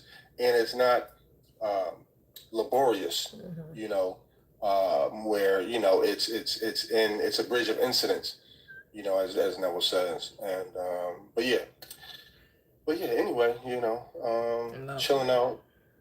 You know, mom's in Alaska doing her little cruise thing. All right. A couple of days. So I've been manning the stations with this nonprofit stuff. You can see on how that Alaskan cruise is. That sounds interesting. It does sound interesting. You know, I will. I'm gonna ask her, give her a little interview. But yeah, so, you know, excited for her doing her thizzle with, you know, stepdad and doing what they got to do. But yeah, she's living her best life, and you know what I'm saying. It's like, you know, I'm glad she's able to really do that, and I really look up to, you know, just the women, and, you know, moms just, you know, really. Did she pay for her cruise herself, or did stepdad? You know, I mean, she don't work. You know what I'm saying. So go figure. you know. So that's good for your mama. She better be a good kept woman. Yeah, I like she's that. really kept. Yeah, she's spoiled. I love that. I love me a spoiled woman. Yeah. So no, she doing her thing, you know, but she got a little, you know, she keep a little paper too. You know, we make some money over here, you know what I'm saying, as far as the nonprofit, other businesses we got. But yeah, everything's mom's is definitely doing the thizzle. But yeah, I ain't gonna hold it up. Yeah, shout out to the live and look forward to some more good conversation. Love it. And yeah, thank you for coming back. Thanks for joining. Oh, I know. Yes. Thank you, thank you, I am Janae. Say thank you, Toyia and Chet. Make it a great evening on purpose. Your purpose. Be purposeful, intentional, directional. Yeah, shout out to Janae. She over there, Imagination. Yes. Yeah, showing over there in YouTube land. Yes, YouTube land. I just want to say you look much more vibrant and brown and colorful on YouTube. Oh do I? TikTok don't be doing you right, because I have you on YouTube on my iPad, and your oranges wave is vibrant. I can see your headband, and your skin is all glistening. TikTok be hating. He said TikTok be hating. Yeah, I appreciate that. Thank you, Mia. Yeah, she wasn't lying. You are, yeah, it is vibrant. It's like it's got telecolor. What's the Technicolor versus regular TV mode or something like that. You know what I'm saying? Not Technicolor versus TV. 4K, HD, 4K, 8K versus. I mean, they got HK, 8K. I know, 4K, right? UDK, whatever the case is. But yeah, it definitely is more vibrant on YouTube. Oh, okay. Yeah, well, I'm in the same spot. Probably the only difference is I have a light over my phone. And on YouTube, you can turn on lighting and retouch on YouTube. Yeah, but I mean, you can do filters on TikTok too. Yeah, for sure. Tell us some of the favorite things you did out there, and what to look forward to if we go down. Well, it was only a 3-day, so. Yeah. So they end up having to close it early because they thought it was a threat of rain, but it ended up not raining. And we was just getting ready to go over to the water park area because we was at the beach.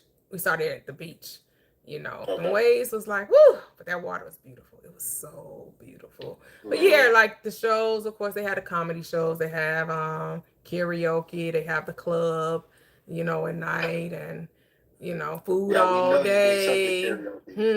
What did you do for karaoke? What song did you sing? Oh, Toyia. Now No, I cannot sing just because I sing here. You save it all. I don't be doing, yeah. I ain't doing no karaoke. I mean, people be on there thinking they about to be on Star Search, so I don't. They really do.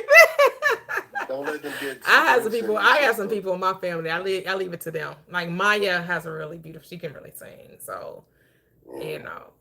So leave the karaoke to the professionals. Those who try to think. You save it off for us. Right. This is your Star Search. Yeah, but we did dinner every night. They did the sit down dinner where the family came together.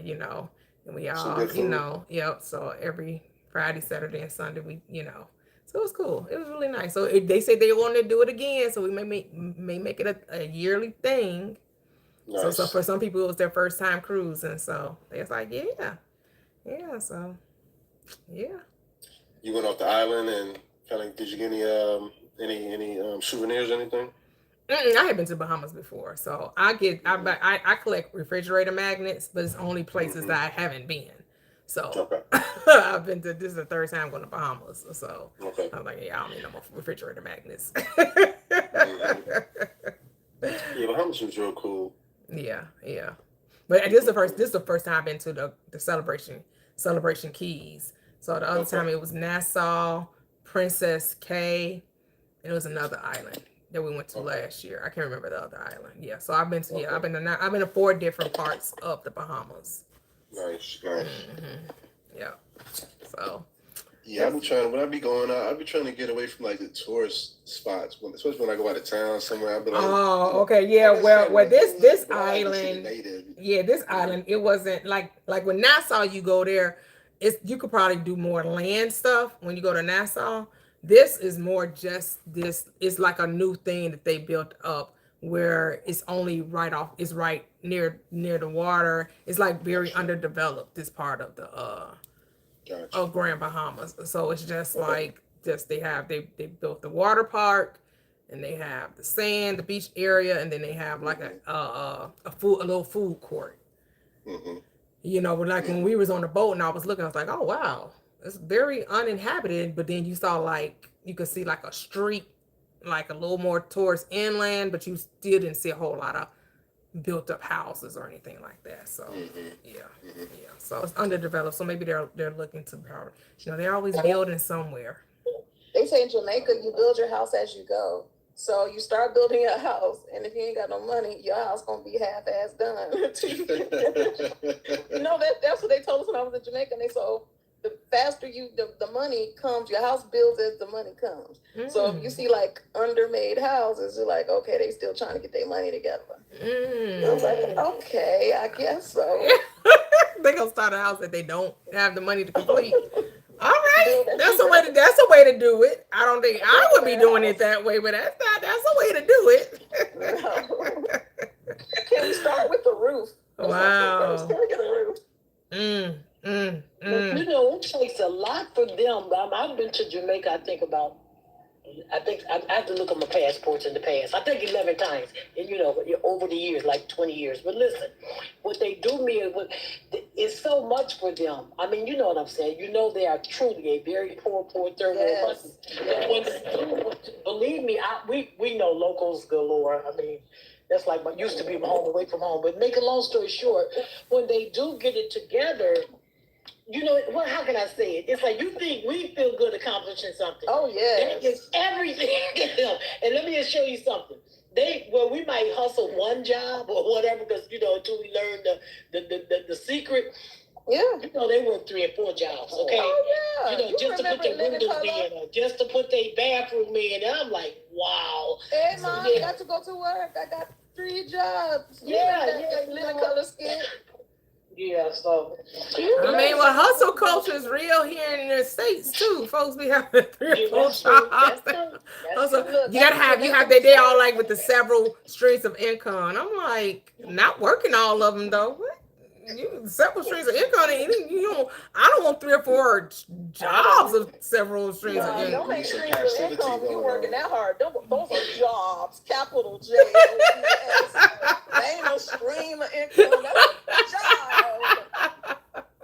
Because when I was at the Rio in Jamaica, I'm telling you, I would see one of them housekeeping. Then I'm going to see them working the bar. Then I saw them performing. And then I saw them at the store and selling the store. I'm like, you done work about 4 jobs on this whole resort.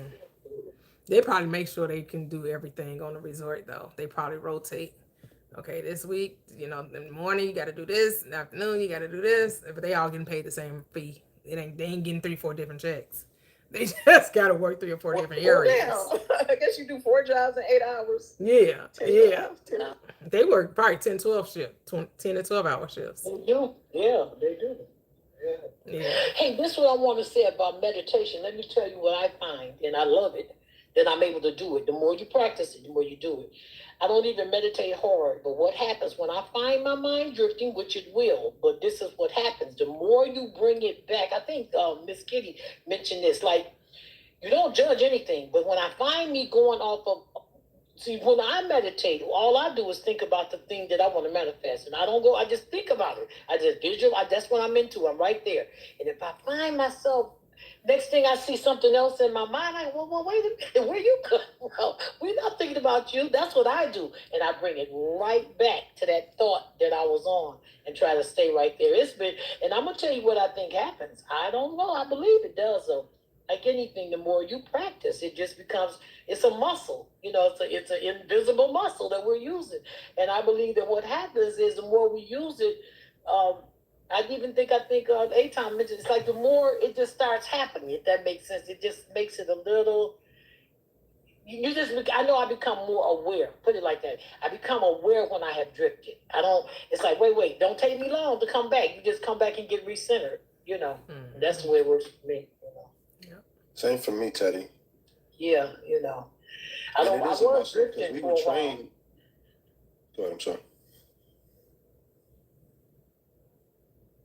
I was going to say, they call it, I think it's lasciviousness, where your mind is able to wander without any type of, hold on, let me look it up real quick.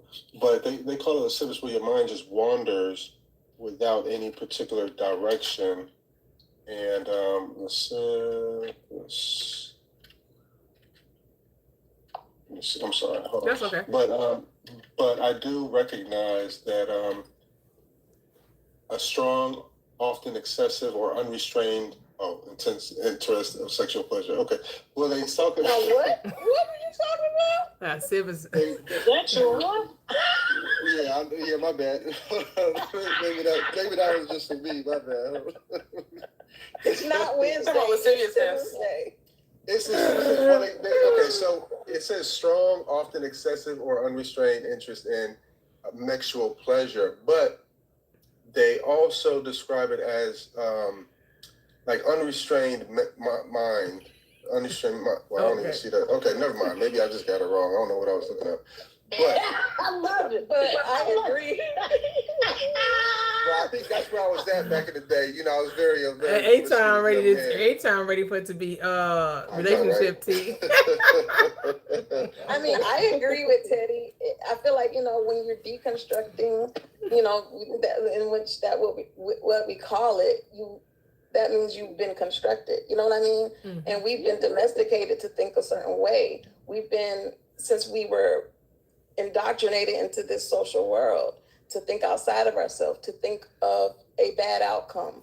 You know, when we were little, very small children, you thought you could be anything and do anything. And then all of these limitations and these testings and all these, you know, were put upon you. Mm-hmm. So you have to undo all of that learning, you know, and depending on how long you were here or how deep you were in it, you know, it's different for everyone, right? So, you know, you have to really work on changing your mind and be intentional about it. Yeah, exactly. I agree. Yeah, well, that's what they say right before bed and right when you wake up, because that's when your mind is the conscious mind is more at bay. It's an abeyance. And so that's why I pick 6 a.m. because most people are that will be a time if you're not used to getting up at that early, your mind is still going to kind of be in that like Lulu space. And that's how it is right before bed. That's why, you know, Neville Goddard, Dr. Joseph Murphy would talk about the state akin to sleep, right? Getting in that hypnotic state, that drowsy state, because they understand that is the quickest way to your subconscious mind. That's how a lot of these cult leaders are able to program people, is that what they practice sleep deprivation. They make them they starve them, and they, you know, and they're constantly feeding them information. They don't leave them by themselves, right? So you can induce that same thing on yourself. So that's why it's great that Mia, like you said, you have very vivid imagination and you're doing it right before bed. There's a scripture, I think they said it's in the Song of Solomon, about, you know, when you're entering into your lover who awaits you, right? Your lover is your subconscious mind, because it's going to perform the act for you. Once you impress it upon the subconscious mind, it's like entering into this love affair, and the subconscious mind is going to do whatever you instruct, you know, and then you'll find yourself dreaming about it too. That's how you also know you're cementing it on the subconscious mind, when, because you thought about it so much, you dream about it. Because I have dreams like that. I have dreams of me talking about this with people. I'll dream about it in church, or I'll be at a school, or I'll be somewhere like I have dreams like that, where my dreams are, you know, talking about this, sharing it with someone. I agree. And, you know, when I look at, you know, the kids I work with, one thing that they do a lot is they'll kind of be lost in thought, and they call it stemming, right? and they'll just kind of look, and they'll just stare, and they'll just laugh, and they're just in their thought, imagining, daydreaming here, right? And we have to like do behavioral momentum to get them, like tapping your head, clapping hands, touching nose, to get them back to us. That's how lost they can be into their mind, into their dream state while they're here. And they call it stimming, but we have to tell them, you can't be stimming in your head in the middle of the day because you got to go to school. But it's something that I noticed that they do. You know, it's a stim that a lot of children have, where they just kind of just think, and they're happy, and they're just laughing, and they'll just have the giggles. I'm like, what is so funny? I want to know the joke. And they'll just be in euphoric happiness in their own mind, and they won't even tell you what's so funny. So it's just like we have been so distracted, right, with television, with media, with music, with all of these things, that we can't even tap into ourselves. And you really have to retrain yourself to tap into yourself and not be distracted by all of those other things. Yeah, because that's what the Bible is all telling us about the mind, right? The 12 disciples are the 12 disciplines of mind. So are the 12 tribes of Israel, right? So the 12 tribes of Israel is the undisciplined nature of the mind, and Joseph represented the part of you that what's this? Sam. Oh, Try it. I'm on camera with me. That's good. Excuse me, y'all. What was Joseph? The dreamer, right? 12, he had the coat of many colors, right? How you paint with the colors of the wind, the colors of the mind. I was listening. I don't know how many of you listen to KRS-One.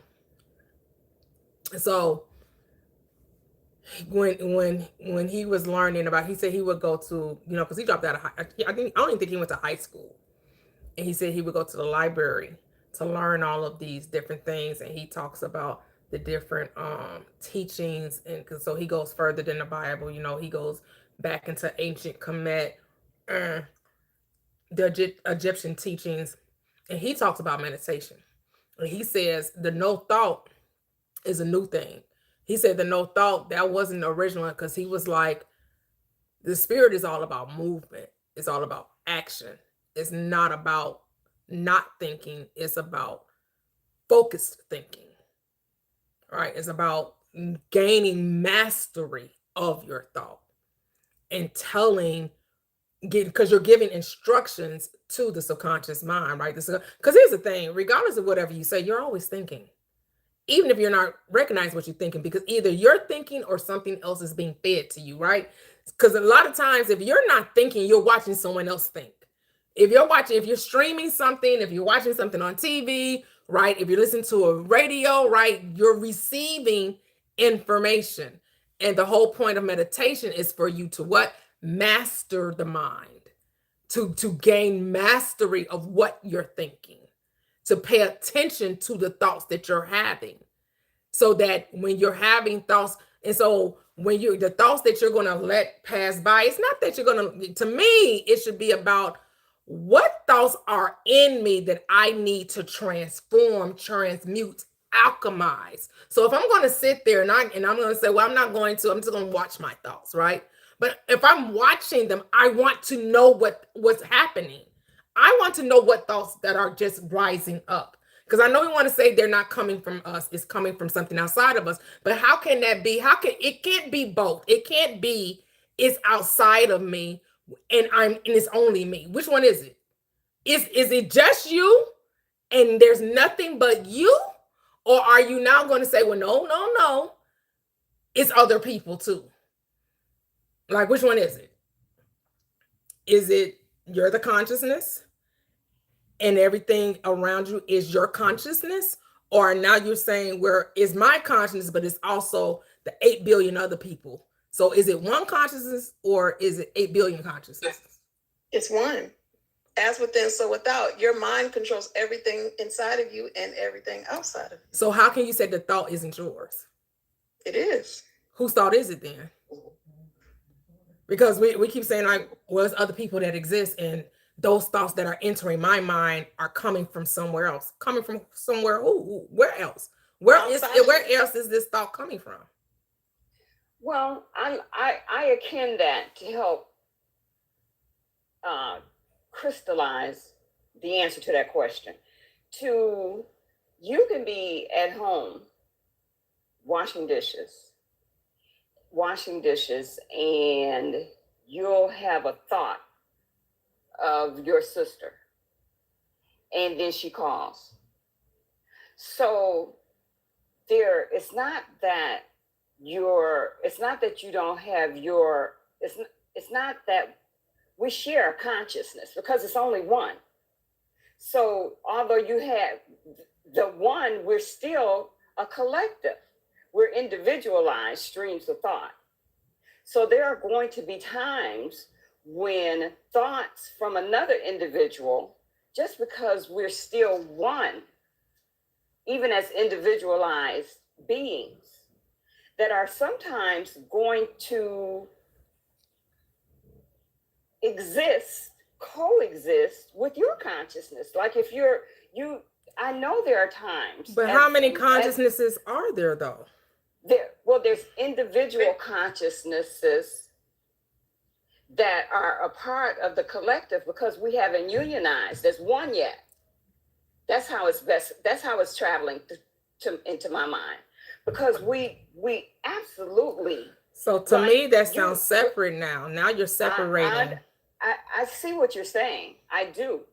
And however, we can't deny experiences of being so connected to someone that you can pick up their stream of thought. Like, for instance, I had an experience where I went into extreme distress. And by all accounts of my world, there was nothing for me to be sad or upset about. But nonetheless, I had a weekend, and I was very young. I had a weekend where I was just crying and just what I would label as depressed. Well, when the weekend ended, we learned of a tragedy that happened to some members of a church that I was in at the time. It was a fatal accident. And then my father called me, because I was living in Houston from home, in Detroit. And my father called me to say to me, "Are you okay?" And I'm like, well, and I told him what had happened. He said, "Because I had a dream about you, and you were just weeping, weeping, weeping."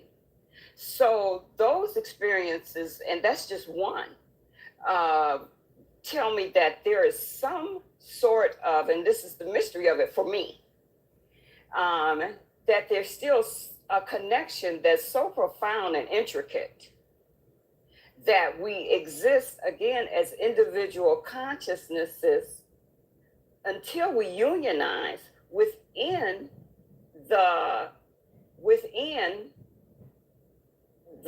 for lack of a better way of putting it, I can't think of any other words, the nucleus of the one. So we're not all one now, then. We're not all connected now. We're all waiting to be one. Because you're saying we're not one unit. You're saying we're not one unit. That we're separate units. I think that as long as we're stomping around the planet, then we're individualized consciousnesses. That's why you have your soul experiences. A-Town has his soul experiences. Latoxi has hers, Mia hers, and I mine. Because we're individualized expressions. Yeah, but when you I can see that, but like A-Town, which you're the only thinker though. So to say that the thought that you're having is coming from something outside of you when you're the only thinker in your reality, like you don't exist in my reality except for the fact that I'm aware of you. When I cease to be aware of you, you cease to exist, right? So your only existence is rooted in me and I and you because we're one. So there's not consciousnesses There's only one consciousness, individualized expression. So yes, we are having individualized experiences as the one, though.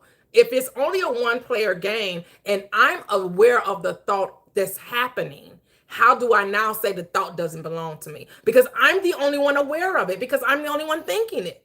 So how does the thought, the experience, the thought of my father that night in his dream? Well, that's just showing that we're all connected. We're all one. Right. Right. But here's the thing, that is not, but that has nothing to do, that's his thinking. I'm talking about when you say, I have a thought that I don't like, and I'm going to say that's not mine. That's what I'm talking about. I'm washing my dishes and a thought comes up. And then I'll be like, right, where did that thought come from? That has to be somebody else's thought. How's it somebody else's thought when you're the one thinking it? You're the one aware of it. It's only you in the kitchen. Ain't nobody else there. You're not talking to anyone. The thought is just appearing. You're saying that thought is coming from something outside of you? I'm saying that the thought exists within the collective. So are you not part of the collective? Are you now separating yourself from the collective? I absolutely am. So how is it not your thought then? So then I'll say that I misspoke when I said consciousness sis. However, I and understand beingness that is I understand it to be that because we are all one within the collective and existing here as individual streams, that we're still connected. So it's possible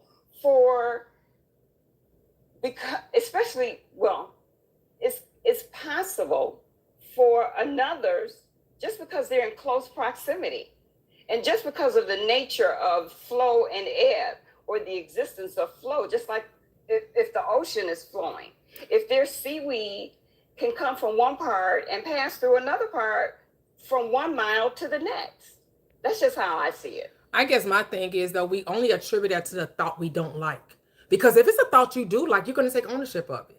You're going to say, if it's a thought that you want to happen, and one that gives you good feelings, that make you feel good about life, if it's a thought and you weren't thinking, you're just washing dishes, and the thought comes in, and it's something you can identify with, it's something that you can take pleasure in, you're not going to say it's not yours. You're going to take full ownership and say, well, I'm glad I'm thinking that. But then when it's something that you don't like, it is something that you don't agree with, you're going to say, oh, that don't belong to me. That has to be coming from something outside of me, because I don't want to identify with that thought. But the thoughts that I do want to identify with, I'm going to take full ownership of those. That's the only thing I'm saying. Like we want to say the negatives. I can't acknowledge that, but the good ones I can, and I'm going to say they belong to me. I'm in response to that, and I was just holding it back, just being quiet. A-Town said earlier that I'm paraphrasing, that he's just expecting the best. So I grabbed that. And I thought about saying, but I just was holding back to him to him in the panel, that I'll remember him saying that. And that's a thought that I grabbed onto, but he expressed it. Now, of course, I've read it here and there, but because of the way he put it, and probably coming from his voice, it's a thought that I hadn't thought to say that to myself. So I'll accredit that good to him. So there are times when I take responsibility and acknowledge all of my thoughts. And I also understand and recognize that they come from different sources from time to time. And they do. So how many sources are there? Well, if there's only one. Right. So however, they're presented to me again from the individualized streams of consciousnesses, from teachers to pastors along the way, to you, someone like you who's out here doing your thing. So that's all I can. Yeah. I just wanted to add something that I thought of. When we're trying to having a discussion, are you the only thinker? and where the thoughts are coming from. It's very interesting. I believe I'm the only thinker, but I do believe that it's kind of fooled a lot of people into thinking that there's differences, and things like social media and being able to come into contact with people from different places so much, it grows the differences, right? Because if you think about something like me and a group of people around the same age, we were all drawing yin yangs at school, and there was no social media. We were all playing the same games at school around the same time across the country, and there was no social media. So why and how were we doing the same thing at the same times? I'll talk to someone around the same. Y'all used to play pencil break? Y'all used to do that too? Y'all used to, wow, at the same time, y'all printing out words, lyrics to songs at school? Yeah, we did that too. The most random, weird things that we were doing. People around a certain amount of time at that same time in states away when there was no social media to influence what everyone's doing, right? Now social media manufactures collective consciousness, right? To show you what everyone's into. See, everyone's into this. No, I'm into what I'm into, right? You had commercials, but it was a lot harder. So I feel like there's this fake kind of, you think that there's all this influence because you're getting information from so many different things, but it's really still only you, right? And it's still the law of attraction that's creating what you're seeing because it's only you. And if none of this mess exists when I close my eyes, and it's not going to exist until I open them, I'm the only thing that matters. I am all there is. I don't care about what happened before the day I got here. Okay, it's all hearsay. Okay, so it doesn't matter. And when I leave this place, it's not going to matter because I am all. The consciousness of my awareness is all that matters. Toyia is here existing only because I'm here. She don't exist unless I'm here. No one exists in your personal world unless you are there. That means you are it. Yep.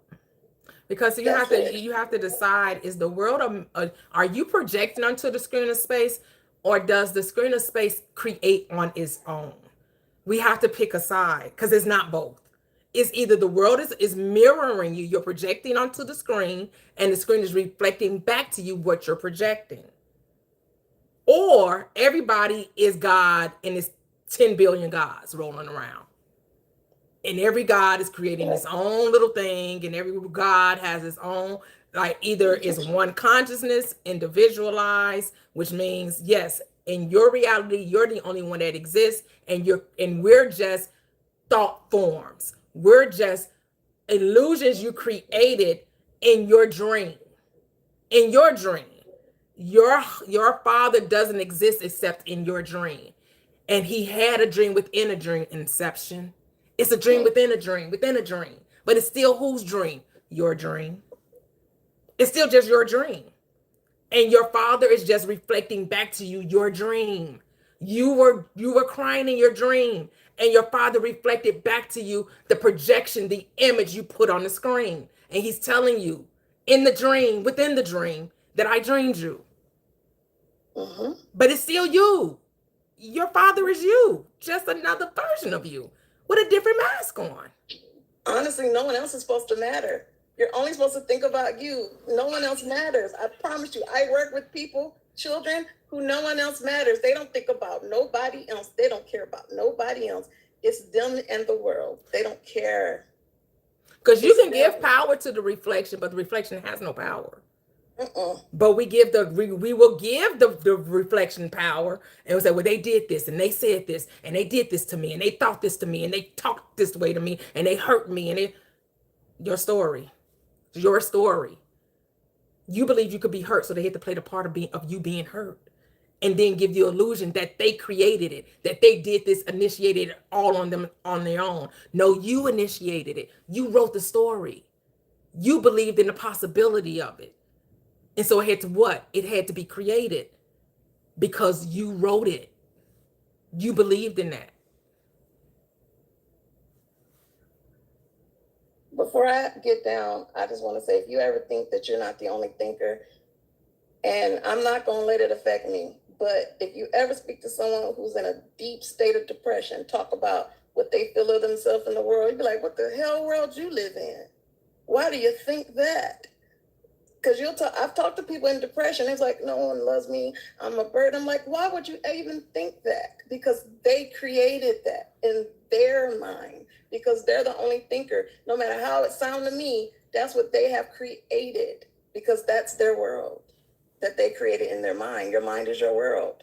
And you just project what you see in your mind. Your world in reality is what your world is in your mind. Go ahead, Miss Kitty. I agree. I don't disagree. I don't disagree at all. I just maintain in my mind that sometimes, I'm not saying this is an exclusive or guaranteed experience, but I maintain, because of who I am and my experiences, that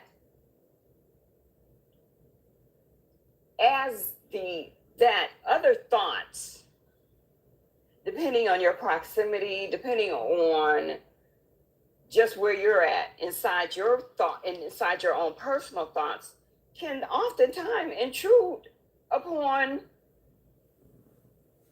and not be a reality. That's why you're watching your thoughts, but can not oftentimes, but intrude upon where I'm at. Because how do you explain? So you don't want to. So you don't accept law of attraction.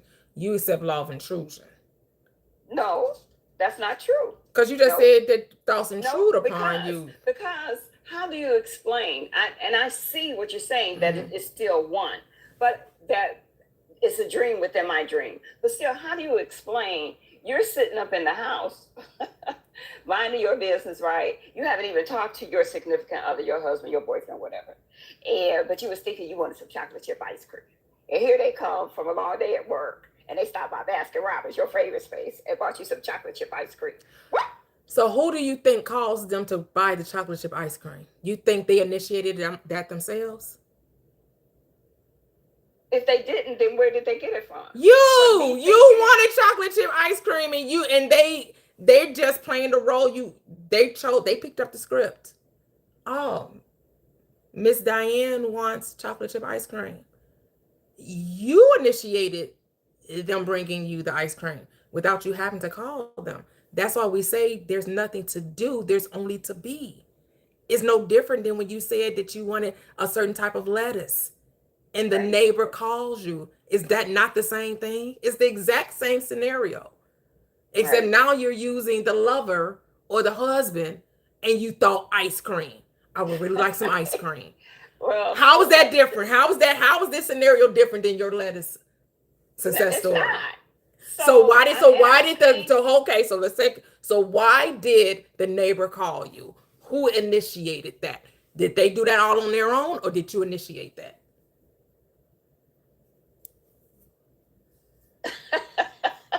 I guess. What do you mean you guess? You know you did. Not I guess. You was here. You was 10 toes down with it before.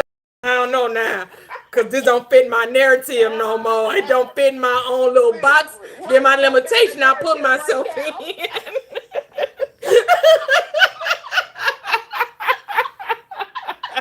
I boxed myself in and said, no, there's a law of intrusion. People intruding upon my being. I ain't creating this.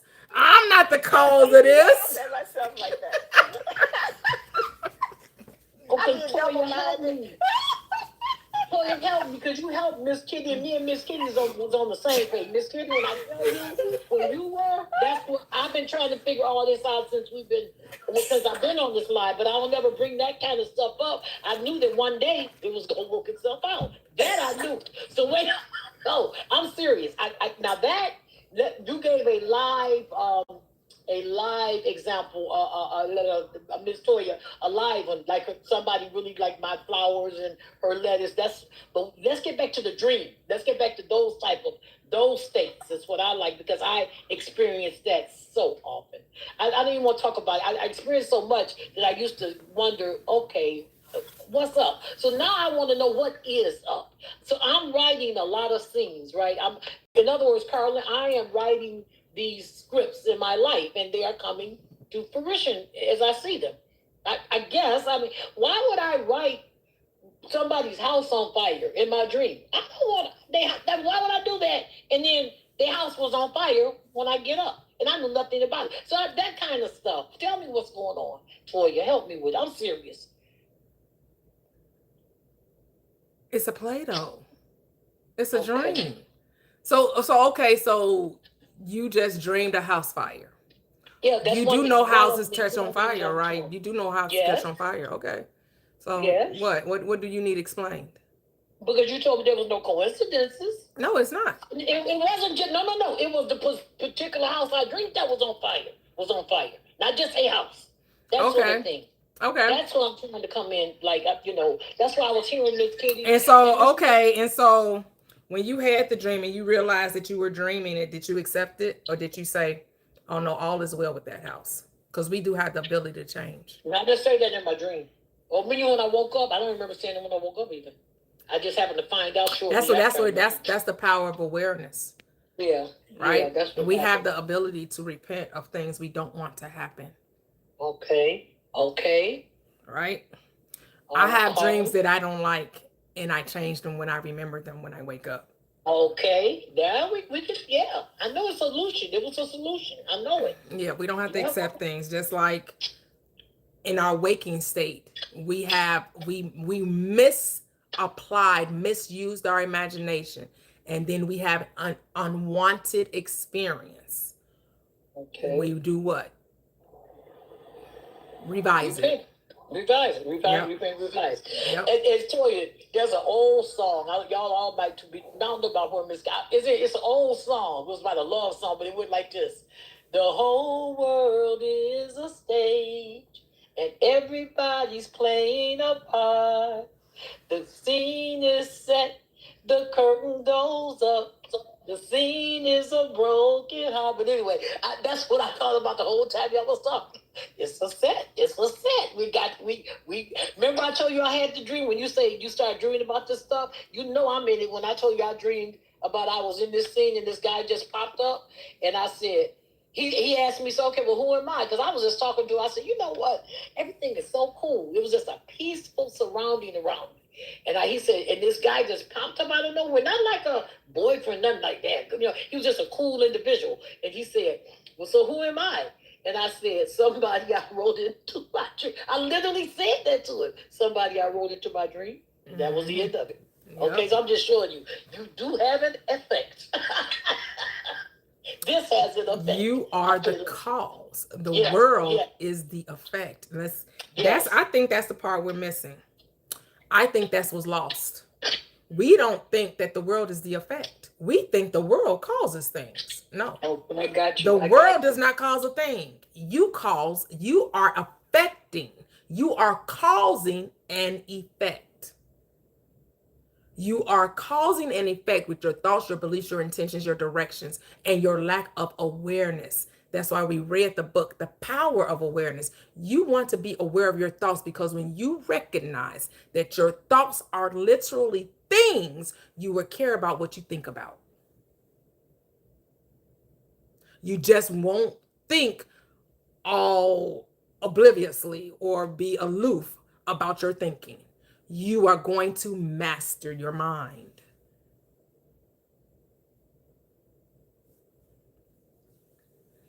Hey, Gigi, how are you? So we good, Miss Kitty?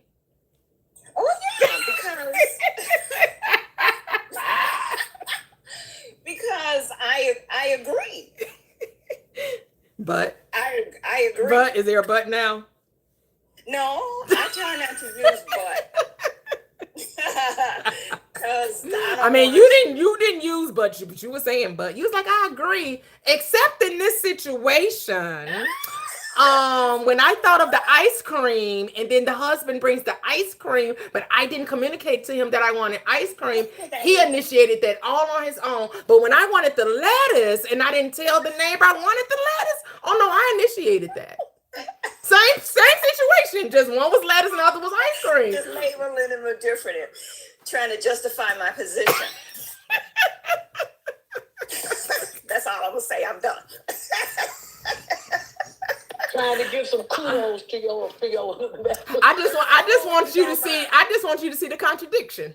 Yeah, I see the juxtaposition.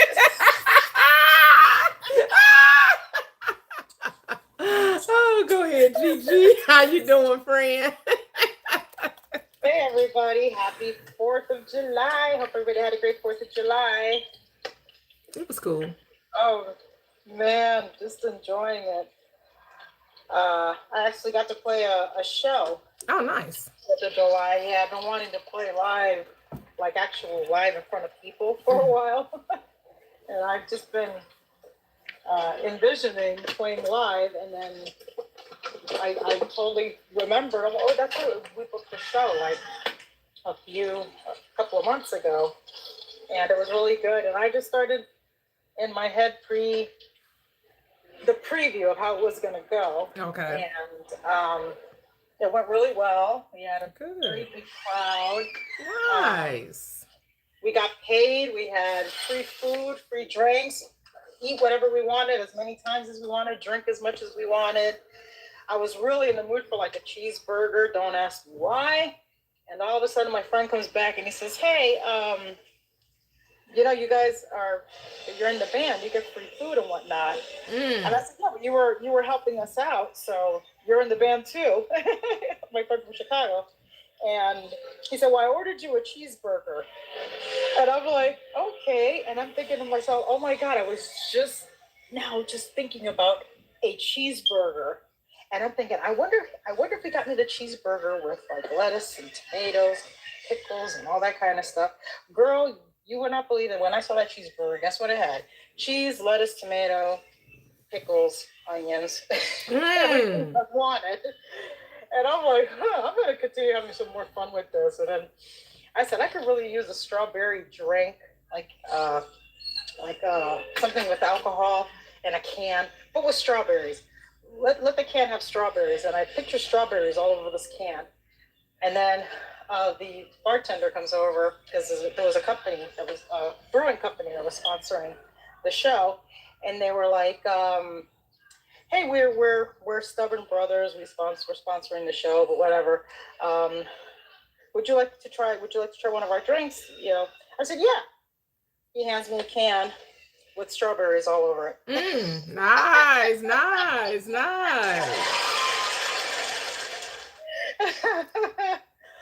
So then I said, okay. I wonder if there's one with pineapples and coconuts. The next one I got had pineapples and coconuts all over. And I'm like, oh my God, this whole power of awareness thing is fun.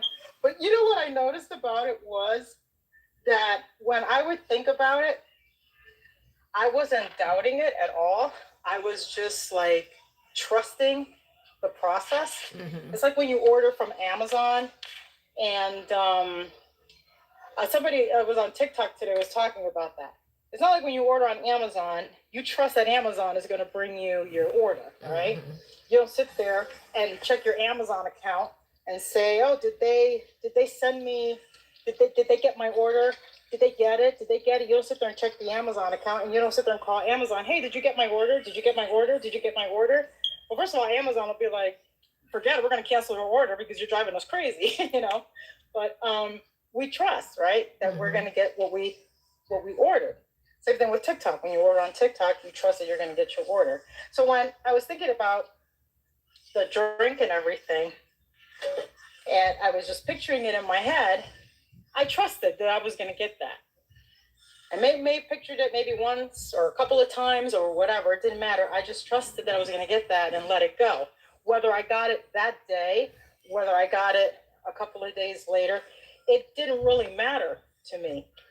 And I realized that it's trusting. Mm-hmm. When you trust, when you trust in your inner God, and you don't doubt it, but you trust, you believe, it shows up without you realizing it. Mm-hmm. Because I didn't tell anybody, oh yeah, bring me a strawberry drink. I didn't tell anybody, oh, bring me a cheeseburger. This was all in my head. And the same thing with the show.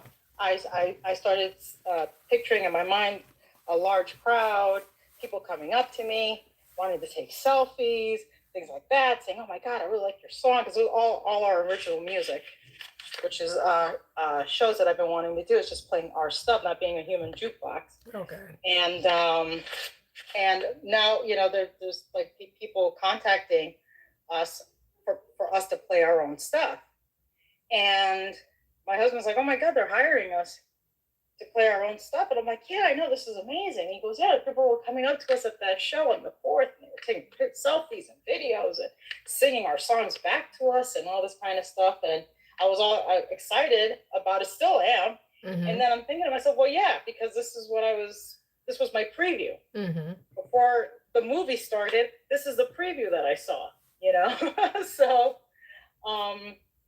when you trust in your own ability, when you trust it, and it's a practice, don't get me wrong, you got to practice the trust. It's kind of like when you're learning how to swim and you learn to trust to float in the water. Once you're able to float in the water, you swim.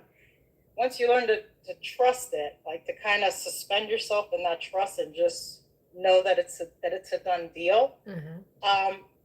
Things will just start showing up before you realize it. So absolutely. I just want to let everybody know, practice the trust. Yep. And even if that little doubt comes in, oh well, where is it? I don't see it. Or where is it? Or if you're tempted to check the 3D or whatever, just kind of remind yourself, no, I don't have to do that. I trust. Yes. What helps me is this one. I always say, I trust in the Lord instead. Yes. Whereas He that gives me the power to gain wealth. Mm-hmm. I like that part. Yeah. I trust in the Lord instead. Yeah. I use that. I trust in the Lord instead. I trust. This is fun. This is fine. This is working out. Don't worry about it. This is working out. It's Amazon.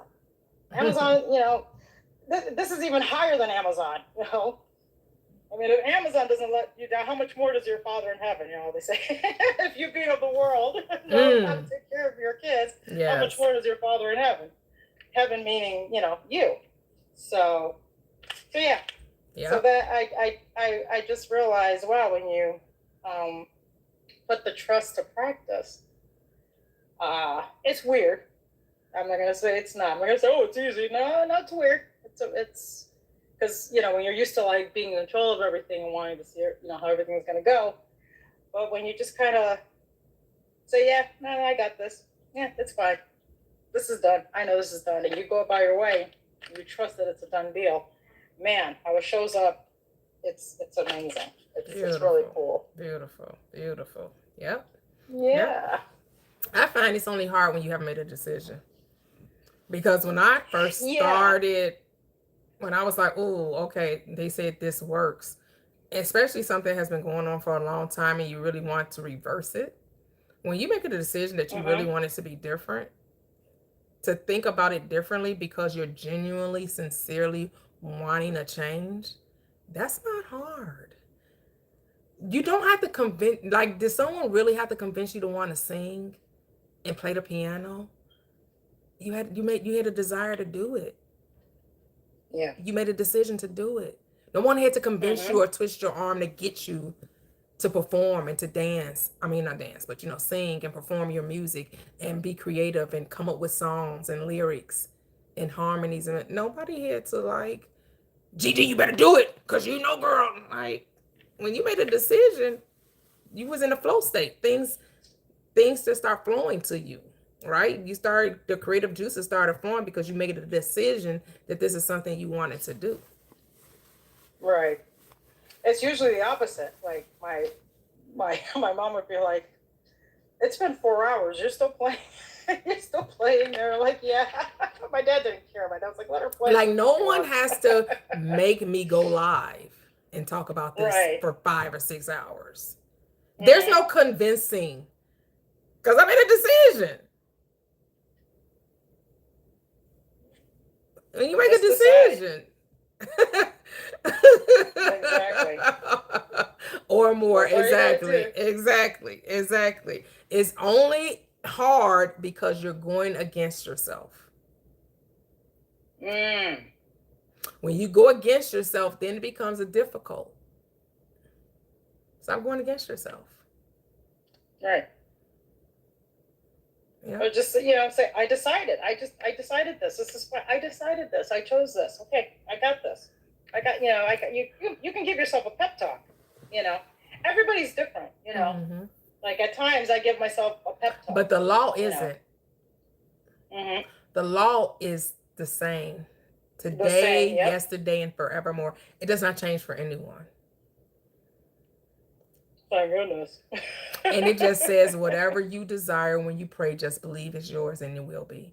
It's simple. That's the law. Mm-hmm. When you decide that it's yours, it will be. It's just that simple. Yep. When you decide, the reason why it has not shown up,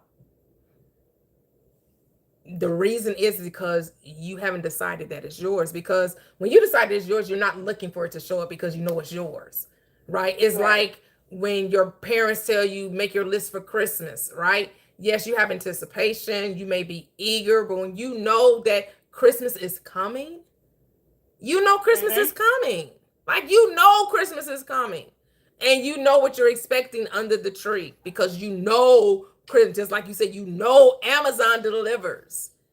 You know Amazon delivers. You don't have to question, am I going to get it in 2 or 3 days? You know you're going to get it, whatever that date is.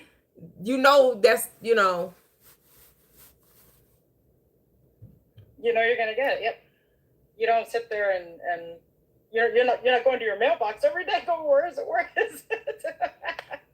Or checking your Amazon account. Now, if you're operating from this sense of, oh, am I worthy? Do I deserve? And now you're creating mountains.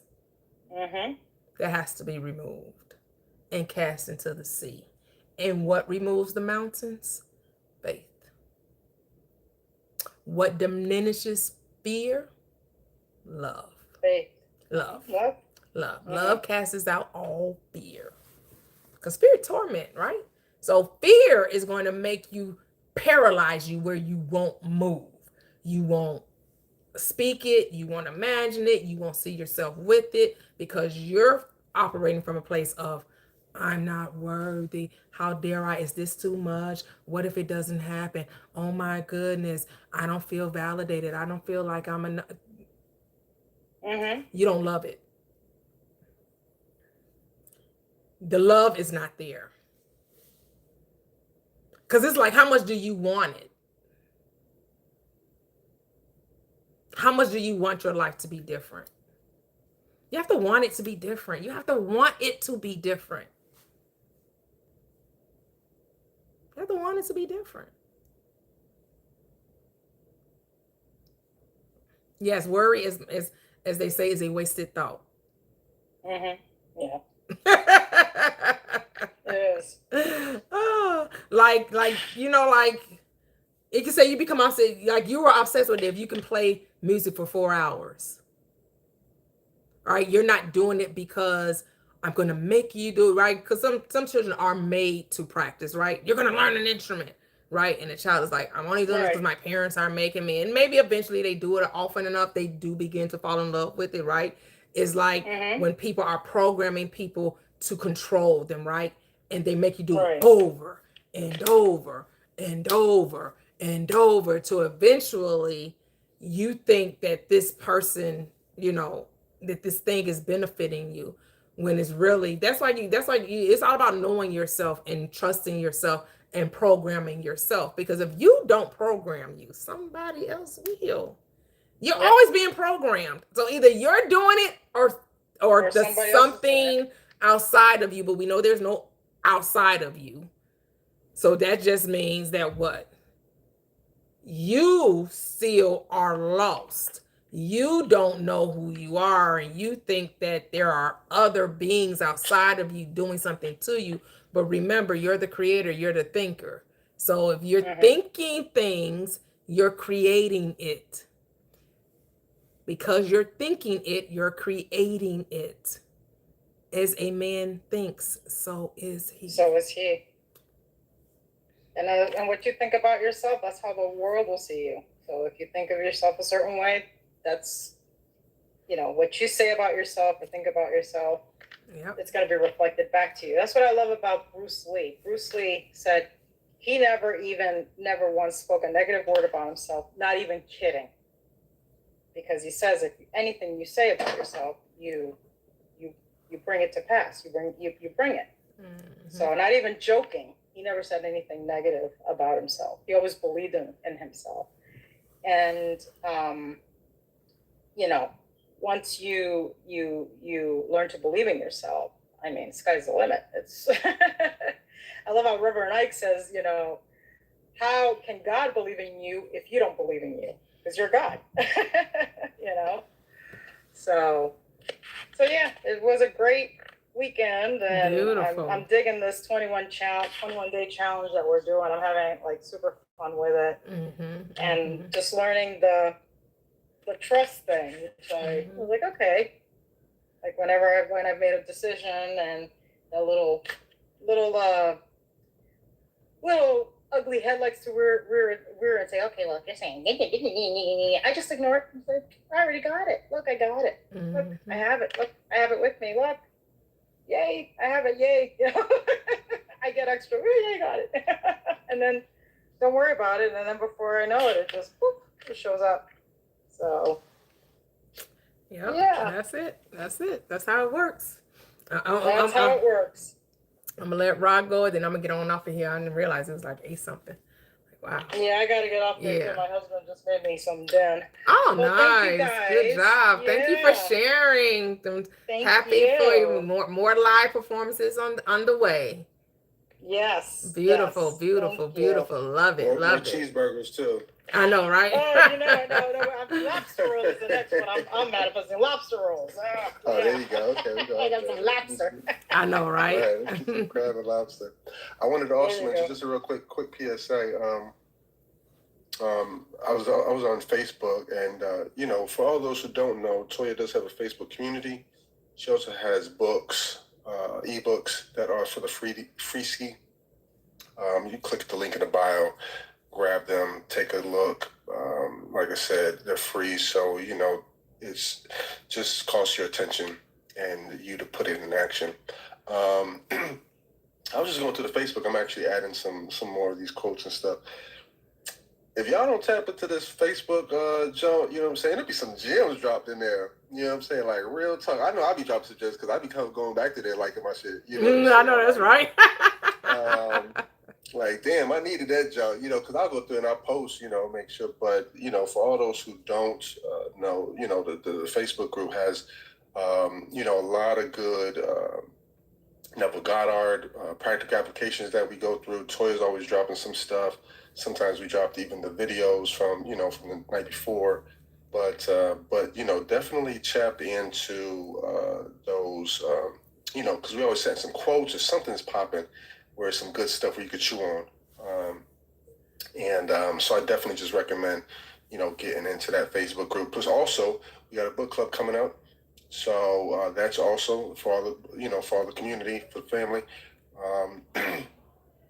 Definitely, we got a poll going for the book that we're going to read. So definitely tap into that if you want to have a suggestion. Actually, I think one of the polls is one of them is already soaring, feeling the secret. Oh, okay. Yeah, we're going to close it. That's a short book. So I'm going to close the poll on the 18th. So we can be ready on the 25th to start the book club. So you heard it here.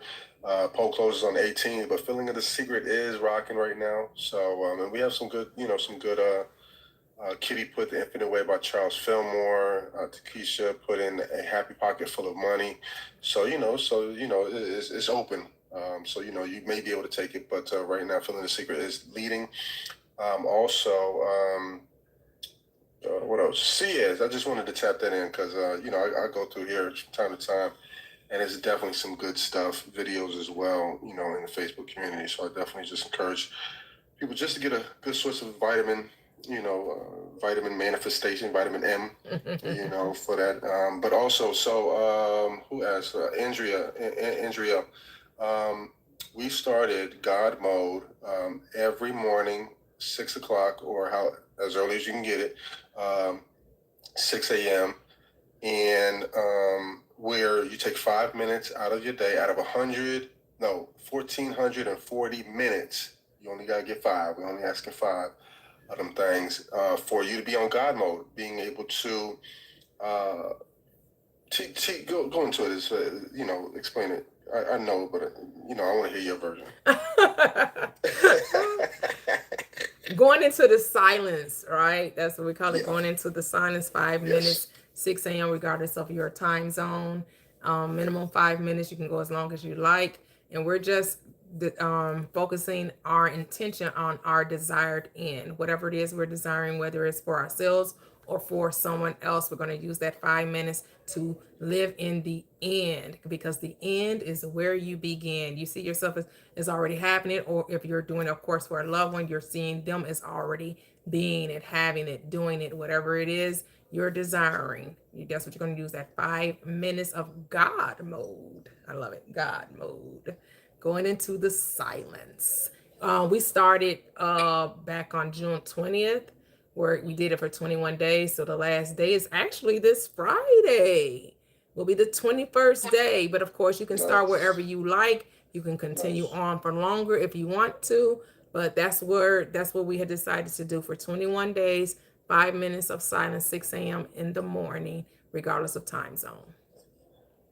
And I will have to say, I've been meaning to put in just a little verbiage just to kind of hear everybody's experience. And I probably will do that hopefully this week, where, mine's been super dope. Mm-hmm. Just the intentionality. Like when I wake up, I'm hitting it, you know what I'm saying? Like, yeah, let me go ahead and put everything away, whoop. And, I go in, you know what I'm saying? And then I come out, it's like, I don't want to go out, I want to keep that calibration in my thoughts and in that frequency. But even knowing that we never out. I just read this one script where it was saying, every minute, every second, every breath is a manifestation of us. Right. So to ask, how can I manifest something, is to assume that you're not manifesting. Right. So we're always manifesting. We've said this plenty of times. You know what I'm saying? We're always, you're never not manifesting. Right. So to know that you think you're not manifesting is an illusion. As we say, separation is an illusion. So I just wanted to, just kind of put that in there. Also, KRS One, you had mentioned, and I'll cut it short, where he said breathing is consciousness. You know what I'm saying? Like, that is killer. I'm still chewing on that, because when we stop breathing, the heart's still going. What we lose is consciousness. He's like, oh, he lost consciousness. Oh, got to bring it back. You lost consciousness. You know what I'm saying? Like, I don't know if I'm, kind of, emphasis on consciousness. Word up. We lose consciousness for real. And losing the consciousness that's the power. That's us. You know what I'm saying? That's the power. That's the power we hanging on. That's all we talking about here is consciousness. Where's your consciousness at? Where's your state of mind? Where's your state of being? Where's your identity come from? You know what I'm saying? So I love how KRS-One does that. He really breaks it down. I'm really paraphrasing and really probably doing a bad job, but he mentioned that breathing, the very breath, the essence of our life is consciousness. So we can't escape we can't separate us from quote unquote God. We can't separate that. There is no, I thought anything that we talked about today that was kind of outside of us being God mode, that was just an illusion. Mm-hmm. That was just something you made up or something, it's in contradictory to your identity, to your original intent, having God it being an experience. Yeah, you're so powerful. You can create the illusion of separation, which is what we did. We created the illusion of separation. For sure. We thought we were only human. For sure. We only thought we was human. Right. Well, on that note, I'm gonna let you have it. But yeah, thanks for everybody, tapping in. Let's get her to 100K before she dips and departs. Yeah. Tap the screen, and shout out to the live, Kitty. Yeah, thank you for your submission, Kitty. You still on the fence, Kitty. We gonna get you out the fence, Kitty. I'll just tease it. But I love just the, and that's the good part is where we're able to be so transparent, mm-hmm. and because that's where the transformation really happens. You know what I'm saying? By you being able to, put it out there as I did last week. You know what I'm saying? Like, I made 100K, my business, what do. Nah, but you can, and you will, and you are. You know what I'm saying? All you have to do is what you will. Yep. So it's like, damn, okay, and so now it's here, it's popping. You know what I'm saying? Like, it's nothing less than 100K. And everything that's been coming through my vision. They say, well, have you been stuck earning 10,000? My manager, my mentor, what I'm saying, everything's just been, on that level. Like, no, we're at 100K, lifestyle. So it's a beautiful thing. But yeah, salute to you and everybody. Absolutely, that's what's up. Because we're all evolving, evolving, learning, expanding, rearranging. Absolutely.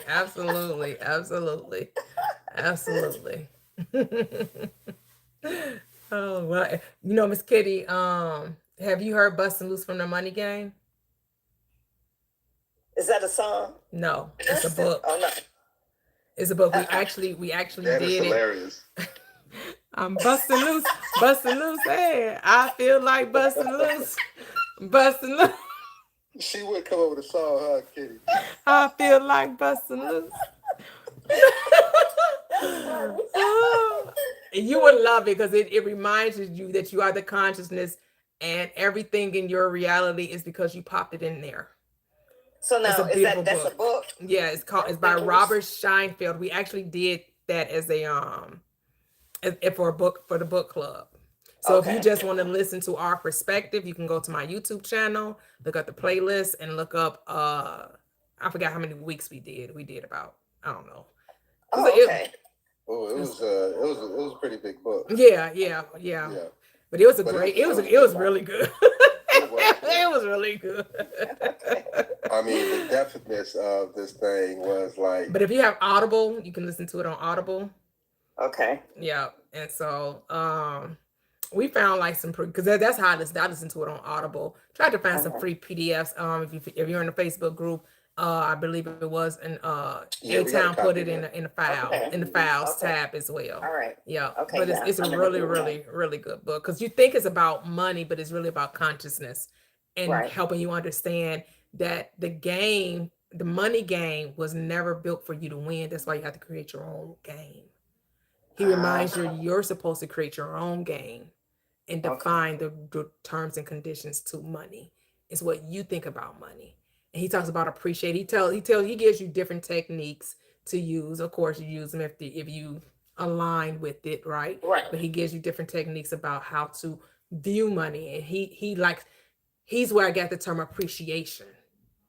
Like everything when you're sending money out, it's your way of appreciating what you've created, right? So you're paying your light bill. I appreciate because I'm the one that created this reality, right? I appreciate, when I'm at a restaurant and I'm paying bills. And of course he has some success stories that they talk about people realizing that because actually he's the grandson of the person that started Manpower. The employment agency? Yeah, the employment agency. Okay. And he talks about his ups and downs with money. Okay. He said, how he will make great fortunes and then lose it, make great fortunes and lose it. And then the last time he found himself with it, he had a family. So the other times he kind of was okay. He was like, okay, it's just me. I can figure it out. And then when he had a family and, and you could tell that he said he wanted to know that when his grandfather was about to tell him, he was 6 months in, his grandfather ended up passing. So he said he had to get it from other resources or what have you. But it's a really good book. Okay. I'm going to look it up in the Facebook group. Okay. All right, Rod, go ahead. Yes, 100K. Woo-hoo. Go ahead, Rod.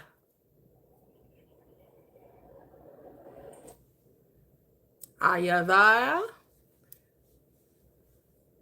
I didn't have nothing else. Y'all all hit it all. There's nothing else to talk about. See you on a new day. All right. So I guess we'll be talking relationship in dating, y'all like that conversation, I guess. So I remember I said I would do it just on Fridays, but they're like, it's not Wednesday. I'm like, oh, we're doing it Wednesdays too. So y'all want Wednesdays and Fridays for relationship talk, relationship tea? Nah, we need. I like manifesting Wednesdays if they want to. Majority rules, but I like manifesting Wednesdays. Okay. You know, and then keep the Fridays. You know, Fridays you can let your hair down. You know. Okay. Yeah. Okay. Yeah. Okay. So manifesting Wednesdays tomorrow, and then relationship with T on Friday. So I only did last week because I wasn't going to be here on Friday. No, That's the only reason why we did the relationship talk last Wednesday, because I wasn't going to be here on Friday. Well, that thing was getting juicy. It's getting hot in here. But yeah, we're going to have like 3 or 4 questions, and then you could just pick a topic of conversation. We're going to have like 3 or 4 that you can choose from, So it's going to be even more juicier, some of these questions, But if y'all have something specific, DM me, let me know, and then I'll choose 3 or 4. Maybe I put it in the hat or something. I don't know, but I'll come over to 3 or 4. But you can send suggestions if you have. And it's not just about manifesting your SP. It's also about relationships in general, right? Because some people may want better relationships with, significant others, loved ones, co-workers. Who knows? It's relationships is not just about who you may marry or who you may be courting, right? I agree. Yeah. So. All right. Just one little PSA, as A-Town says. Don't forget the song "Billionaire Frequency." A-Town on what's the iTunes? You said iTunes, yeah. And I guess but I think it is by Manifest Music. That's the group or whatever.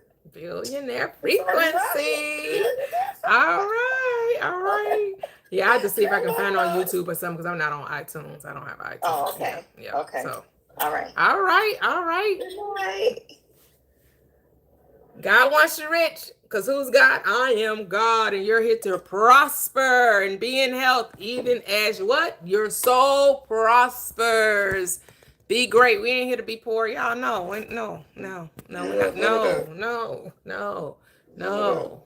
No. Become obsessed, as Reverend Ike says. Become obsessed. He called it fascinated. Be fascinated with the thing that you claim that you desire, right? No one should have to convince you of your desire.